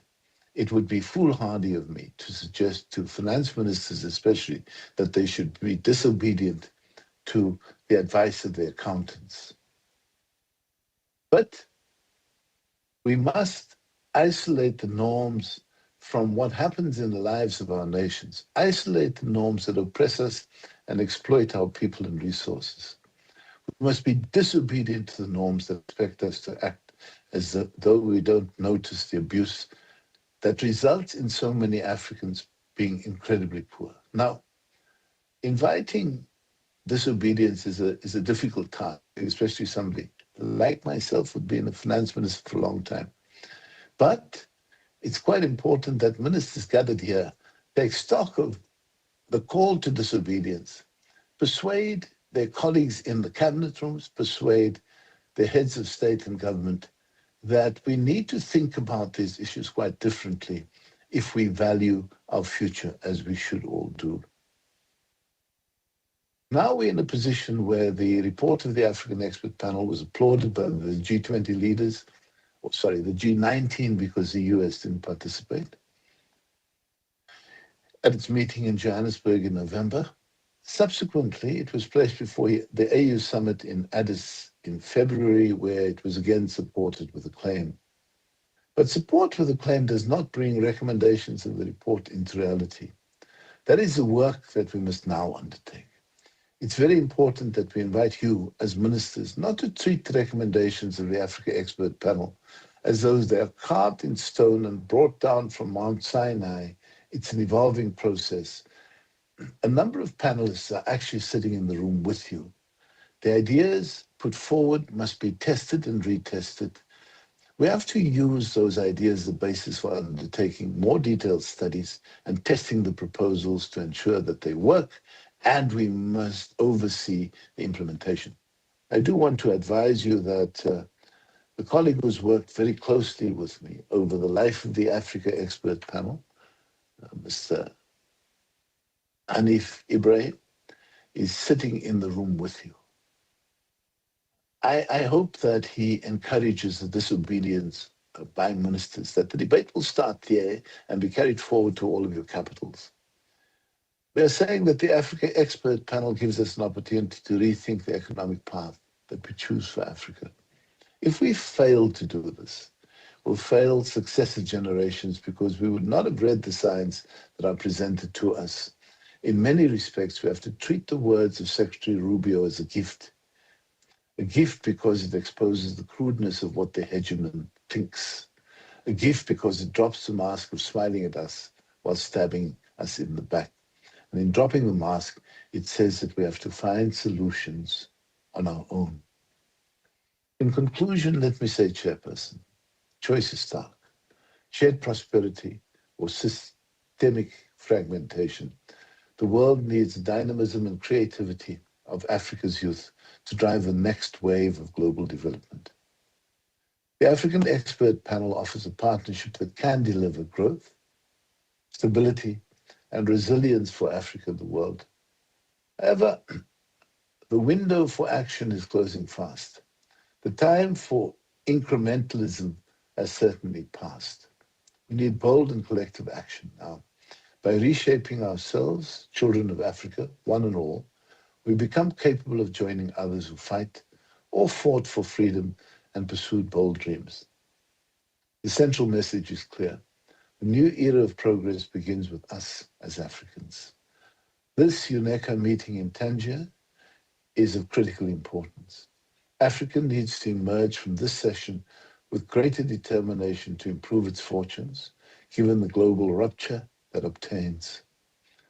Remembering the spirit of Dr. Adedeji, Africa must accelerate industrialization, foster regional integration, invest in digital infrastructure, and leverage its young population.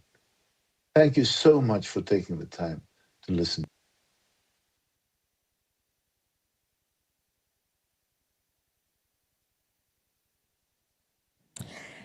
And our thanks to His Excellency Trevor Manuel, former Minister of Finance of South Africa. I will now ask the Chair, as well as His Excellency Ndaba Gwalate, Vice President and Minister of Finance of Botswana, Mrs. Hanan Morsi, and Mr. Alaji Marong, please to come back on the stage to proceed to a round of questions from the room, please. Please join us, Excellency.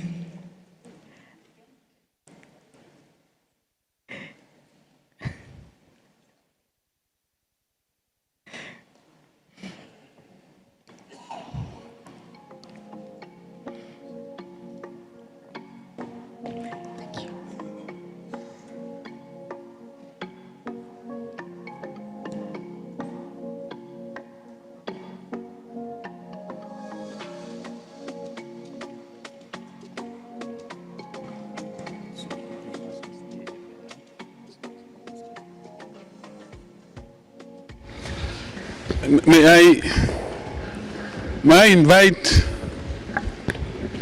please, I would like us to... Microphones, please, on the stage. I would like us to once more give a resounding round of applause for that very intensive lecture that reflects the personality that carries Mr. or Dr. Adedeji. Please.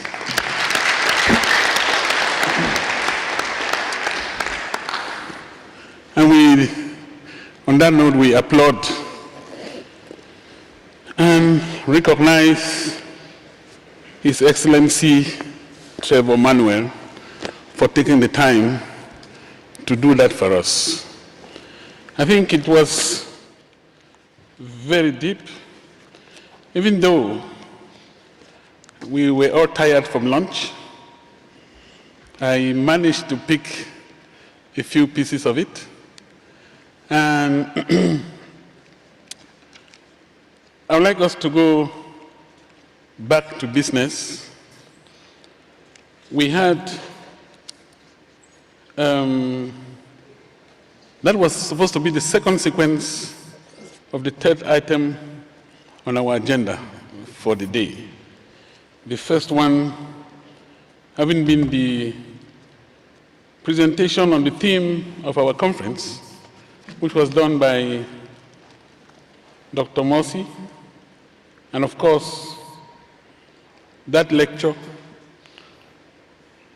by His Excellency Trevor Manuel, and our agenda provides for some discussions.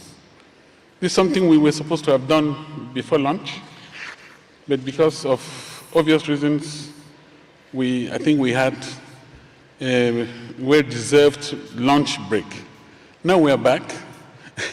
Now we are back, and we've had the second presentation. Dr. Morsi is right here, and she will be glad to listen to the ministers, maybe in the form of questions, in the form of comments. Say it the way you want, please. But for the purposes of time management, I would simply suggest we keep it short, we keep it simple, and of course, we go straight to the point. To help the Secretariat, it may not be a bad idea to just give a brief, tell us briefly who you are, so they can, those who are taking notes could note who you are. The floor is open. You have the microphones right before you, please. Just a show of hand. The Secretariat will call my attention, and I will invite you to speak.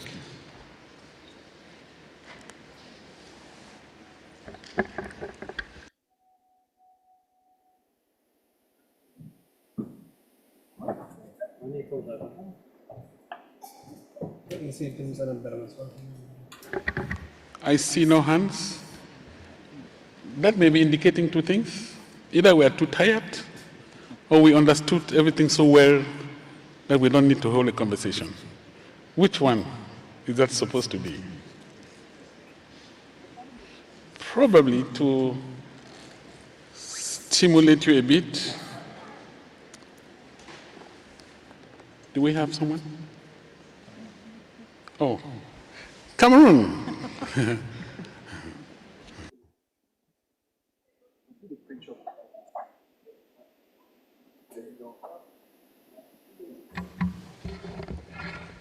Yeah, Mr. Chair, thank you for giving me the floor. Excellencies, ladies and gentlemen, even though Cameroon is chairing the Bureau, I would like to speak on behalf of the Cameroon delegation, saying that the Cameroonian delegation joins its voice to those of previous speakers since the morning to congratulate the ECA Secretariat for the quality of the presentation on the theme of the 58th session of the Economic Commission for Africa. At the same time, let me thank the authorities of the Kingdom of Morocco for the welcome hospitality reserved to our delegation since its arrival in this beautiful city of Tangier. The delegation of Cameroon welcomes the commitment on constant efforts of ECA to stimulate economic transformation on the continent, including discussions around the theme of this conference, which allow us to understand that technological progress integrated into production system can support long-term growth throughout the accumulation of knowledge, learning by doing, and investment in research and development. In the National Development Strategy of Cameroon, innovation is a key factor for productivity, economic resilience, and long-term development. With GDP growth expected in 2026 at around 4.3%, driven by digital transformation, e-commerce, the development of startups, fintechs, agri-tech, and innovation in SMEs, advanced technologies are a major lever for economic growth in Cameroon. Is this dynamic? The head of state, His Excellency Paul Biya, has just ordered the creation of a special allocation account of 50 billion francs CFA to finance digital entrepreneurship and innovation for young people. Excellencies, ladies and gentlemen, the current international situation teaches us that innovation is a priority for our economies. Despite the challenges related to funding and infrastructure needs, my country can welcome some major innovations in fields of digital governance throughout the dematerialization of tax procedures, the local design of drones, the medical tablets allowing remote cardiac examinations, online payment solutions, and agricultural platforms like ifram.cm. I cannot conclude my remarks without congratulating and encouraging the CA, which under the leadership of its Executive Secretary, Mr. Claver Katete, continues to implement initiatives to modernize our economies, as well as the efforts made to support our country in achieving its development agenda. I thank you very much. Thank you, Cameroon.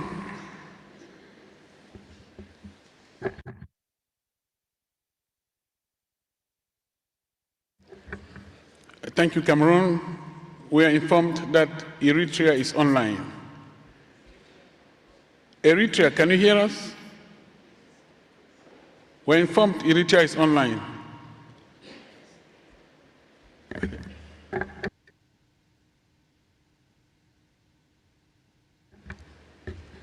We are with the... Yes, Chairperson. Thank you. I hope I am audible. Thank you very much, Honorable Chairperson. Just Honorable Chairperson, one, we wanted to thank and commend seasoned panelists as well as the presentation which have been made and the presentation. And just we wanted to raise Your Excellency on the issue of access to technologies as well as the constraints into opportunities. Just thinking, Chairperson, Your Excellency, currently within the context of politicization of justice,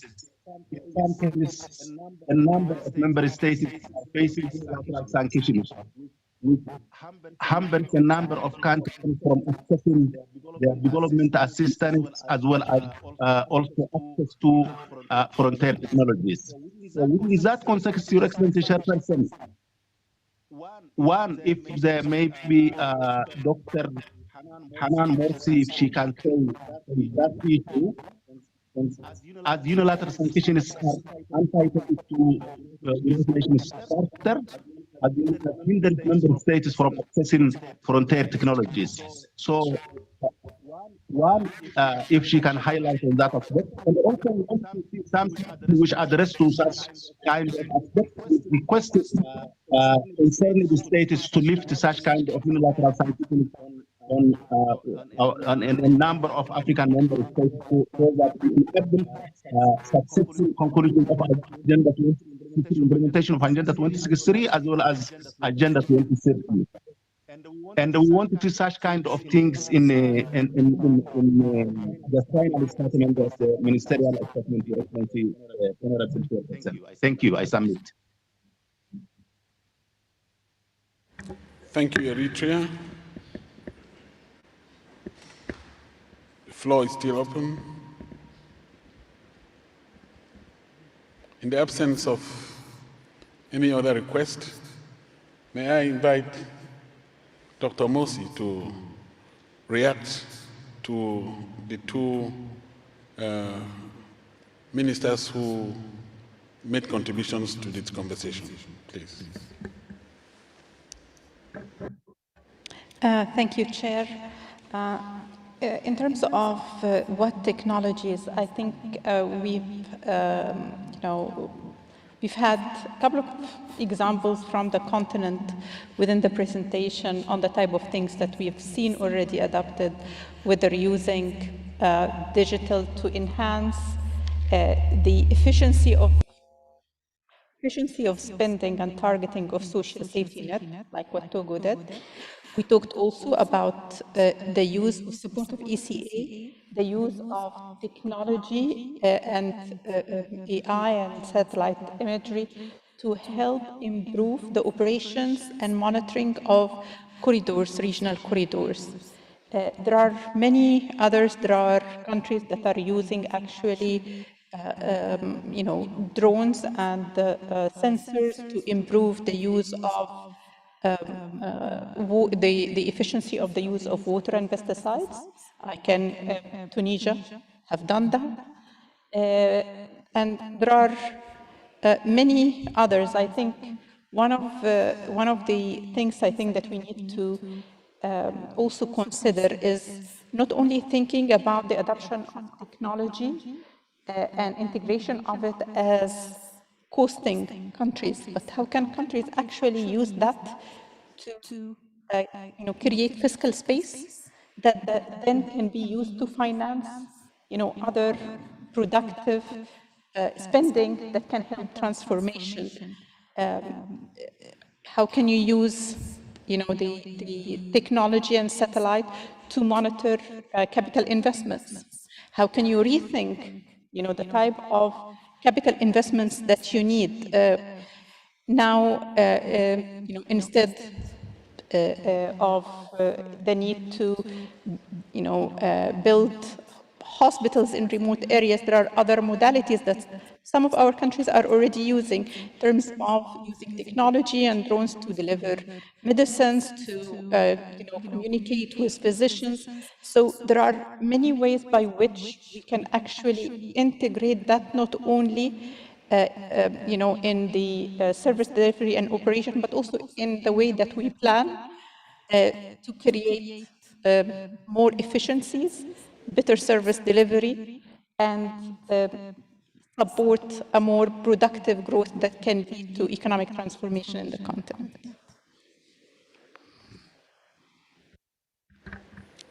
Thank you. Tanzania.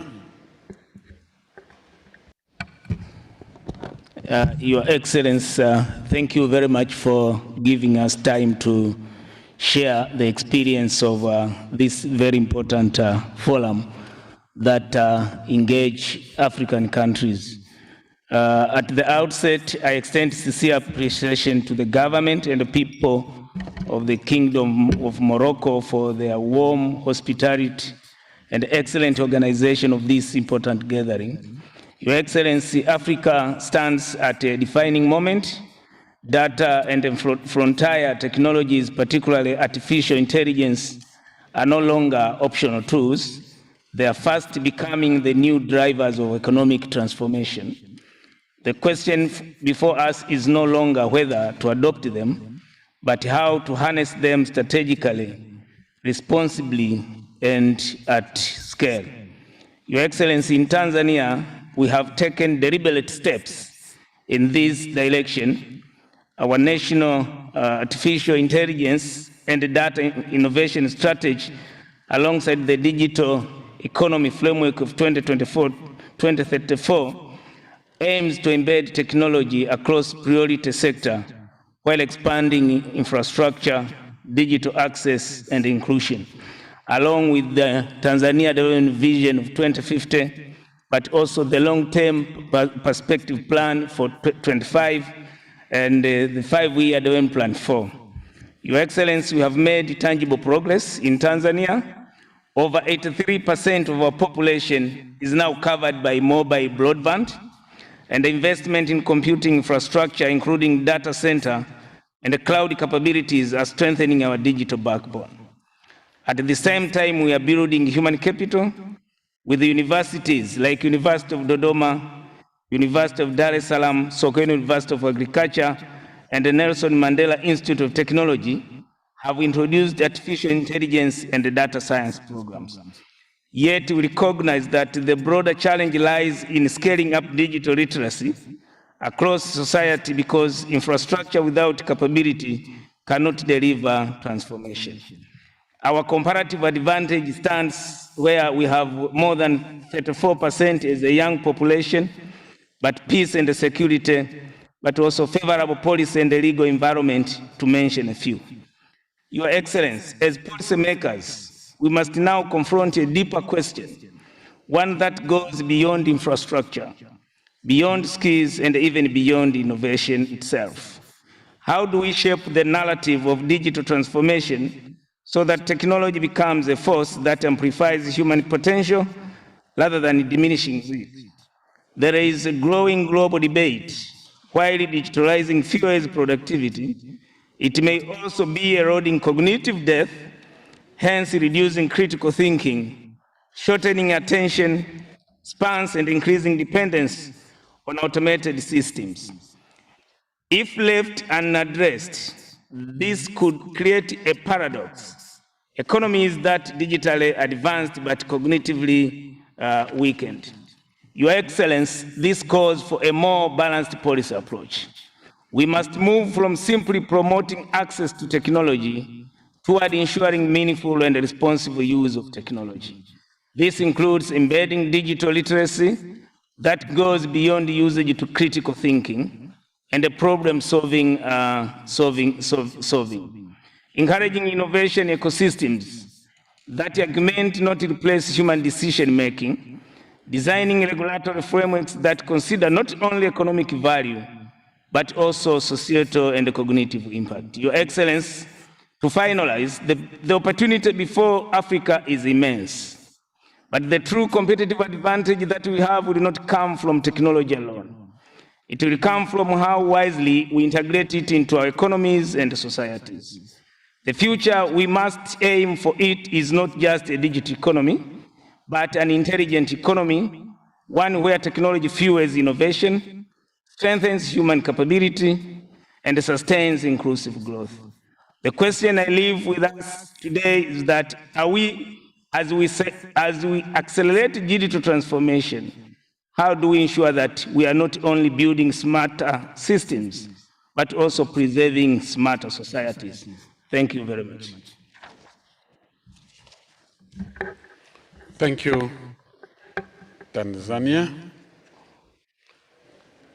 I wonder if Dr. Mosi wants to say a word before we wrap up on this. Oh, I see another request. Which country is that? Sierra Leone. Madam Minister, please. Thank you, Honorable Chair. And I observe all existing protocols. On behalf of the government of Sierra Leone, it's my privilege to make an intervention here and to let this gathering know that leveraging of technology for economic growth and transformation is central to our government's development agenda. And within our medium-term National Development Plan 2024 to 2030, as one of our big game changers, big 5 game changers, technology and infrastructure, a game changer number 4. And this underscores the catalytic role of technology for accelerating economic growth, but also strengthening our governance and enhancing service delivery.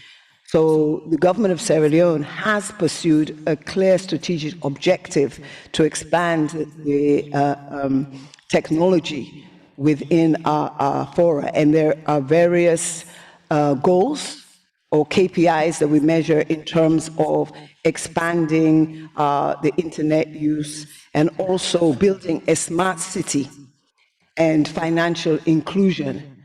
But these national goals, we feel, are part of a broader continental agenda or a broader continental vision for us to be a digitally integrated continent, making us more economically resilient on the continent, as was discussed earlier today. So our national progress, we feel, builds into regional outcomes, enhancing connectivity, harmonizing policies in the region, and unlocking cross-border opportunities.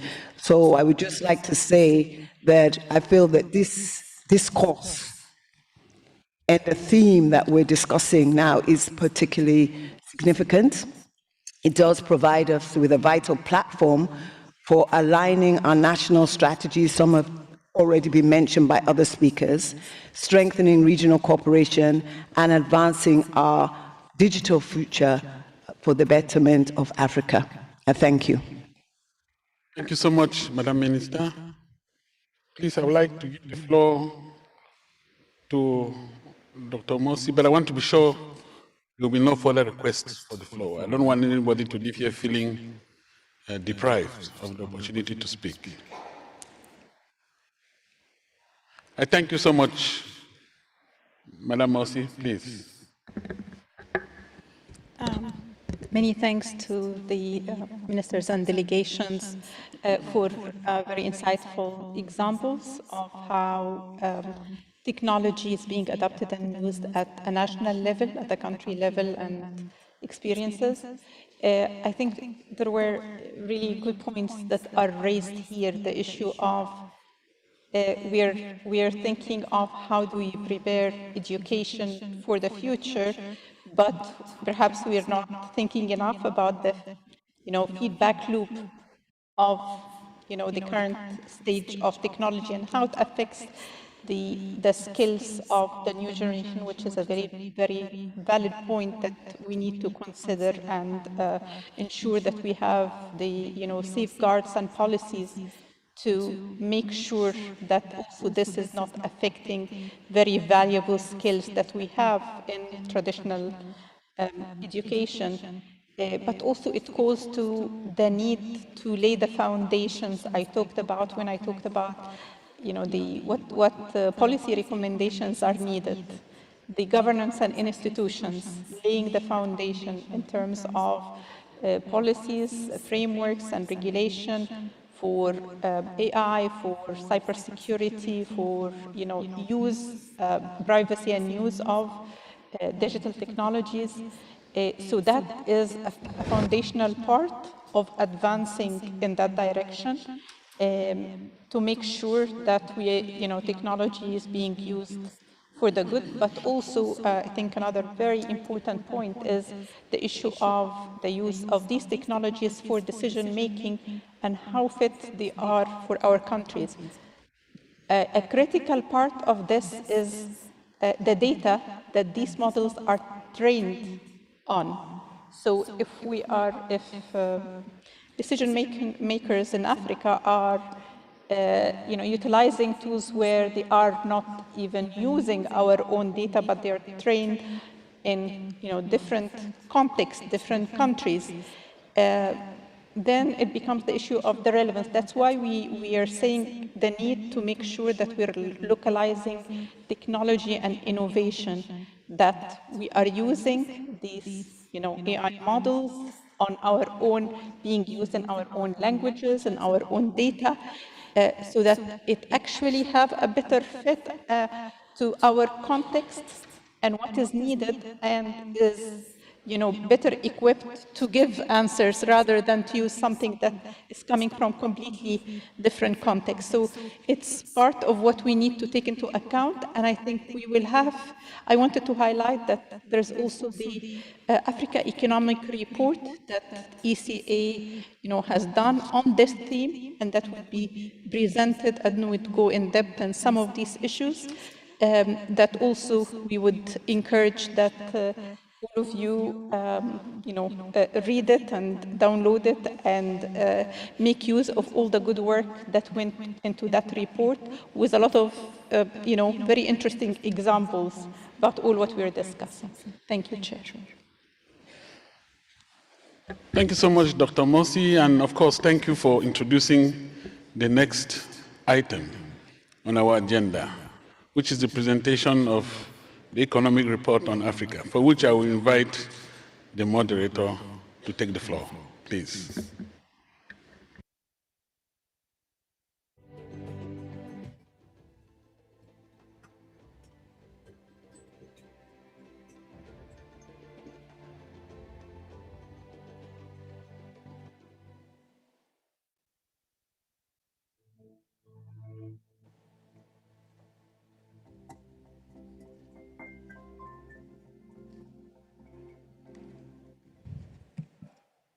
Thank you very much. This was quite an interesting round of questions. It's very exciting to hear from all of you. So, we often hear that the global market for frontier technologies, from AI to green energy, is projected to reach $16 trillion by 2030. But that's only 4 years to go.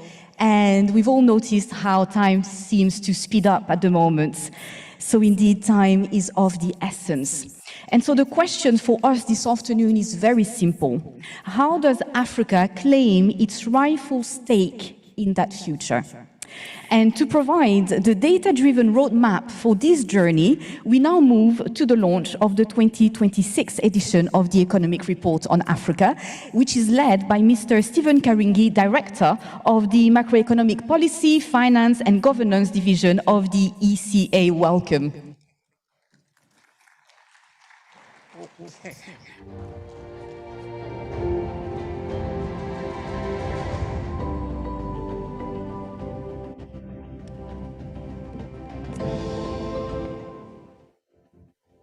Thank you so much, Moderator. Honorable Chair, Excellencies, on behalf of the ECA, I'm very pleased to be the one to make the presentation of the Economic Report on Africa. And so that I don't forget by the time I finish, I wanted to acknowledge my colleagues who, under the leadership of the Executive Secretary and the Deputy Executive Secretary and our Chief Economist, worked so hard to put this report together. I would love to mention their name, but it's almost half of the leadership of the senior leadership team and their team, because this is a corporate document. So just allow me to say I acknowledge all the directors that were involved in this with their teams, and also the team that did the production under the leadership of Sarah and Marcel. And as I do the presentation, I think we are going to distribute copies of the report. Now, since we started our meeting at the Committee of Experts, we did talk about where the African economy is meant to be. We did this work and put this report together before the start of the war. As you can see, we were a bit conservative in our growth estimate compared to what other institutions have already published. But the key point is that you've been doing very well in managing our economies, because the African economies have actually shown resilience. We were expecting a 4% growth this year and a slight increase in terms of average moving to 2027. Now, most of this growth has been driven by the public investments, most of which we know are also being funded by the African taxpayers, although we are also borrowing, as you will see. And even though we would have wanted to see more of the AFCFTA, we think it's starting to give some results based on the kind of trade dynamics that we are seeing. Inflation was expected to ease this year, and even more going into next year. But now we are not quite sure, because in your discussions this morning, we are all feeling the pressure of the likely pass-through of the price increases, either from energy or from food due to fertilizer prices. Now, in terms of the debt, we have a big issue. It remains quite high, and the cost of borrowing high and likely to rise more. Now, you will see how the different regions of our continent are performing. East Africa seems to consistently do very well in the last few years, but that's the situation when it comes to the regional dimension of the growth. Now, given the resilient growth that I have mentioned, this growth really has not fully addressed the challenges that we have in our development. We still have challenges to do with poverty and inequality. We still have challenges to do with gender gaps. Structural transformation has not happened, and we have an ongoing rapid urbanization, a mega trend that is supposed to be a positive thing for the continent. But it turns out at the moment this mega trend is really putting pressure on employment and housing rather than making addition to growth. So these development challenges, we hope and believe that if we can actually maximize or optimize on the harnessing of the data and the frontier technologies, we may be able to address this. To the right of this chart, of this slide, there are some points that Hanan presented earlier, the sources of growth, so I'll not go back there, but probably this lack of productivity growth has something to do with the development challenges that we are seeing. Now, we also saw earlier in the presentation of the theme the potential that the frontier technologies have and the various sectors where that is likely to happen. So I'll not dwell much on this issue of how generative AI productivity impacts in Africa in the different sectors, because we had that presentation earlier. I would urge us to look to the right of the slide to see actually there is some improvement in the frontier technologies in the different subregions of the continent.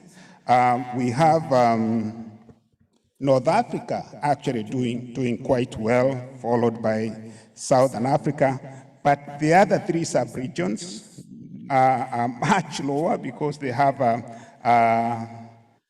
frontier technology readiness index that is just below 0.3 on a scale of 0 to 1. But this is how Africa is doing, which shows there is actually room for us doing more if we are going to want to see this readiness index even being above 0.5 as we tend towards 1. So this is the situation when it comes to the adoption of frontier technologies in the continent today. You'll find most of this information in the report that we have just that is being distributed to you. The report does actually give much more insights on how we think these frontier technologies translate into productivity and into growth.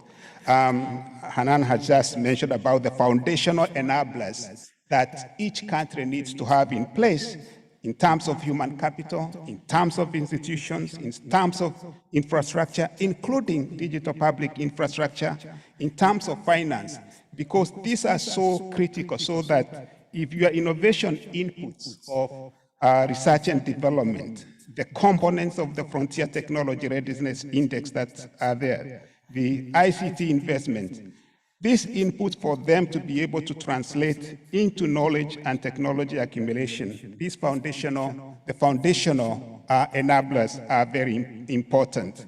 Now, there is a lag of 1 to 2 years as you move from the innovation inputs to knowledge and technology accumulation, subsequently into productivity outcomes through total factor productivity growth and efficiency and quality upgrading, and eventually into structural transformation and growth. So this is the conceptual framework that you'll find in the report that we used to try to understand the empirics of what frontier technology, how it transforms, how Africa is doing in terms of moving from frontier technology into productivity and subsequently into growth, and in the long term into structural transformation. There is also feedback loop within this conceptual framework, but that's essentially the framework that we used in preparing the report for you, the one that has just been distributed to you. So now, given that conceptual framework, we used the data of the Frontier Technology Readiness Index, which is published by UNCTAD.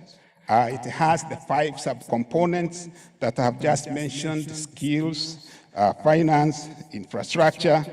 And then we try to understand, does it have a positive, the magnitude of the impact of that index into productivity? And what we found is that there is a gain in productivity. That is the first numbers that you see there of productivity effect. There is a gain of productivity from frontier technologies, and this takes 3 to 4 years to feed into the process, and it stabilizes at about 0.26 percentage points. So 1% increase in the readiness, the Frontier Technology Readiness Index gives a push of about 0.26 percentage points into productivity. Now, I know you may ask, something below one percentage point.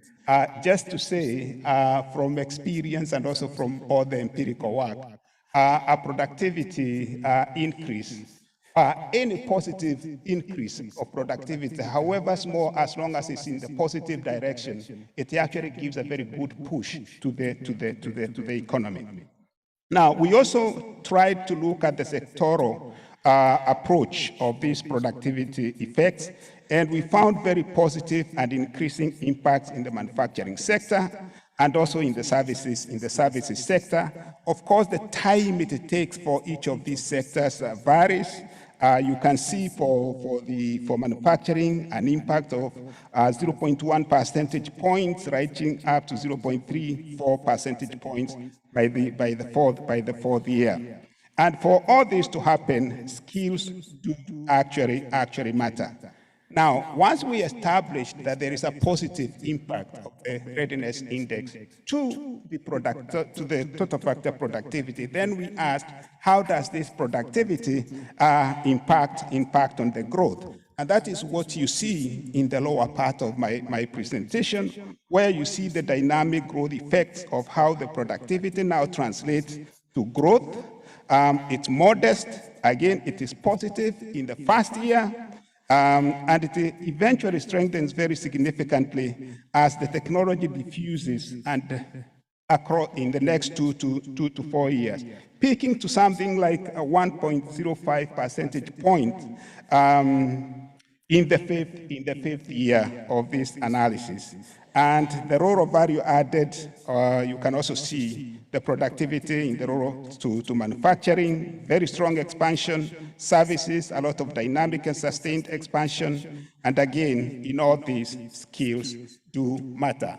So essentially, the conversation we are having here, there is empirical evidence that there is a positive impact of investing in frontier technologies for us to be able to get the growth. And I was actually telling my colleagues that the Nobel Prize of Economics that was given last year was for someone who theorized about this work, but they were ahead of us, but they were their insights were very useful when we started doing this work with a focus on Africa. So what are the opportunities from frontier technologies and digital transformation? I think the report goes into details on each of these. We have looked at it both from the strategic role as you make strategies in your development plans, and even as we think of how to use frontier technologies to do today in different sectors, as you can see in the right column of this slide. If I may start with that, we have examples for you in the report of how frontier technologies are being used in natural resources and in the question of climate science, bringing efficiencies in mining and also in traceability. In the agriculture and food systems, we have examples of how frontier technologies are leading to higher yields and enhancing climate smart farming. In industry and trade, how productivity gains are being achieved in the automation of the manufacturing processes and also in the digital supply chains. And in the digital economy, and I think we have had examples of how countries are using digitalization of the government services. We have examples of fintech, digital ID, and data analytics. And we know across the continent, Africa is doing so well in terms of financial inclusion. That is on the sectoral, but from the strategic point of view, we give here the transformation potential of the AI raising productivity, helping in the leapfrogging, practical applications that can actually be brought to support data-driven decisions, operational efficiencies, and also sectoral transformation based on the kind of examples I've given of what is happening in manufacturing and also in the services sector. So in the report, you'll find details of these and examples in specific countries. Now, for us to be able to do it, what is it that are we well primed as a continent to be able to unlock this potential? I think earlier during the presentation of our chief economist, we did actually give you the numbers that we have all the assets that we need to be able to unlock this, be it in terms of the renewable energy sources, be it in the critical minerals that are so much demanded in driving this the frontier technologies, in having a youth that actually in itself can be a driver, not only in innovating, but also in using the frontier technologies and harnessing the data. We've just heard about the significance of data. In the report, we make strong argument of how data is a new asset class that countries and governments need to be able to use. Of course, we have the AFCFTA that allows us to do the cross-border transfer of data within the African market.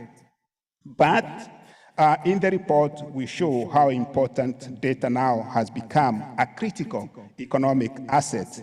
And also, we also say, since we have the AFCFTA, which sets the rules that allow us to be able to create one continental market, in itself, it's a strategic asset that we can use for the technology economy that we would want to advance. So our report gives us very significant insights in all of this, and really I would want to urge you to take time to read, even as you put together your AI, artificial intelligence policies, and everything else that goes with frontier technologies. Now, as I come to the conclusion,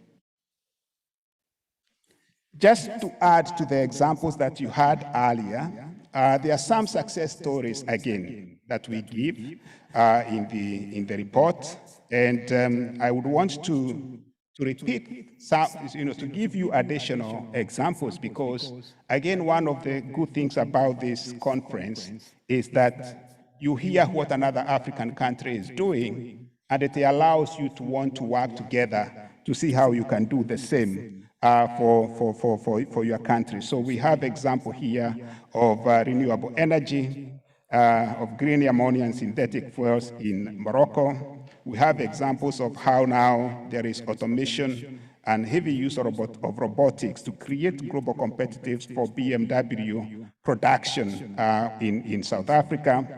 In the case of Zanzibar, in terms of delivering health services to the public, we have example of the digital public health with specific examples of the digital health IDs, and all the key positive aspects of that, from efficiency to real-time health data. In the case of Togo, earlier we had the example of delivering things during COVID. Here now we have another example of the e-led governance of the digital ad information system, which of course, as ministers of finance, you would be interested in, because it actually gives you precision when it comes to thinking about location of businesses, be it for e-invoicing or VATs and everything to do with that, or even in property taxation. And then we have the example of Egypt, of how Egypt is using e-tax and e-invoicing system to enhance tax compliance and also create transparency in public in domestic resource mobilization. Quickly now, Chair, there are some challenges. I think some of these challenges have actually been mentioned. Let me first of all talk about the risks. We go into details about these risks, from widening and existing gaps and inequalities. This is something we have to deal with, and especially when we think about our youth. There is also the question of digital sovereignty and also the social acceptance. And I think also when it comes to the challenges, you have the question of infrastructure deficit. And I think here in the report, you will find places where we argue how African countries need to work together on this question of infrastructure, because it takes a lot of time for you a lot of resources for you to build a data center, but maybe you can have shared data centers. Again, these data centers require a lot of energy. Now, as a strategic asset, we have renewable energy, but we need to work together to see how to use our energy pools so that we can optimize on the question of firing up these data centers. The cost of data remains an issue. So if we really want our youth to really use these technologies, we also have to figure out how do we make this data accessible, the cost of data accessible for them to be able to utilize it in their startups and everything. And finally, the governance and regulatory preparedness. I did say that institutions are critical, and I think that is one of the challenges that we need. Fortunately, under the AU processes, I think we have ideas of how countries are working together to put things in place when it comes to regulations and to policies. So these are the policy recommendations. From strengthening governance, financing, and human capital and infrastructure, and also the regional cooperation. Why do we talk about governance, financing, human capital, and infrastructure? Because those are the dimensions in the Frontier Technology Readiness Index. And so in our analysis, those are the things that we found to be driving the ability to grow, to improve the productivity. So we need to work on our regulatory foundations, having adaptive policies. We need to build institutions. And here we are talking about well-resourced regulators in particular, financing, because you need to mobilize resources, especially to invest in the data centers. Human capital, I said skills matter, so we need to do more in terms of revising our curricula so that it is fit for purpose, and also elevating TVET and digital literacy when it comes to the education system. And then, of course, digital and energy infrastructure, we need to invest in that. At the moment, we don't have a lot. It's Egypt, South Africa, Kenya, Nigeria that are having this, but we need to see this. How do you create more and share them? And I think to the right, that is what it's about, using regional integration and sectoral development to also harness the frontier technologies. You've heard about the AFCFTA being a strategic asset in itself, and also because because frontier technologies impact the different sectors differently, I think it would be very, very important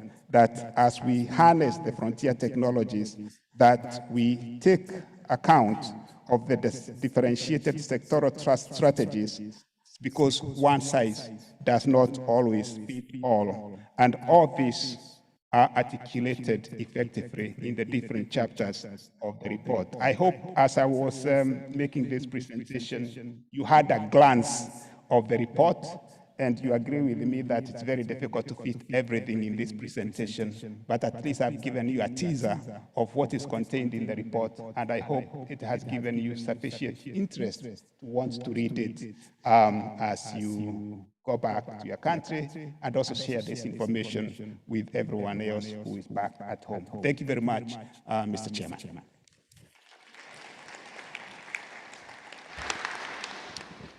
Thank you, Director Karingi. Thank you so much. Honorable Ministers, you have received copies of the report. The presentation was essentially intended to guide you on understanding the content of that report. But however, the agenda provides for a kind of discussion on the presentation you just followed.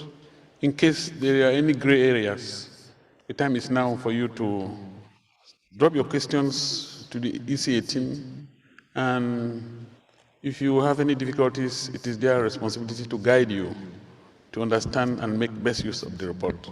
The floor is open. We'll take a few questions.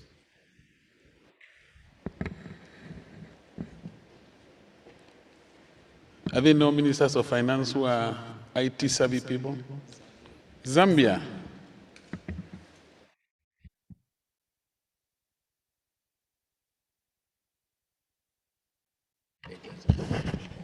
Thank you very much, Chairperson. Just to break the silence and greet all the ministers and the other delegates who are in this meeting. I'd like to congratulate the team which prepared this report. It's very, very, very insightful. We had to read it in full. I was able to glance through it, and quite a number of issues came out. One of the issues which is not clear, though I missed it, I might have missed it, is the question of patenting. In quite a number of cases, our young innovators tended to sell their innovations because it's very difficult to patent across Africa. And in this respect, then it brings in the question of the protection of intellectual property rights. The other issue is the question of regional or continental collaboration in financing research and development. When you glance through the report, one issue which comes out very clearly is that Africa is under-investing in research and development relative to the rest of the world.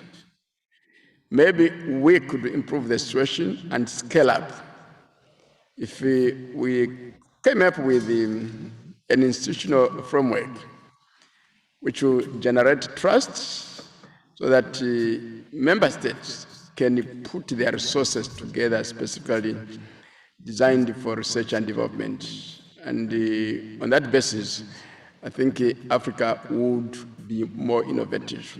And there's an example, not very far from here.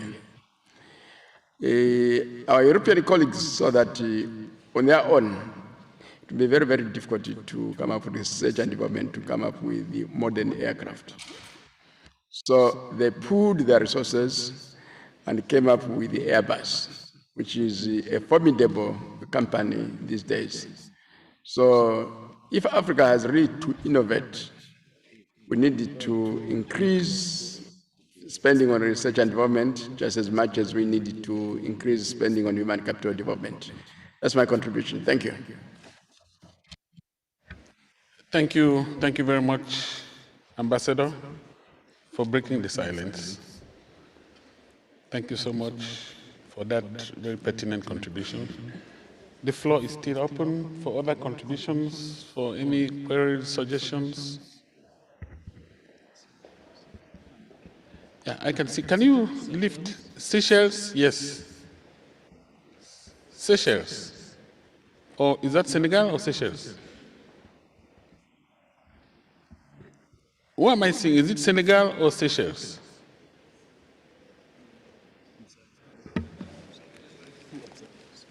Observers? Yeah, observer, I just want to say a word, if it's possible. Yeah, we would like to. Yeah, we would like to give the floor to this, to the states first, please. Kenya. We'll come to you. Just hold on. Kenya, please. Thank you. Thank you so much once again, and congratulations to the ECA for this, how do I say, comprehensive report that aligns a lot with a lot of the work that we've been doing, the special envoy to His Excellency the President of the Republic of Kenya.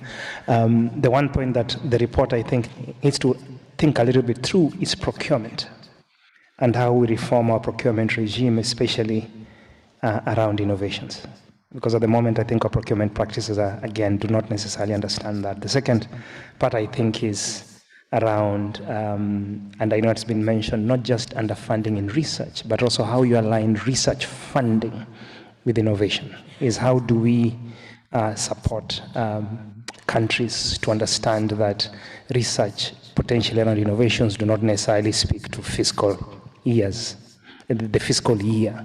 The third one I think that we need to think about is the inflow of venture capitalist funding that is coming from outside.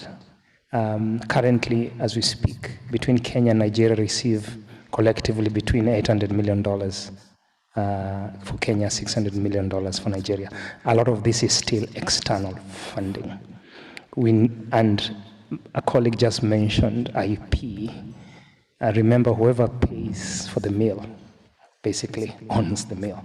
So how do we, from your report, ensure that there's requisite local funding that then ensures that we safeguard resources that necessarily come from side? And my final point is around collaboration.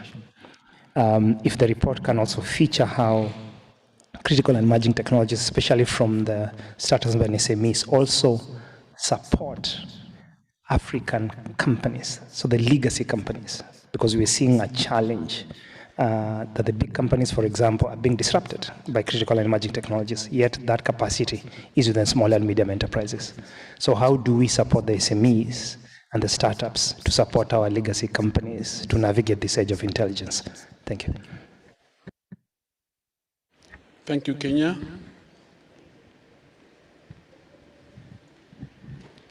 In the absence of any request from, okay, Cameroon.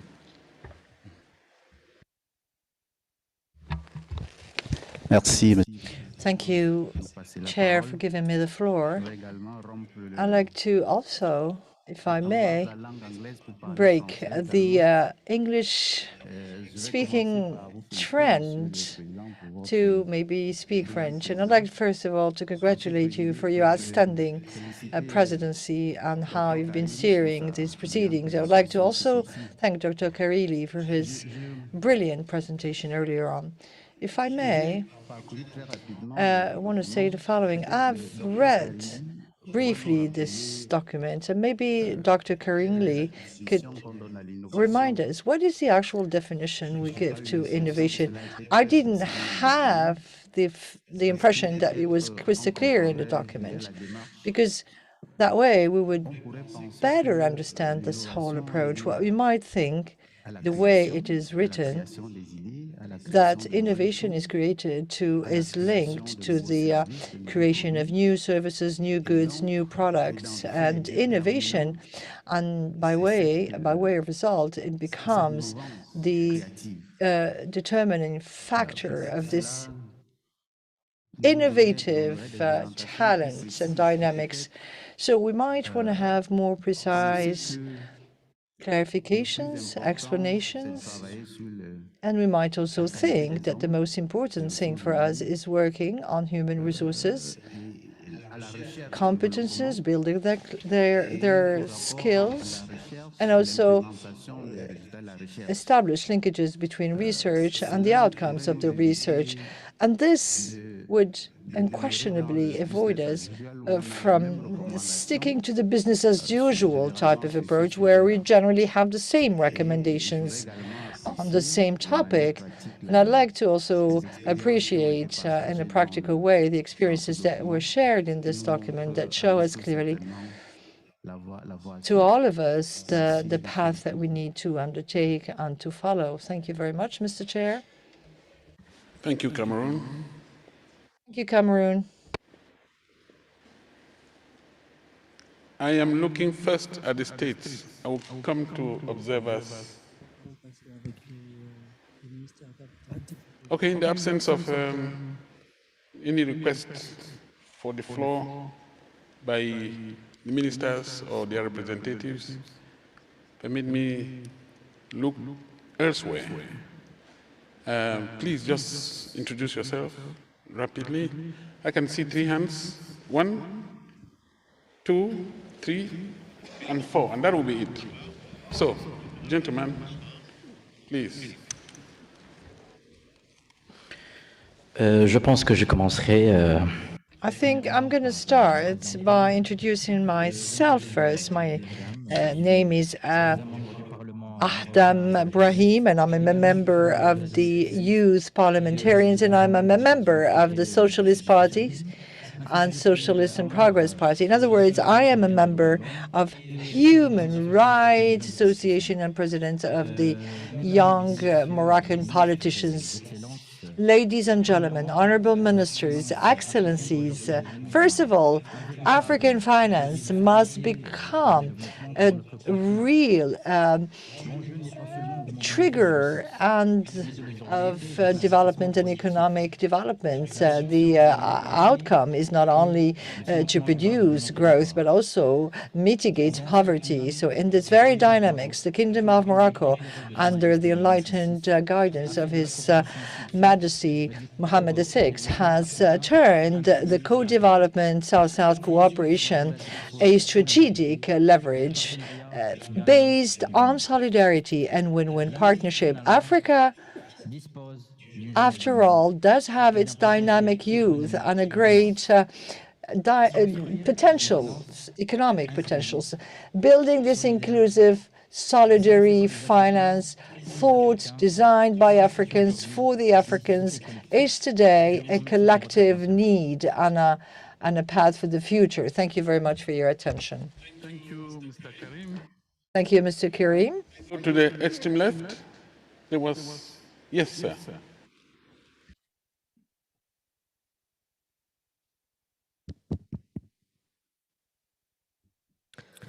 Excellencies, distinguished guests and delegates, dear colleagues, it's a great honor for me, in my capacity as a Deputy Secretary General of the Pan-African Youth Union and the representative of Morocco, the host country of this organization, to present the Tangier Youth Declaration 2026. Allow me first to express our sincere gratitude to His Excellency Graver Gratete, the Secretary General of the United Nations and Executive Secretary of the Economic Commission for Africa, for his support and for being personally present with us during the Continental Youth Symposium 2 days ago here. His commitment reflects a strong belief in the central role of African youth in the shaping of the continent's economic future. This declaration is the collective voice of African youth, bold, forward-looking and solutions driving, articulating our vision for harnessing frontier technologies and digital sovereignty and unlocking innovation for inclusive growth, job creation, and economic transformation across our continent.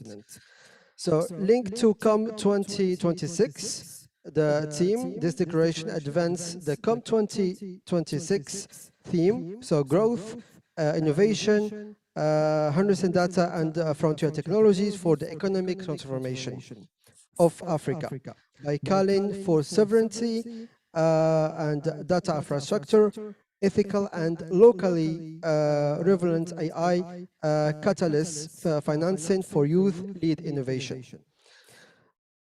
I will go directly to the declaration. So we African youth representative convened in Tangier, Kingdom of Morocco on the 31st March 2026 at the Continental Youth Symposium, PYU and ECA, and the Kingdom of Morocco on the margin of the 58th session of the ECA.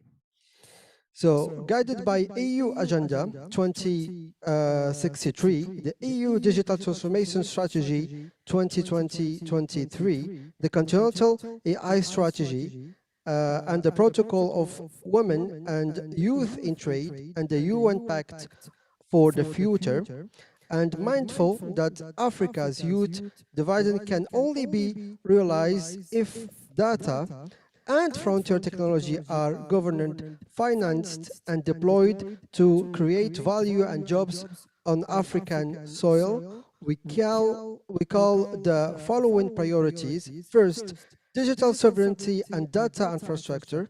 Second, Pan-African Digital Sovereignty Fund, established as a dedicated financing vehicle to expand resilience, green data centers, and cloud capacity in Africa so that African data is stored, processed, and valorized on African soil. Second, harmonized data governance. Third, African data dividend. Fourth, cyber resilience. And ethical AI and localized innovation centers.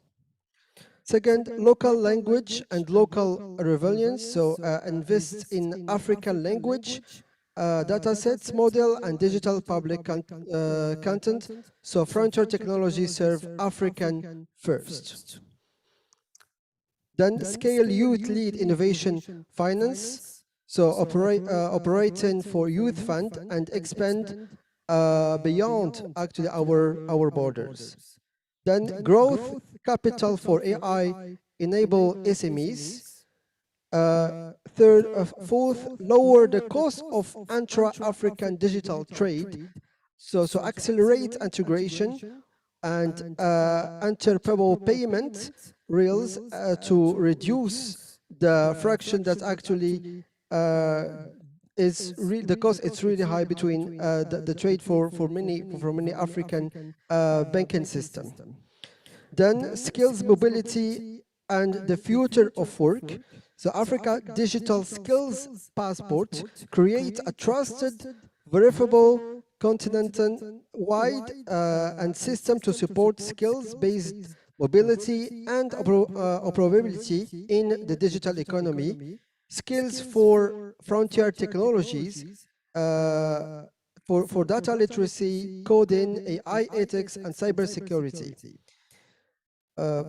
The fourth one is to measure outcomes, so produce an annual Africa Youth Digital Employment Report to track the quality and inclusion of digital jobs. Then accountability and youth mainstreams, so institutional youth voice, integrate PYU, the Pan-African Youth Union, and recognized national youth councils into ECA and national decision-making on digital economy, innovation, and jobs with standing agenda items at future session, especially that the next year the theme is youth. Can you kindly? Hello, sir. Hello, sir. Advisory mechanisms. Hello, sir. Digital economy policies. Publish annual national. Hello, sir. Economy report. Can you kindly summarize, please? For the youth right initiative. Does he even hear me? Can you kindly summarize? Yes. Please just go straight to the point. Keep it short and simple, please. Okay, and so just to summarize, the last one, so on behalf of the Pan-African Youth Union and the African Youth, we represent, I hereby submit the Tangier Youth Declaration 2026 for your consideration, and most importantly, for concrete implementation. Thank you so much. Thank you so much. Thank you. To the right, I have two gentlemen. I like the one behind to take the floor. The microphone is near you, yes.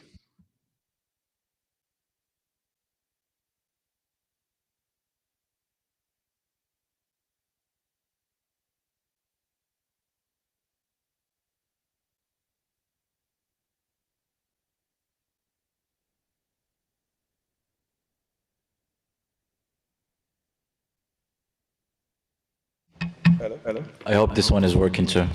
Yes. Let me just do it. Thanks very much. My name is Usman Njai. I'm leading the Center African Climate Center for Meteorological Application and Development, was created by ECA in the 1980s. So thanks very much for inviting us, and thanks also for giving us the floor. Of course, my intervention will be on the climate. I was looking at the risk and the final communication. I didn't see that the climate factor was really taken into consideration. And we know that in the economy in Africa is highly dependent on climate variabilities. And the last report of IPCC, which is the authority in climate change, is projecting in Africa in the next years to come a strong climate variabilities, including flooding, drought, dust storm, heat wave, very strong signal on a heat wave. And those things can jeopardize economical development due to the impact on agriculture in general, transportation, the rain-fed agriculture, also conservation and disease related to agriculture, the impact on health, which have another indirect effect, and the direct effect on infrastructure. So I was wondering if you will take into consideration the climate information that is available, and quite the scientific community agreed that there will have a lot of impact in Africa. Thank you. Thank you, Mr. Ndiye. Merci beaucoup. There was a gentleman just before you. Can I invite him to take the floor as well? And that will be the end. We'll close it thereafter.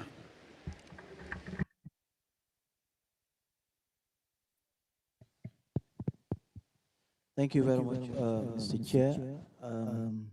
I am from part of the Gambian delegate, so I just have a question that is intertwined for Dr. Mosi to address. Your name will help the Secretariat, please. Jalo Momodu from the Gambia.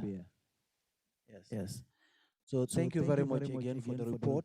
I can see in the report part of the addressing the challenges of financing this very optimistic theme, growth through innovation. is addressing the international financial environment. So, but I just have this question, because when you listen to the lecture, you will realize that one of the issues is the global governance and financial architecture is not only trying to dominate the developing world, but putting obstacles sometimes to restrict, the rapid, development of this part of the world. So I just wanted to ask, to what extent is the ECA seeing some of the measures, for example, AML and CFT measures, limiting capital flows to Africa? Because when you look at Africa, the illicit financial flows outside Africa is exorbitant. So the measures that are put in terms of AMLs and CFT, whether the same efforts are put to address the illicit financial outflows in Africa. So I wanted Dr. Mosi to touch on that. To what extent do you think these measures, though they might be legitimate, are limiting capital flows into Africa? Thank you very much. Thank you, sir. Madame la ministre représentant les Comores. Merci.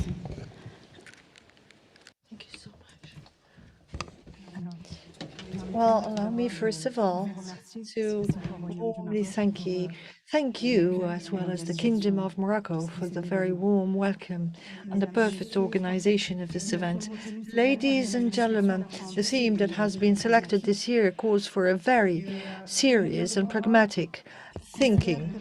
So the Comorian Islands believes that public service goes through a better quality of the information, reliability of the identifications, and better management, tools management, and also better statistics and better financial management tools. This is very important, especially for the smaller countries with limited capacities like ours.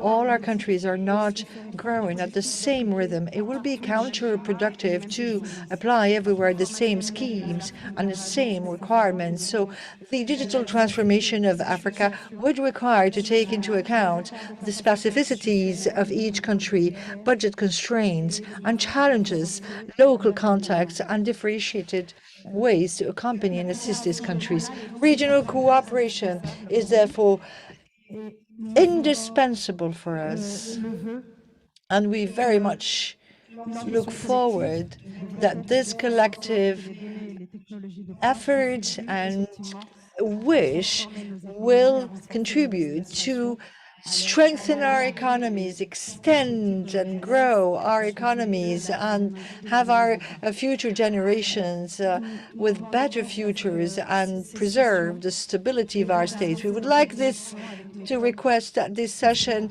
help us move in that direction and guide us in this direction, in this spirit of partnership, by taking into account the priorities of Africa, but also taking into account our own specificities and priorities at national level. Thank you.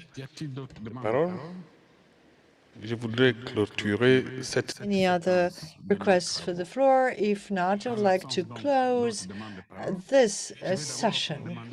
I'd like to ask Dr. Morsi if she has anything to add, as there was a very specific question addressed to her. And then later on, I would like to invite Dr. Karingi to take the floor, and that will be the end of the session. Thank you very much. Mrs. Morsi, you have the floor. I think it was just one question that was directed, which is the issues with illicit financial flows and technology. I had, we had that discussion actually in the expert segment, and I would like to highlight that actually technology can be used as one of the ways to actually help countries curb illicit financial flows. in terms of using technology, particularly blockchain technology for, the misinvoicing of trade, curbing illicit financial flows for, banking system as well as for trade flows. So definitely it's an area that can be tackled through adoption of technology. And I'd like to leave the other questions to in Stephen's capable hands on ERA. Stephen. Thank you very much, Dee. Yes, I was actually trying to say, oh, you can answer all, but no, thank you, Chair, and thank you very much, honorable delegates, for the questions and also the comments. And I also felt like there were some suggestions. I would like first of all to start by saying two things. First, the report, I wanted to be faithful to the report in the presentation, but I do actually see that there are questions that the report, if we had gone further, we could build more. So if I don't respond to some of the specific things because they're not in the report, that's the thinking. Secondly, when we do this kind of policy work, it is our hope that when you read and you find that there is something that in some of those recommendations that you would want to pursue further, like we told the experts through our regional program for technical cooperation, we can actually come and work further with you on some of those, either in an advisory capacity or in providing technical assistance. Now, going to the points that were raised by the various delegations, starting with His Excellency, Ambassador Commissioner, Ambassador Changa. On the issue of patenting, I think at the Committee of Experts, this issue of intellectual property rights did actually come up. And I think I could only agree with you when you say that this is a challenge that as a continent we need to deal with. I may want to go back to the AFCFTA and say that the AFCFTA does actually give us a pathway that we can use to improve on the way we are dealing with our intellectual property. Because for most of the young people who, as Kenya said, when they want to try their innovation, whoever gives them the venture capital to do that is the one who has the money eventually to register it. I think under the AFCFTA, we have an opportunity to address the challenges of patenting, but of course, this would require the countries to work together through the existing two organizations on intellectual property, or the one that is being proposed to be harmonized as one for the continent. But this is a challenge, and I think Kenya captured it very well, that whoever pays through the venture capital, eventually they're the ones who end up making the intellectual property to be lost by the young Africans. I think the issue of cooperation and continental cooperation in R&D did come up. Again, the example that you gave of Europe is actually a very, very good one. I would want to say that the Pan-African university system, if it can be optimized, it could actually be a very good tool through which we can actually be able to have more collaboration in R&D. So it's a matter of seeing how do we use the continental frameworks or the continental institutions that we have that can be platforms for deepening collaboration in R&D to take place. That would be the suggestion, even though it is not in the report.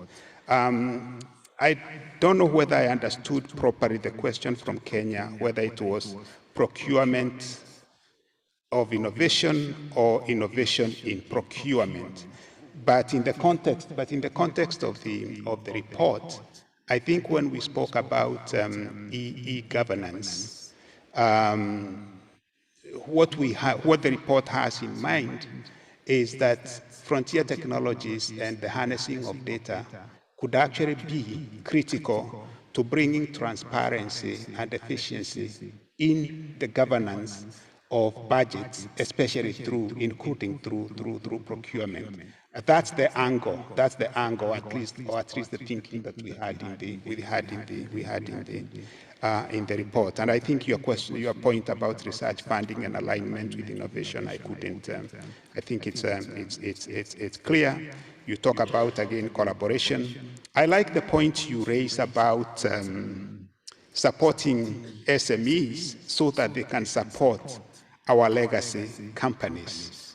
I think here what you're saying is that if you're saying is that we need to support the linkages between, and including in procurement, going back to your procurement question, the linkages between the value chain of the leading companies, the old ones and the new ones. And I think this could actually be happening in some sectors. Maybe we can dig deeper to try to understand where this could be happening. But in the financial services, clearly it is happening. Because now the banks, you find most of the banks are actually using fintech that is actually coming from startups that are small SMEs that are quite active today. If you come to Ethiopia, Kefia, as an example, I think it is working a lot with a lot of the banks in the country. And I think this is the kind of linkage that you're talking about. And maybe there could be something similar in the industrial sector.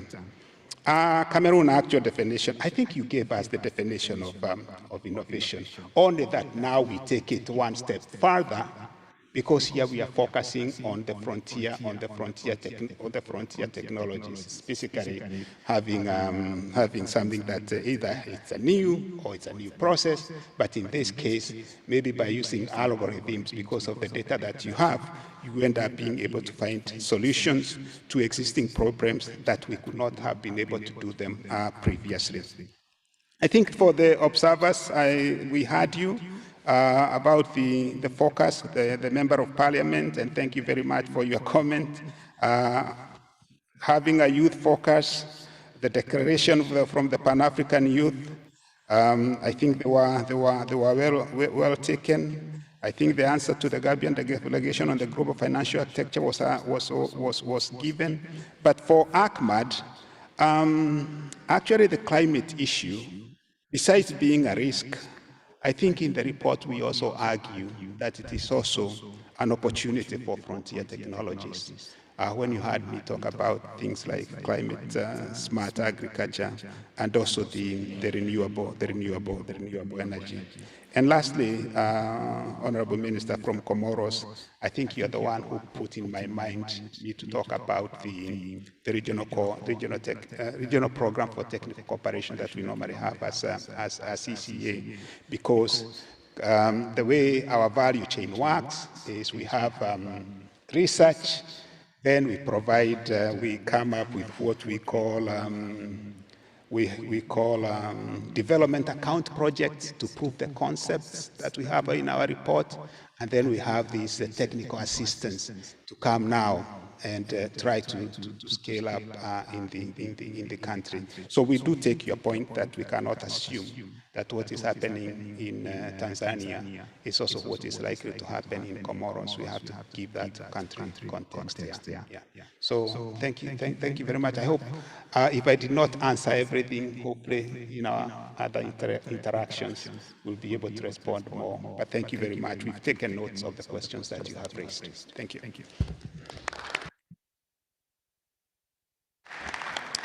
Thank you, Director Karingi. Thank you, Honorable Ministers. Thank you, ladies and gentlemen, for this interactive session.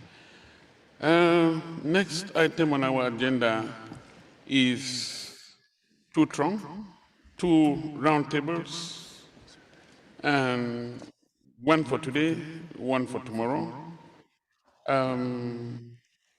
May I invite our moderator, yes, to do what she does best, to introduce the speakers of the first round table. Thank you very much, Mr. Chair. Yes.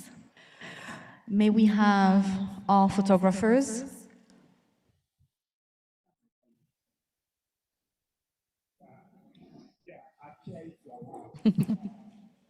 There are very many colleagues that were involved in the production of this report.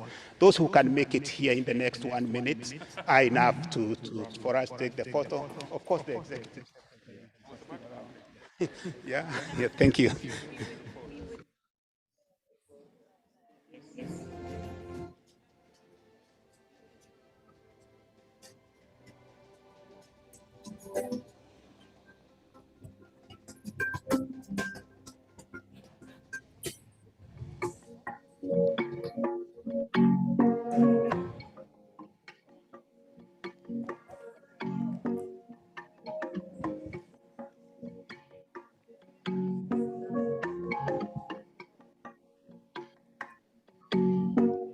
PCMS, please.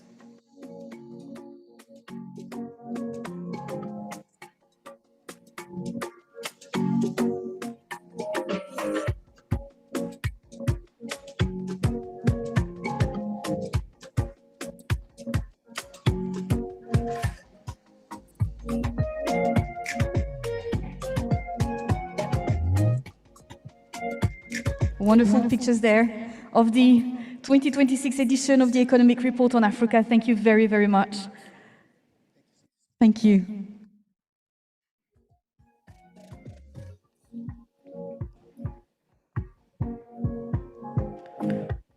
Wonderful.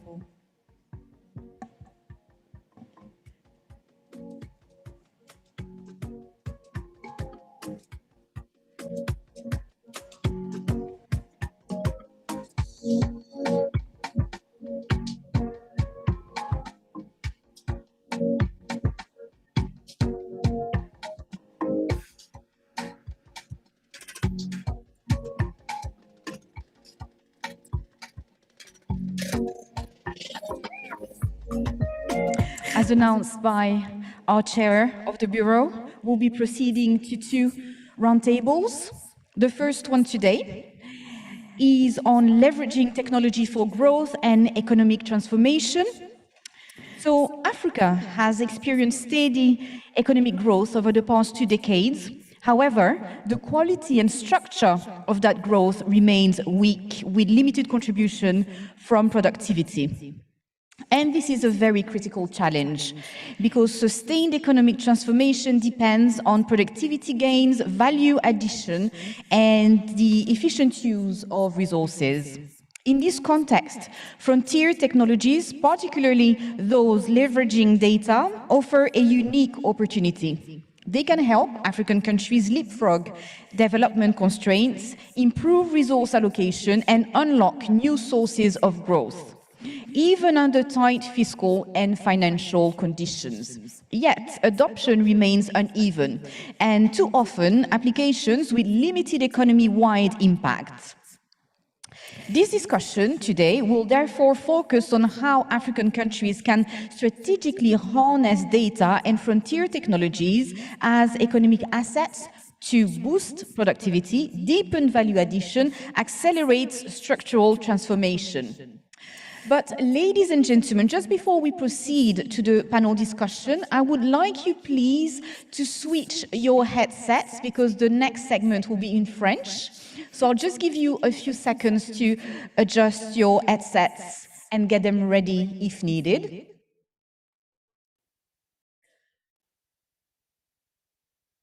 Très bien, donc nous allons procéder. So now we're going to be proceeding to our roundtable, but before that, Excellencies, ladies and gentlemen, please let's welcome Mohamed Tariq Bashir, Director of Finance of the Kingdom of Morocco, representing here today Her Excellency Nadia Fattah Halawi, Minister of Finance and Economy. Under your warm round of applause, Mr. Tahir Bashir. Thank you.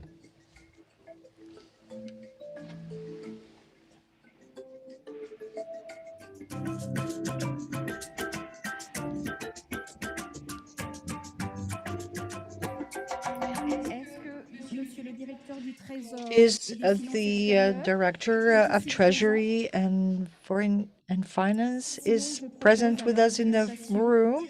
Otherwise, we will move to the panel directly. So let me switch back to English. The lady speaks English. Please, Madam Moderator. So another round of applause, s'il vous plaît. Applaudissements. Please, a round of applause to the Minister of Finance, Treasury of Finance, the Director of Treasury and Finance of the Ministry of Finance of the Kingdom of Morocco. Under your warm applause, ladies and gentlemen.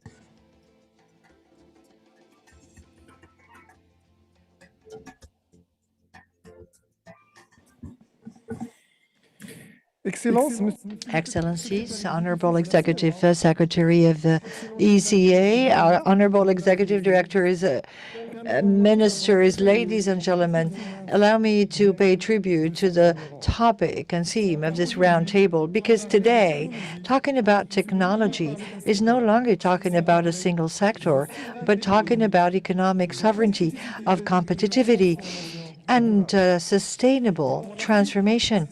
And for Africa is more and foremost talking about Africa witnessing the transformation, steering those transformation and anticipating them. So ladies and gentlemen, the countries that are successful now today have made technology a strategic choice. But what changes today is the speed. Artificial intelligence, data, green technologies do no longer transform economies in 20 years, but in a couple of years. So this transformation is now visible in very concrete sectors, in aeronautics, for example, the digitalization of the production chain does allow to transform and integrate African value chains in world-class value chains of a very high precision. This is no longer competitiveness, but technological state of the art. So digitalization is not about simplifying, but transforms relationship between the state and citizens. Less deadlines, more transparency, and more trust and confidence. In the agriculture sector and energy sector, technology also allows to optimize rare and scarce resources, which is absolutely critical for our continent. In reality, technology makes us save time, and in our development, time is a strategic resource. Ladies and gentlemen, in Morocco, this transformation is inscribed and enshrined in a very clear vision that is steered by His Majesty the King. May God assist him, who has turned human capital, innovation, and openness, one of the pillars of the opening and development of the country. This conviction and belief is based on a simple logo and motto.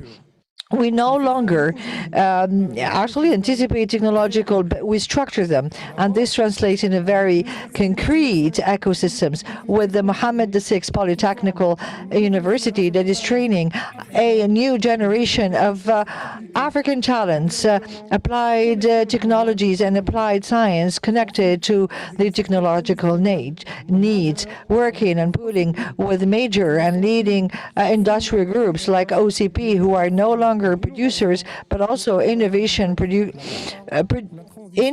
and producers in data technological transformation. So we're moving from a production rationale to a rationale of production and innovation. Ladies and gentlemen, the technology does not grow without financing, and this is why Morocco has come up with very structuring financing mechanisms. The Mohammed VI the Mohammed VI Foundation that is steering and financing strategic projects and paralleling leverage mechanisms to support the emergence of startups and innovations, because a startup today is not only a company or an enterprise, but rather a potential solution to a economic and social challenge. This dynamics is also translating in public action. Morocco has engaged digital transformation, gradual and progressive, of its administration, with half of its public service that is now digitalized. In the tax sector, digitalization in particular has become a real role model in a school case. Approaches are simplified, delays have been mitigated, and the relationship with the users and end users totally and deeply transformed. Our objective is not only to digitalize, but also to change the way in which the state is functioning and operating. Ladies and gentlemen, beyond the national experiences, the real challenge for Africa is clear. Scale up and moving forward and gaining momentum by training our civil servants, by facilitating the flow of data, attracting investment. Innovation does need this critical size, and this size and scale is continents. The African continent is the only one to offer it. So technology, ladies and gentlemen, is not a promise, but is a reality. The question is not whether it is transforming our economies. It's already the case now. And the question is, are we going fast enough? Yes, in Morocco, we made a choice that is unquestionable. Moving forward with ambition, structure our ecosystems, and invest massively, as of today, in the growth engines of tomorrow. And we believe deeply in something. Africa should not only follow this transformation, it can become one of the major focal points around the world. Thank you very much for your attention.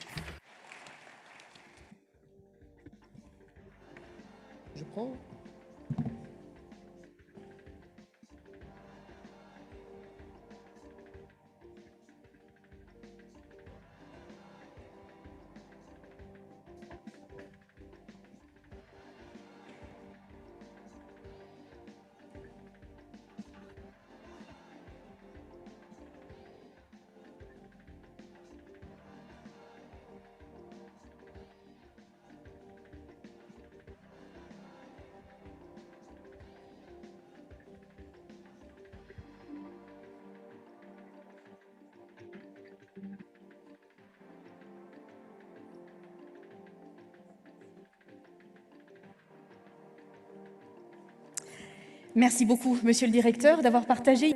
Thank you very much, Director, for sharing with us the vision and the pioneering role of the kingdom. How will we get there this afternoon? Thank you very much. First, His Excellency Dr. Jibril Ibrahim, Minister of Finance and Economic Planning of Sudan. Excellency, if you could join us, please, on stage. Thank you very much. I would also like to welcome Her Excellency Kenye Bale, Minister of Planning and Economic Development of Sierra Leone. Thank you also, Excellency Minister Bale, for joining us. I'm also calling Mr. Emmanuel Tutuba, Governor of the Central Bank of Tanzania. Governor Tutuba, if you could please join us. Thank you very much. And of course, I would like to call our chair on the stage again to come and join us. I know I'm making you do quite a few steps today. You would forgive me. Of course, it's always valuable to have your contributions, Mr. Chair.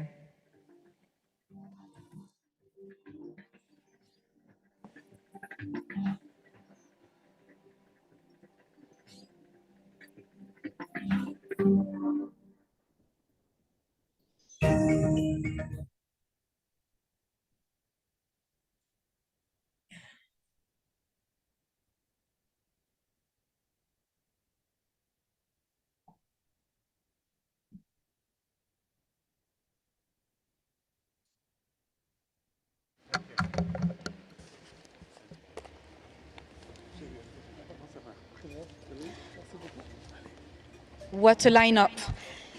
This discussion promises to be very, very interesting. So first of all, thank you all for being here with us today. I would like to start with you, Your Excellency, Dr. Ibrahim.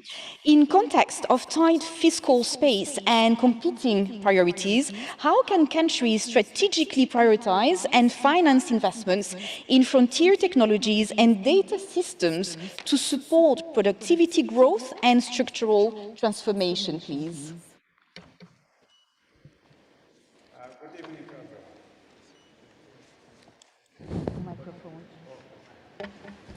Okay. Very good evening to you all. After listening to Dr. Mercy and Dr. Kirenji, I'm afraid what I am going to say is not going to add much. But I will say whatever I am trying to say, then I will ask questions. Across Africa, data and frontier technologies are no longer optional. They are core economic infrastructure akin to energy or transport. Governments should prioritize investments based on potential economic and social impact, linking technology adoption to structural transformation goals, such as moving from low productivity sectors to high value activities. For example, mobile technologies alone contributed to an estimated 220 billion US dollars in 2024. And scaling digital infrastructure could unlock hundreds of billions more in GDP growth over the next decade. Strategic prioritization involves identifying high-impact sectors such as agriculture, manufacturing, education, health, and public finance, where technology improves efficiency, expands access, and strengthens resilience. By focusing on these sectors, investments can generate multiple returns: higher productivity, better service delivery, and expanded fiscal space through increased tax collection. Financing can be mobilized through blended approaches: public investment, private sector participation, and development finance, complemented by innovative instruments such as digital bonds, impact funds, and public-private co-investments. These instruments allow governments to leverage limited fiscal resources while maintaining strategic control. Balancing short-term fiscal pressures with long-term productivity investments. That is an answer also to the current question. To balance immediate fiscal constraints with long-term gains, governments can focus on investments that deliver near-term productivity dividends, such as digital payment platforms, e-government systems, and data-driven public service delivery. For instance, improving tax administration through digital systems can increase revenue over years, while simultaneously reducing leakages in public expenditure. A phased investment approach, starting with pilot projects in high-priority sectors, ensures that short-term fiscal pressures are managed while creating momentum to larger-scale transformation projects. Such projects also provide evidence for impact, helping governments secure additional domestic deployment while ensuring alignment with development priorities. Strategic partnerships, regional or international, bring technical expertise, operational capacity, and innovation transfer. Collaborating with tech firms, regional bodies, and development banks can accelerate the deployment of frontier technologies, expand local capacity, and foster cross-border integration. These partnerships also enable governments to maximize the economic multiplier effect of each investment across sectors like health, education, and public service, enhancing service delivery while optimizing costs. Improving efficiency and targeting public spending. Efficiency and targeting can be achieved through a combination of data-driven budgeting, cross-sectoral integration, and robust monitoring. This can be explained further. For instance, digital public infrastructure can reduce administrative costs by up to 20 to 30%, improve service delivery coverage, and expand taxable economic activity by formalizing informal sectors. By aligning spending with clear economic objectives, governments can maximize returns, improve public financial management, and strengthen resilience in times of regional uncertainty. In conclusion, strategically prioritizing and financing frontier technologies and data systems is not just about modernization. It is about economic transformation, fiscal sustainability, and inclusive growth. By linking investments to productivity, revenue, and service delivery, Africa can unlock hundreds of billions in GDP growth over the next decade, generate millions of high-quality jobs, improve tax collection, and optimize public expenditure, strengthen essential services in education, health, and public service, build resilience against geopolitical and global uncertainties. Thank you. I will come then later on my questions. Thank you very much. Thank you very much, Excellency. Yes, a round of applause. This is quite remarkable. So talking about efficiency, productivity, let me turn now to you, Excellency Minister Ballet. So your country's development plan emphasizes evidence-driven solutions, while the country is also investing in agricultural market infrastructures, digital advisory services, and market information systems. So I would like to ask you, from your perspective, how can Sierra Leone use data and technology to connect planning with delivery, so that investments in various sectors translate into higher productivity, but also stronger value chains and ultimately more jobs?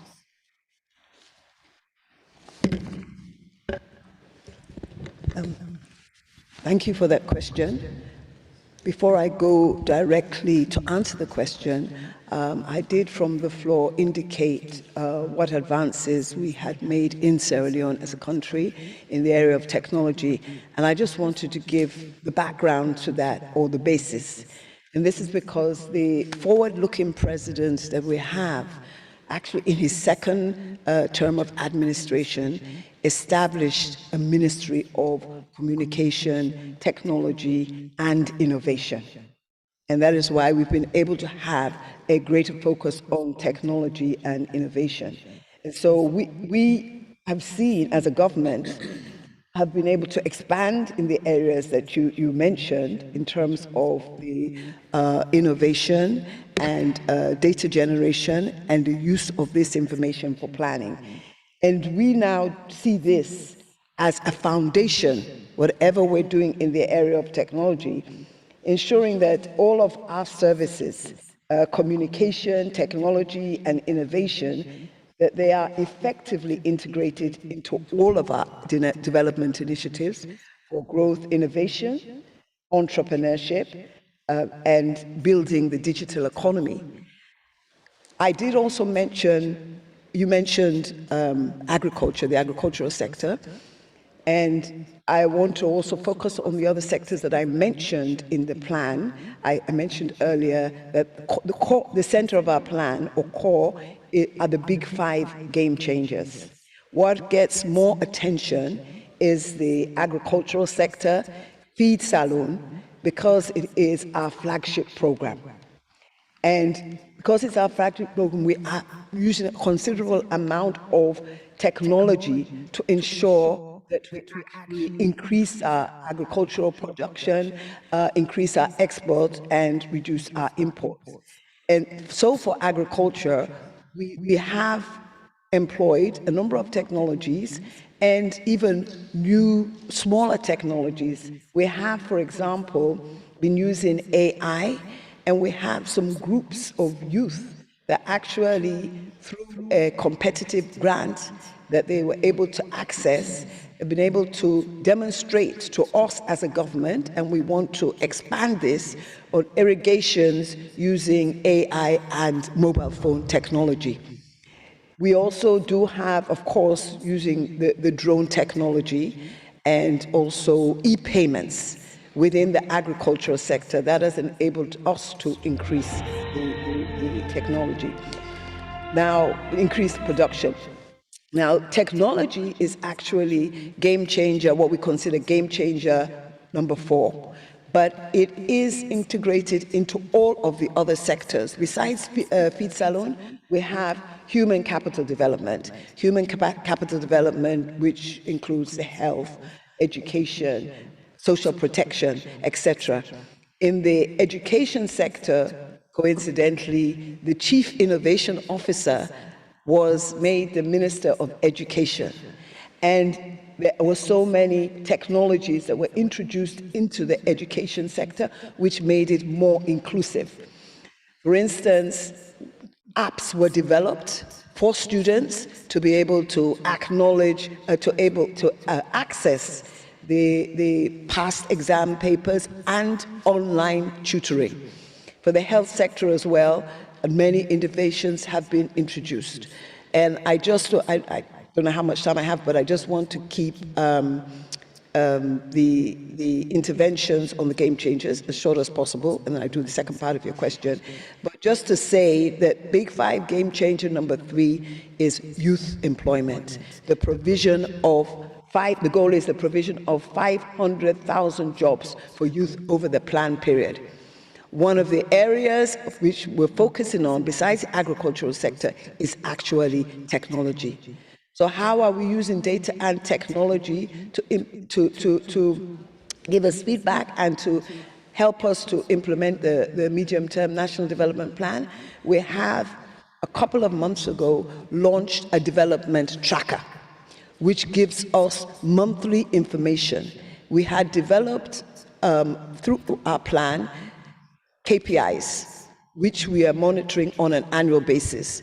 Now, through this tracker, we're able to get feedback and give feedback to the relevant ministries for them to improve the implementation or for us to identify where the bottlenecks are.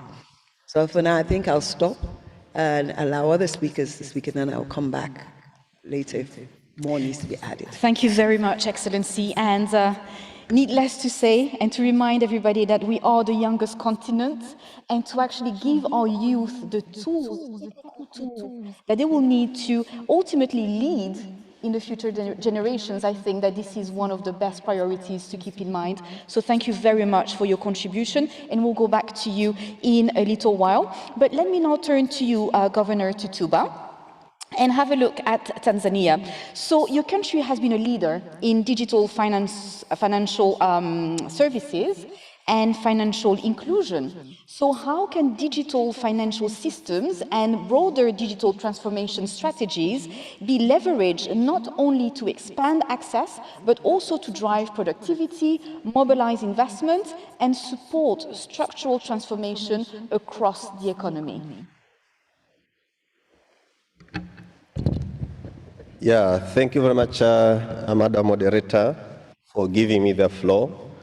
And from the outset, I would like, first of all, to extend my sincere appreciation to the government and the people of the Kingdom of Morocco for their good hospitality and all the support they accorded to us and our delegation from Tanzania since we arrived. And at the same time, I would like also to thank the organizers who have actually chosen this very topical on leveraging technology for growth and economic transformation. You know, currently most of the issues are actually depending on the technological innovations. And based on the number of presentations that we had since morning, have touched a lot of issues pertaining to the modern technology. And as you have alluded, for Tanzania, we are actually performing better as compared to even other peers.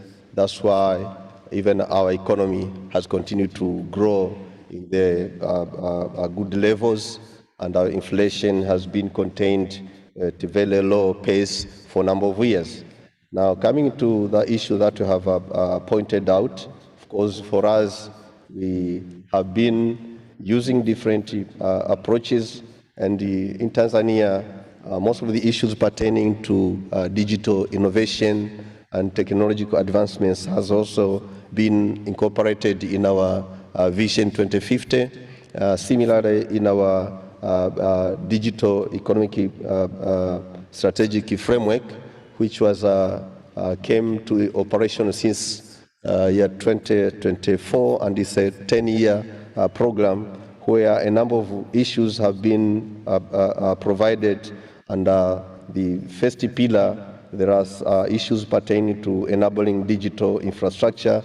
The second one is on governance and enabling environment. Another pillar is pertaining to digital literacy and skills development. Another pillar is concerning with digital innovation, culture, and enabling technology.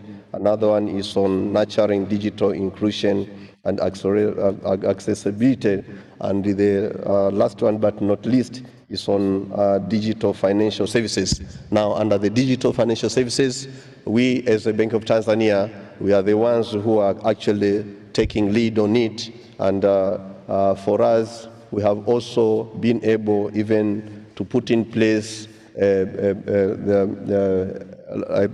level where we invite youth and other good innovators to come up with their innovations, and we have established the Bank of Tanzania Regulatory Sandbox, where now all key innovators, they have been given a room. We actually guide them, we provide the support, we sponsor them, and for the past 2 years, we have seen about 63 youth who came with their products, and we are able to guide them and ensure that they undertake their businesses smoothly.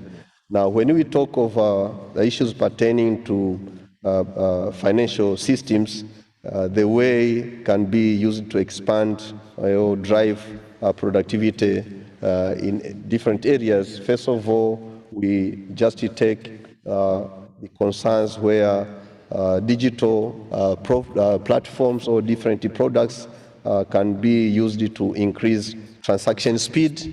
And for us in Tanzania, we will be able to develop different products, and we guided a number of banks. You know, Tanzania, we have 42 banks and 60 mobile operators and a number of microfinance institutions. So we provided guidance based on this area to guide them that they can develop different products, be channeled in the market, and ensure all the transactions being going through to provide support to business people.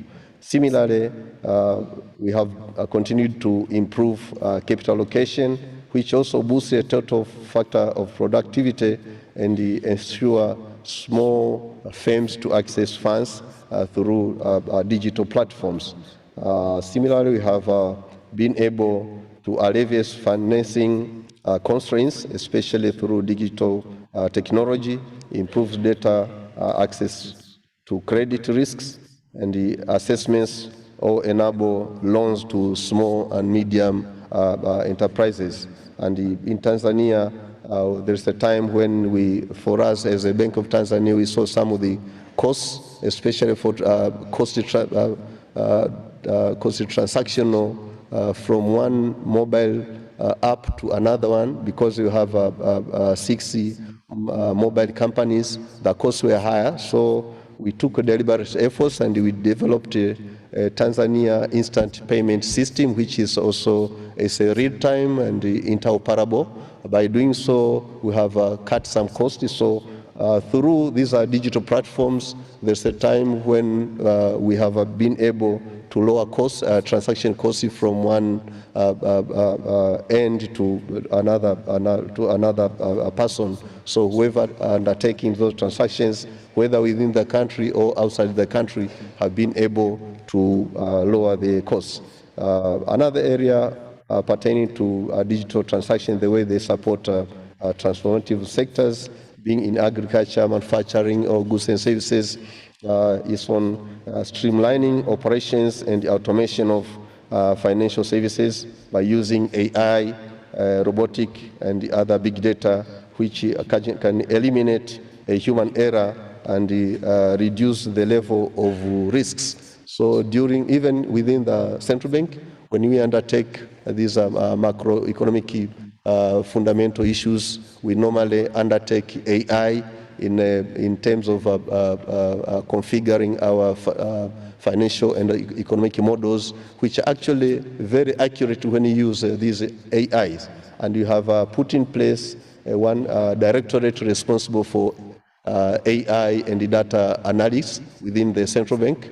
And we signed 60 MOUs with the different 60 universities in Tanzania in order to exchange data and take on board all those interventions where from the Bank of Tanzania, sometimes we guide those youth on how best they can be using this macroeconomic modeling, the modern one, to support them while they are undertaking their normal academic issues, but still they can have a good platform and learn more so that they can now be in a position to exercise those economic platforms.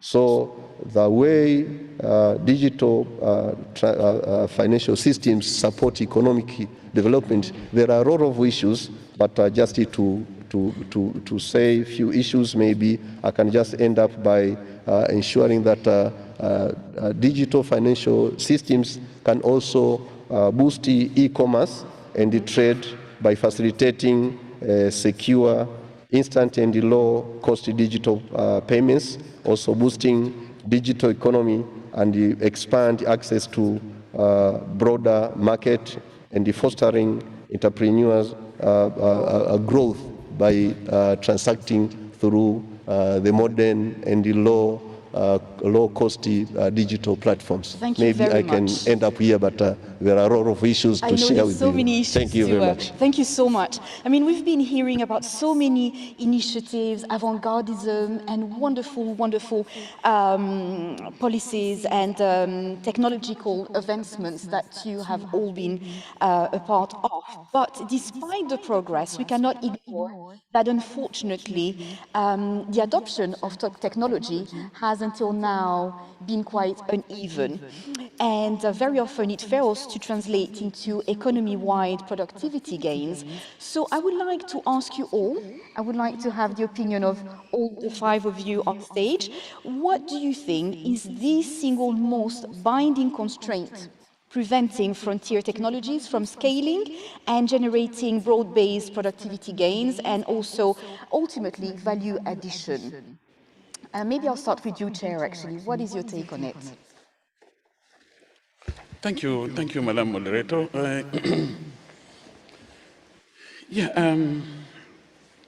I think the theme for this panel, leveraging technology for economic growth and transformation, is very, very apt. Because I strongly believe every new technology constitutes an ecosystem of production and consumption. Because every new technology can constitute a center for production and can constitute a center for consumption. Frontier technologies in particular have the advantage of reinforcing existing value chains and thus automatically rendering productivity more efficient But the main challenge of scaling up on this is the level of volatility when it comes to investing in the development of these technologies. Those who have the money find it difficult, especially in the African context. Those who have the resources find it difficult to risk their resources in something which, to a large extent, remains more or less in the air and not really landing.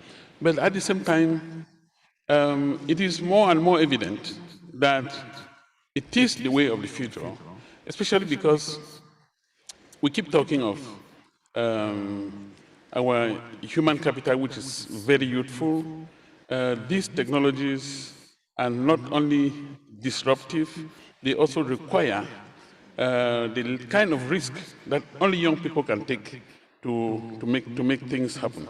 Otherwise, the fifth industrial revolution is on.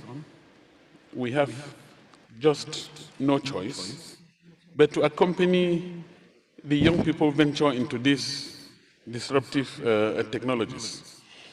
The role of the public sector, of course, but I also think more of this should be expected of the private sector. The government or the public sector having to assume its responsibility, which is to bring the infrastructure to bear and, of course, improve on the environment, which encourages the private sector to lay out the investments which are necessary. I think I will stop there so others can also contribute. Thank you. Thank you very much, Chair. Et je vais passer à présent en français pour vous poser. And now I'll switch into French and ask you the same question, Mr. Bashir. What is your view on this matter? What is the main constraint? Thank you very much. Ms. Moderator, I think this is a very important theme. Talking about technology innovation, of course, has an impact on economic growth. This theme is indeed paramount. It reflects our concern when it comes to international growth and African growth in particular. Our African continent has a huge growth potential. As we all know, technologies, innovation will be playing a key role in accelerating growth. I am going to give the example of Morocco. Digitalization has played an essential role in the strengthening of our tax policies, fiscal policies. Digitalization has played a major role in the strengthening of our fiscal policies. Why? Because Morocco has conducted a silent revolution, has carried out a full range of reforms. Remember that side events on the domestic resource mobilization in Africa. So the future of Africa will rely on investments in domestic resource mobilization via digitalization and via this. Morocco did conduct this revolution in 2021. A framework bill was passed. We have been able to double our tax revenues in only 5 years. Our tax revenues amounts to 30% of our GDP, which is equal to the average of OECD countries. So this example is a great example to be followed. Just look at the investment grade that we got. We are amongst the very few countries who has this investment grade, which means that we have a diversified economy. Think of innovation, think of technology. Digitalization in the tax field has enabled us to double tax revenues. What was that for? We've been funding social protection, we've been funding investments in infrastructure, Morocco is also organizing the football championship in 2030. We have organized the best African championship. So the tax administration here is much more modern. We have reduced the tax pressure, but digitalization has benefited from this whole move. I can give you a few figures about 2024, 2.5 million users in 2024 amounted to 25 million tax transactions online. And this is a major achievement that echoes a real digital transformation. So investing in digitalization, providing funds to modernize administration, and in particular the tax administration, enables additional domestic resource mobilization. This can fund and support lots of investment needs in Africa, because there are needs social-wise, economical-wise. So this is a great turning point in our country, as technology enables to do so many things. You can nurture development at a very high speed, and you can then catch up our deficits in our country and continent. So this comes in a very timely manner in our country, in Africa.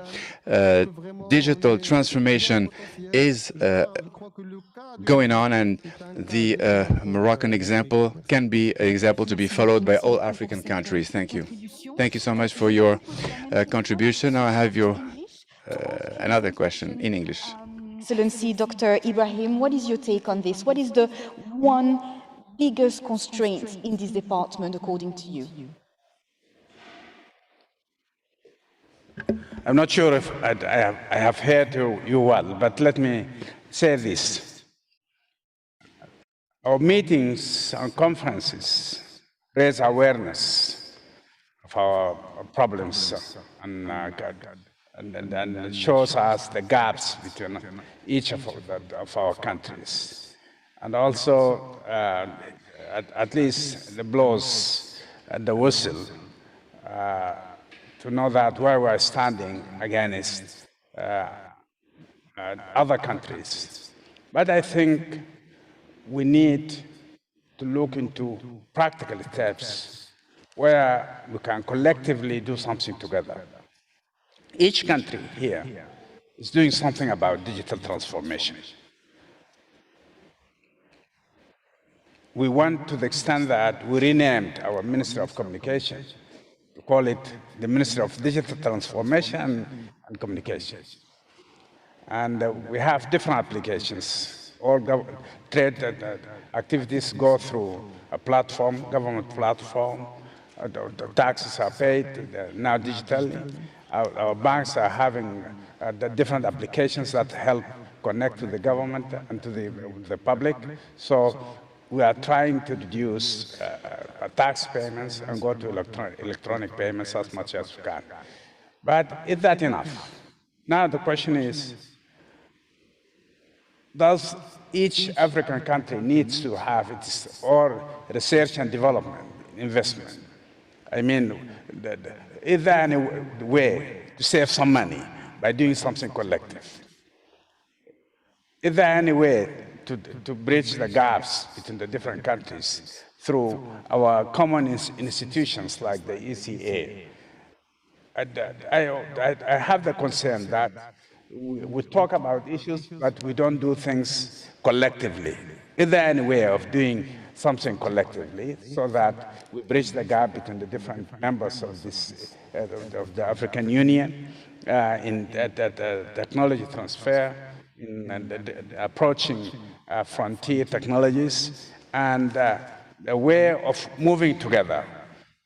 Is there any way of, for example, the example of Morocco, where almost 98% of taxes are collected digitally? How can we make this experience available to all the countries and benefit from what they did? And we don't repeat paying the same amount of money, spending the same amount of time or more to reach the same level. So the question is, How can we learn from the experiences of each other? Are we asking each country to go and look for another country to learn from it, or there is a way of bringing us together to learn from each other and benefit from the investment already made or the expenditure already made in developing research? Of course, this is a catch-up research. It's not original research. But even catch-up research that helps us tailor what others did according to our own needs, and needs a lot of expenditure. So can we save part of that by doing it together collectively? That's my concern. Thank you. Thank you very, very much for this contribution.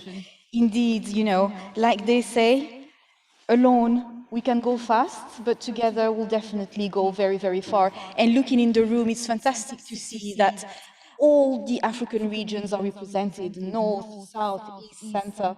It's wonderful, and that's the only way to proceed and go further. So let me turn now to you, Excellency Minister Ballet. What is your take on this question? Thank you, moderator. I believe that we do have, all of our countries have the political will. And so that is not a binding constraint, which is usually a binding constraint in other areas. Therefore, we have the policies, we have the enabling environment. And I would say it comes down to one factor. And even from the previous interventions, all of the areas boiled down to finance. Because you would say, how do we save? How do we maximize what we have by working together? So it comes out, if we have the finance, we can expand on our sector, we improve on the technology. I'll give you an example for Sierra Leone. We have spoken about, and it's in our medium-term national development plan, that we want to establish a tech city. And that tech city will be, the government will provide the infrastructure, and then the private sector will come in. But we have not been able to move beyond talk. We provided some funds to the ministry to undertake a preliminary feasibility study, and they have indicated that they need more funds to do a more detailed feasibility study. And after the feasibility study, we will have to mobilize funds to actually establish the tech city. I mentioned, another example, I mentioned an innovation earlier on. That innovation, we want to scale up nationwide. We want the irrigation through the use of AI and phone technology. But we haven't been able to, we're trying to mobilize funds to expand on what the group is already doing, and we don't have enough funds for that, or even to scale up nationwide. So I would say the biggest binding constraint is finance. We need more investment and robust investment in this area. Thank you. Wonderful. Thank you very much, Excellency. And lastly to you, Governor, what is your contribution on this topic?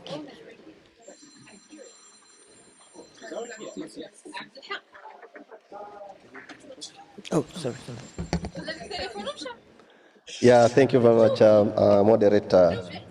Because for us in the financial sector, we really believe that this new technology is an instrument which will ensure that we can move faster, at the same time move with the inclusivity. So it's a combination of your sentiment because financial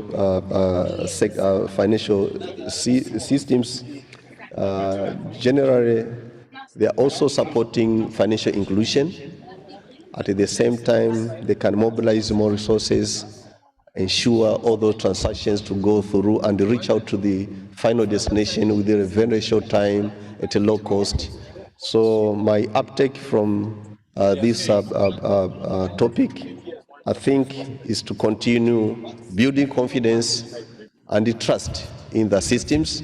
For us as a regulator, we are very keen to put in place a robust systems that will ensure all the transactions reach to the final destination safely. We are concerned with cybersecurity, and you are continuing to put in place good arrangements whereby all the transactions can be smoothly moving from one area to another, whether within the country or even beyond our country. We understand in Africa, for example, for Tanzania, we are a member of EAC. We have the IPS in place. We are also a member of SADC. We have a SADC TGS. We have already ratified African Intercontinental Free Trade Area. We also have in place PAPS, which is being used by a number of banks in Tanzania to reach out to different countries. So we already have robust systems in place where different products have been deployed to ensure money transactions can facilitate businesses and ensure a number of economic activities to be undertaken from one country to another without any challenges. Thank you very much. Thank you very much. So moving faster together with inclusivity. Let's take this discussion today to send a strong call to action. What is the one priority that African countries should really take to fully harness data and frontier technologies for productivity growth and structural transformation? Let me go to you, Chair, first. Yeah, thank you. Strong message to Africa. It's simple. We won't move if we don't take it seriously. In other words, we will be left behind. The fact is we're already behind. We have to catch up. And we have only one option: leapfrog, invest on our young people who already, by force of things, have interest in this. And from the point of view of the financial challenges, let's work to master the risk involved. If we don't master the risk involved, then we'll probably not be able to incite those who have the resources to invest to do so. Thank you. Thank you very much. Director Bashir, what is your take on it? Il y a une priorité. There is a priority. According to you, what is it? I do believe. Before answering this question, I would like to revert to what the governor of the Central Bank of Tanzania said. The role of central banks is of paramount importance when it comes to increasing the level of economic discipline, so including the credibility of the monetary policy, and that is one of the main objectives of this central bank, which is very well positioned in order to convey the necessary messages and to actually upgrade economies. So in as much as it regulates economic activities, it promulgates monetary policies, making use of front technologies through banking regulation systems, because that's precisely innovation and technology, while investing in banking regulation via high-tech systems. This will help upgrade the economy at large with a modern state-of-the-art banking system. So the central bank is, of course, consecrating the economic growth per se. The case of Morocco, the central bank does have the necessary front technologies when it comes to banking regulation and payments. Its role is by then very important with regard to Tanzania.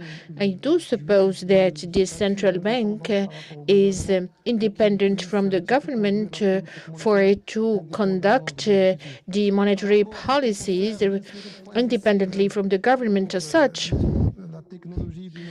When it comes to innovation technologies, we further need to invest in a human capital, mobilizing resources, yes, We do have the necessary financial resources. We need to look for them. We need to modernize our public administrations, including the fiscal one.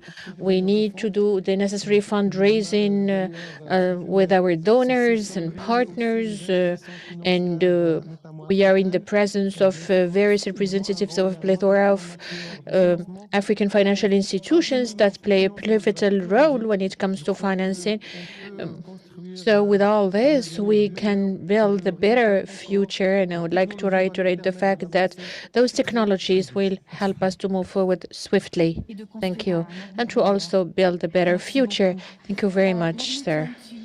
Excellency Ibrahim, actually, to ask you what is the one priority, in your opinion, to move forward?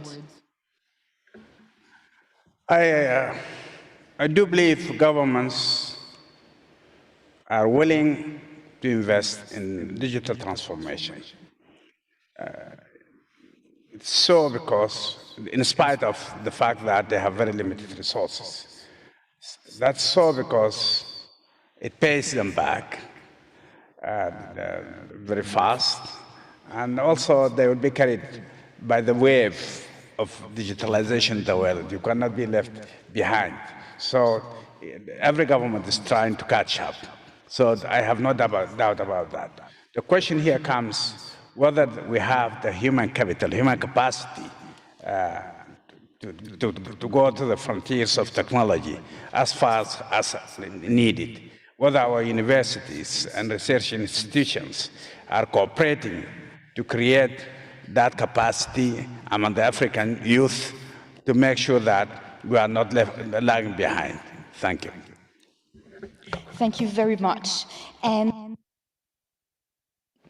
Excellency Balay, please. So we've spoken about finance, we've spoken about youth. So I would like to end on the issue of the shared vision and moving together. I respect very much the African proverb that has been quoted a number of times, that if we want to go fast, we go alone, and if we want to go far, we go together. But that proverb was probably coined at a time, well, it wasn't coined during the digital age. So as one speaker said previously, that we can do both of them with digital technology. But I want to say, well, closing that, our continent, the transformation of our continent depends on our ability to collectively harness our digital technologies as a driver for our sustainable development. And so as we continue to deliberate, as we continue to review the impact of technology on Africa, or what the impact could be on Africa, let's have this shared vision that we can work together, strengthen our partnerships, deepen our cooperation, and remain steadfast in our commitment to leaving no one behind in this digital age. Thank you. Thank you very, very much. This is very strong. Let's not leave anyone behind. And listening to you mentioning the youth, I just remember this African saying that says that it's the young tree that makes the forest. So we definitely need to look after all these young trees so that tomorrow Africa can be this beautiful forest like it ought to be. Final question to you, Governor Tutuba, as well. What is your take on the major priority? Thank you very much, Madam Moderator. Because for my case, the major priority is to continue designing appropriate products that will meet demand and the needs of the clients. Because for us, being a regulator in the economy, we are obliged also to see that all the financial ecosystem can continue to be working effectively, competitively, and in the manner that will enhance operationalization of all the economic activities within our jurisdictions. So it is our role, because we are dealing with national payments systems. For example, in Tanzania, we have different channels, including like cards. We have mobile money operations. We have banks. We do also have electronic money transactions. So all the systems, provided that can ensure our ecosystem to be working effectively, it is our role. So that also always is our priority. And I call upon all key stakeholders to invest in digital and AI, the big data, to ensure that we put in place robust systems that will keep working to support our economic activities within each country and even beyond each country, whether within Africa or even outside the continent. Thank you. Thank you very much. So at this stage, I would like to take a few questions from the room, if we have any. Are there any questions for our panelists? Yes. Lady at the back with the blue shirt, if we can bring to her a microphone, or maybe, madam, you can make your way to a room that has a microphone. Oh, there's a microphone coming to you. Thank you. If you can state your name and keep your question quite brief, please.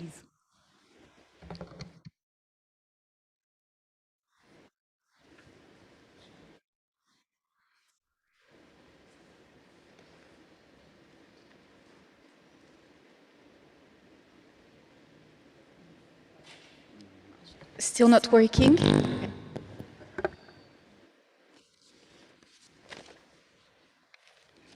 Can I please ask you to maybe speak from one of the microphone on one of the desks? Might be easier, yes. Thank you. Moses should go to the mountain. The mountain doesn't want to go to Moses. Moses should go to the mountain.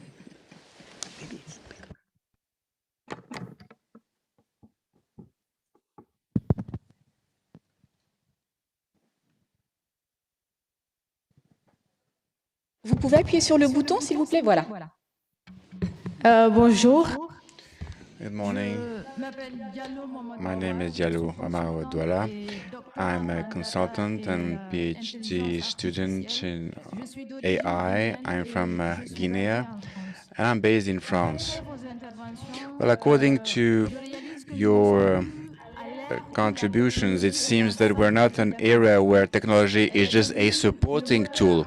It has become an endogenous driver of modern growth in Africa. The 2026 economic report is clear. Technological transformation is not an option. It is the only one that can support growth cycles and move towards an added value type of growth. But technology can only create wealth under two conditions. You need a very agile governance and human capital that is able to absorb it. We need to move towards locally based economy growth. Very often, what I see is the gap between our ambitions when it comes to AI and the mastering of fundamental technologies in our technologies. Hence my first question regarding the human capital adaptation. What will you do to accelerate academic programs so as to better reflect the needs of our markets in your countries, and making sure that people who have degrees in your countries can be the key players of that growth? Regarding now the use of the wealth of the diaspora, we know that these people are playing an important role in AI and data at the international level. Apart from all classical consultation arenas, what type of actions can you implement in order to transform channel this international expertise into a real engine of transfer of know-how towards our local systems if we want Africa not only to become a land of consumers, but also a land of co-creation of technologies. Thank you. We have been talking about youth, and here is a question from one of our young people. So who would like to answer, well, really two questions?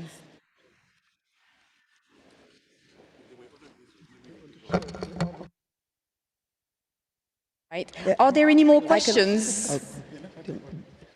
Do we have any more questions in the room? Anyone at all? Let me see if I'm not missing anybody. All right, so we have two in one anyway.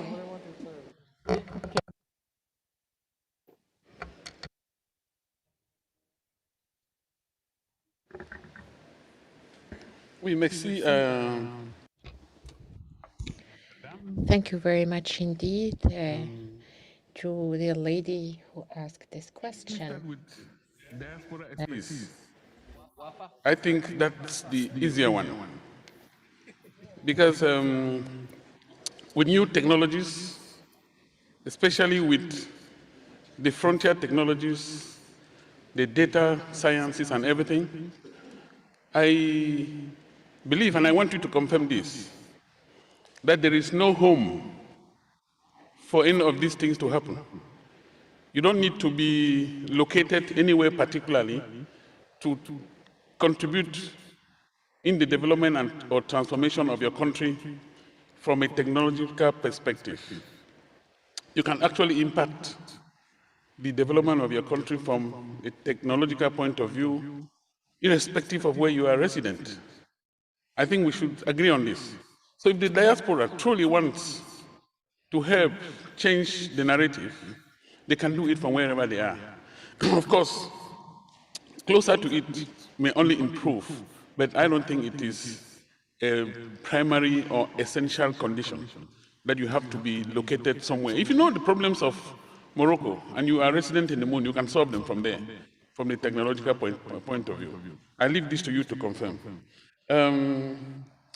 Matching school programs to needs of the technological evolution. Of course, that's a must. That's an essential precondition because we must have to provide the basis on whose foundation the evolution within the country's context can take off. It is only normal, I think that's essentially the responsibility of the public sector, not only to develop the curriculum which is necessary for fast-tracking learning in data science, in other forms of technological innovations. It is naturally the role of the public sector, develop the curriculum, train the trainers, and embed it in the educational system. Maybe on the panel we have some people who are more knowledgeable on this than myself. I look at it from a completely different angle. Thank you, Madam Moderator.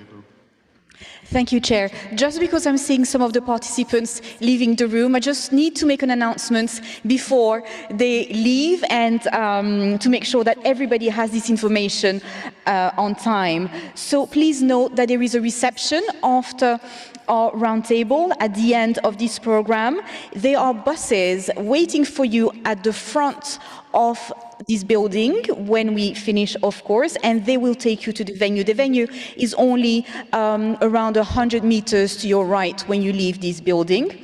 Also, for all those who are going back to Casablanca, it's very important that you register at the front entrance where there is a transport desk. You will need there to give all the information about your flight time. Please remember that you need to leave at least 8 hours before your flight time. If you have any questions, feel free to ask a member of the staff and they'll give you all this information again. Thank you. So we can now proceed. Thank you. Thank you very much. I think the diaspora does play an essential role when it comes to finance, and I think that the lady did well by pinpointing that matter.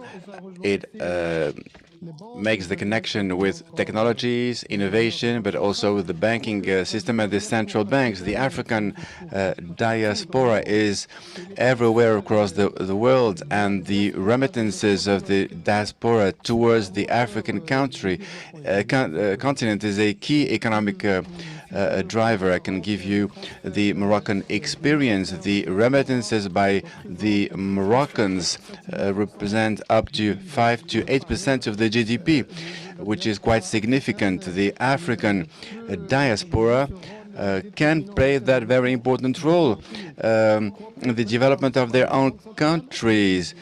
With the central banks, with the development of the banking sector, they can be essential links.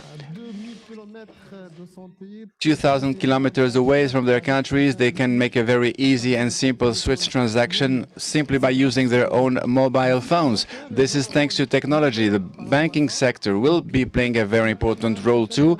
It is a channel, this connection between the diaspora and the transfer of cash to Africa. So if you invest in technology, you will make sure that this sector, the banking sector, invest in mobile systems, tools, and this will help the diaspora to benefit from that technology and at the same time help improve the development of their own countries.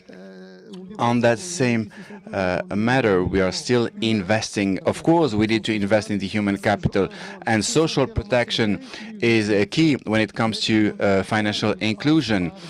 And this requires technology, mobile solutions.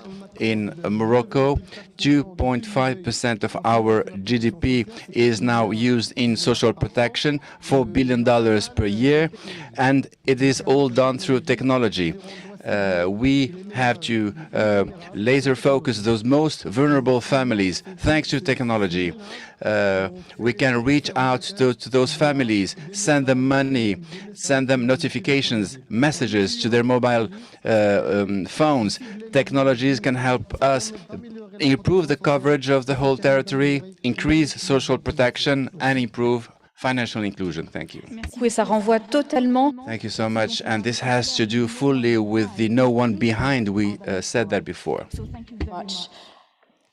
Just briefly, yes, I didn't get technology, the knowledge from the diaspora. I did actually get the wealth. And we in Sierra Leone, as part of our innovative financing strategy, will be looking at how we can harness diaspora wealth and develop diaspora bonds. In the area of technology and the availability, yes, the curricula. We are looking at matching our curricula, our university curricula, to the employment needs of the country. We had a discussion with this just last week with the Minister of Technical and Higher Education. And in the case of Sierra Leone, what has happened in the past is that technical and vocational training is usually looked down on. Most individuals, or those that graduate from school and can afford it, they will go into the academic courses, even if they're not appropriate. But what I would say about digital technology, there's more demand, but it's more expensive. Government institutions have not been able to implement the technology courses that are needed in the employment in Sierra Leone.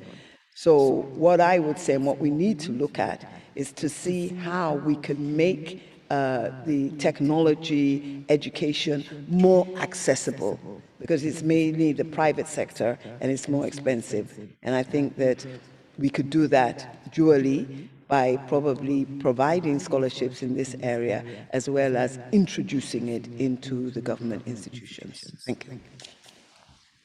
Thank you very much, Excellency. Minister Ibrahim, Governor Tutuba, would you like to contribute as well? Well, I think that the question has been well answered, but let me say, all those in diaspora, the concern is not only money they transfer to us, which the money is important, but also the knowledge they can transfer to their own countries is very important. We have now doctors who are contributing actually from where they are to operations in their own country. They are teaching from that far distance, and they are trying to help. The same in other professions. And definitely those who are well exposed to the technology and the data transformation in the West, for example, can help develop the digital transformation faster. The only thing is we in Africa need to create the conditions that attract these people to come back and to contribute, not only from far away, but we want them actually to come home and help develop the digital transformation. That's very important for us. That's one thing. The other thing is, it's not just a matter of university curriculums, but we need to think from very early stages of education, how can we make digital transformation uniformly in Africa, that people have bare minimum education that will help them develop themselves further. So this is something that the African Union, some of our institutions can think of having that common education in the digital transformation or technology to be just harmonized all over Africa, and everyone have that much, at least our children, I mean, then they can develop themselves later on. Thank you. Thank you very much. Yeah, thank you very much, Madam Moderator. I would also like to thank the Madam Julio for the questions. On the first question, the way I heard it, of course, it now brings to the attention of every one of us to think on bridging the gaps if there are any differences between the expectation of everyone based on the level of development of that particular country. Probably it depends now on the area where you are working on. If you have a more opportunity, whether at the level of policy making or even to influence some policy makers, already you can have an opportunity to do so. So, but with regards to the frontier technology, this is really life, and we have seen there are a lot of issues that are being offered by frontier technology, as we have discussed here.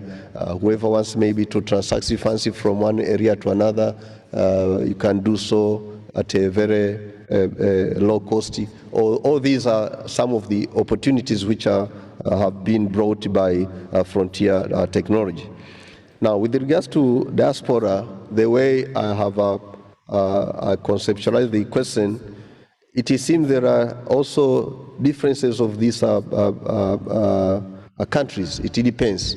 There are maybe diasporas who are living in a well-advanced country, so they have an obligation also to see what are the opportunities that they can also bring to their maybe country of origin. But it depends. There are those who are also living maybe in a less developed countries compared to their country of origin. So whatever they think that maybe their country of origin is highly developed, but they moved it to country of residence in order to secure some opportunities, they have an obligation to also look on some of the opportunities where they can maybe enhance technological transfer and vice versa. It depends, because there are diasporas who are living in one country due to different reasons, but they still have a due obligation to support to their country of origin, while they are also proceeding their normal activities in their country of residence.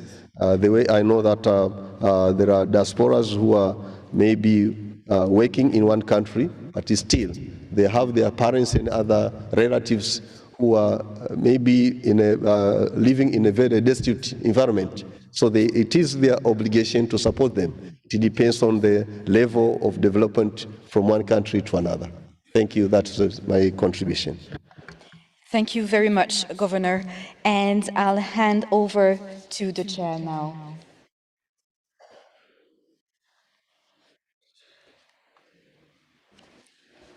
Thank you, moderator. I'd like to thank the panelists for very rich discussions. Of course, I won't leave you out, Madam Moderator, Master of Ceremonies, for steering this today and of course tomorrow.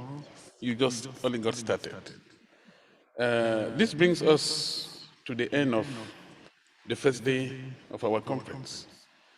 On the agenda, we're supposed to go on a coffee break at some point.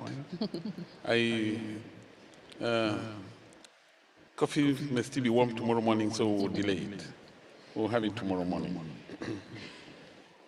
I am made to understand that there will be a press conference by the Executive Secretary and myself. If that's confirmed, will that happen tomorrow? Tomorrow. Okay, thank you so much. I think we've also taken note of the invitation from the Kingdom of Morocco for a reception at about this time. That's right. At 7 p.m. We are 15 minutes late for the reception. But the food won't get cold.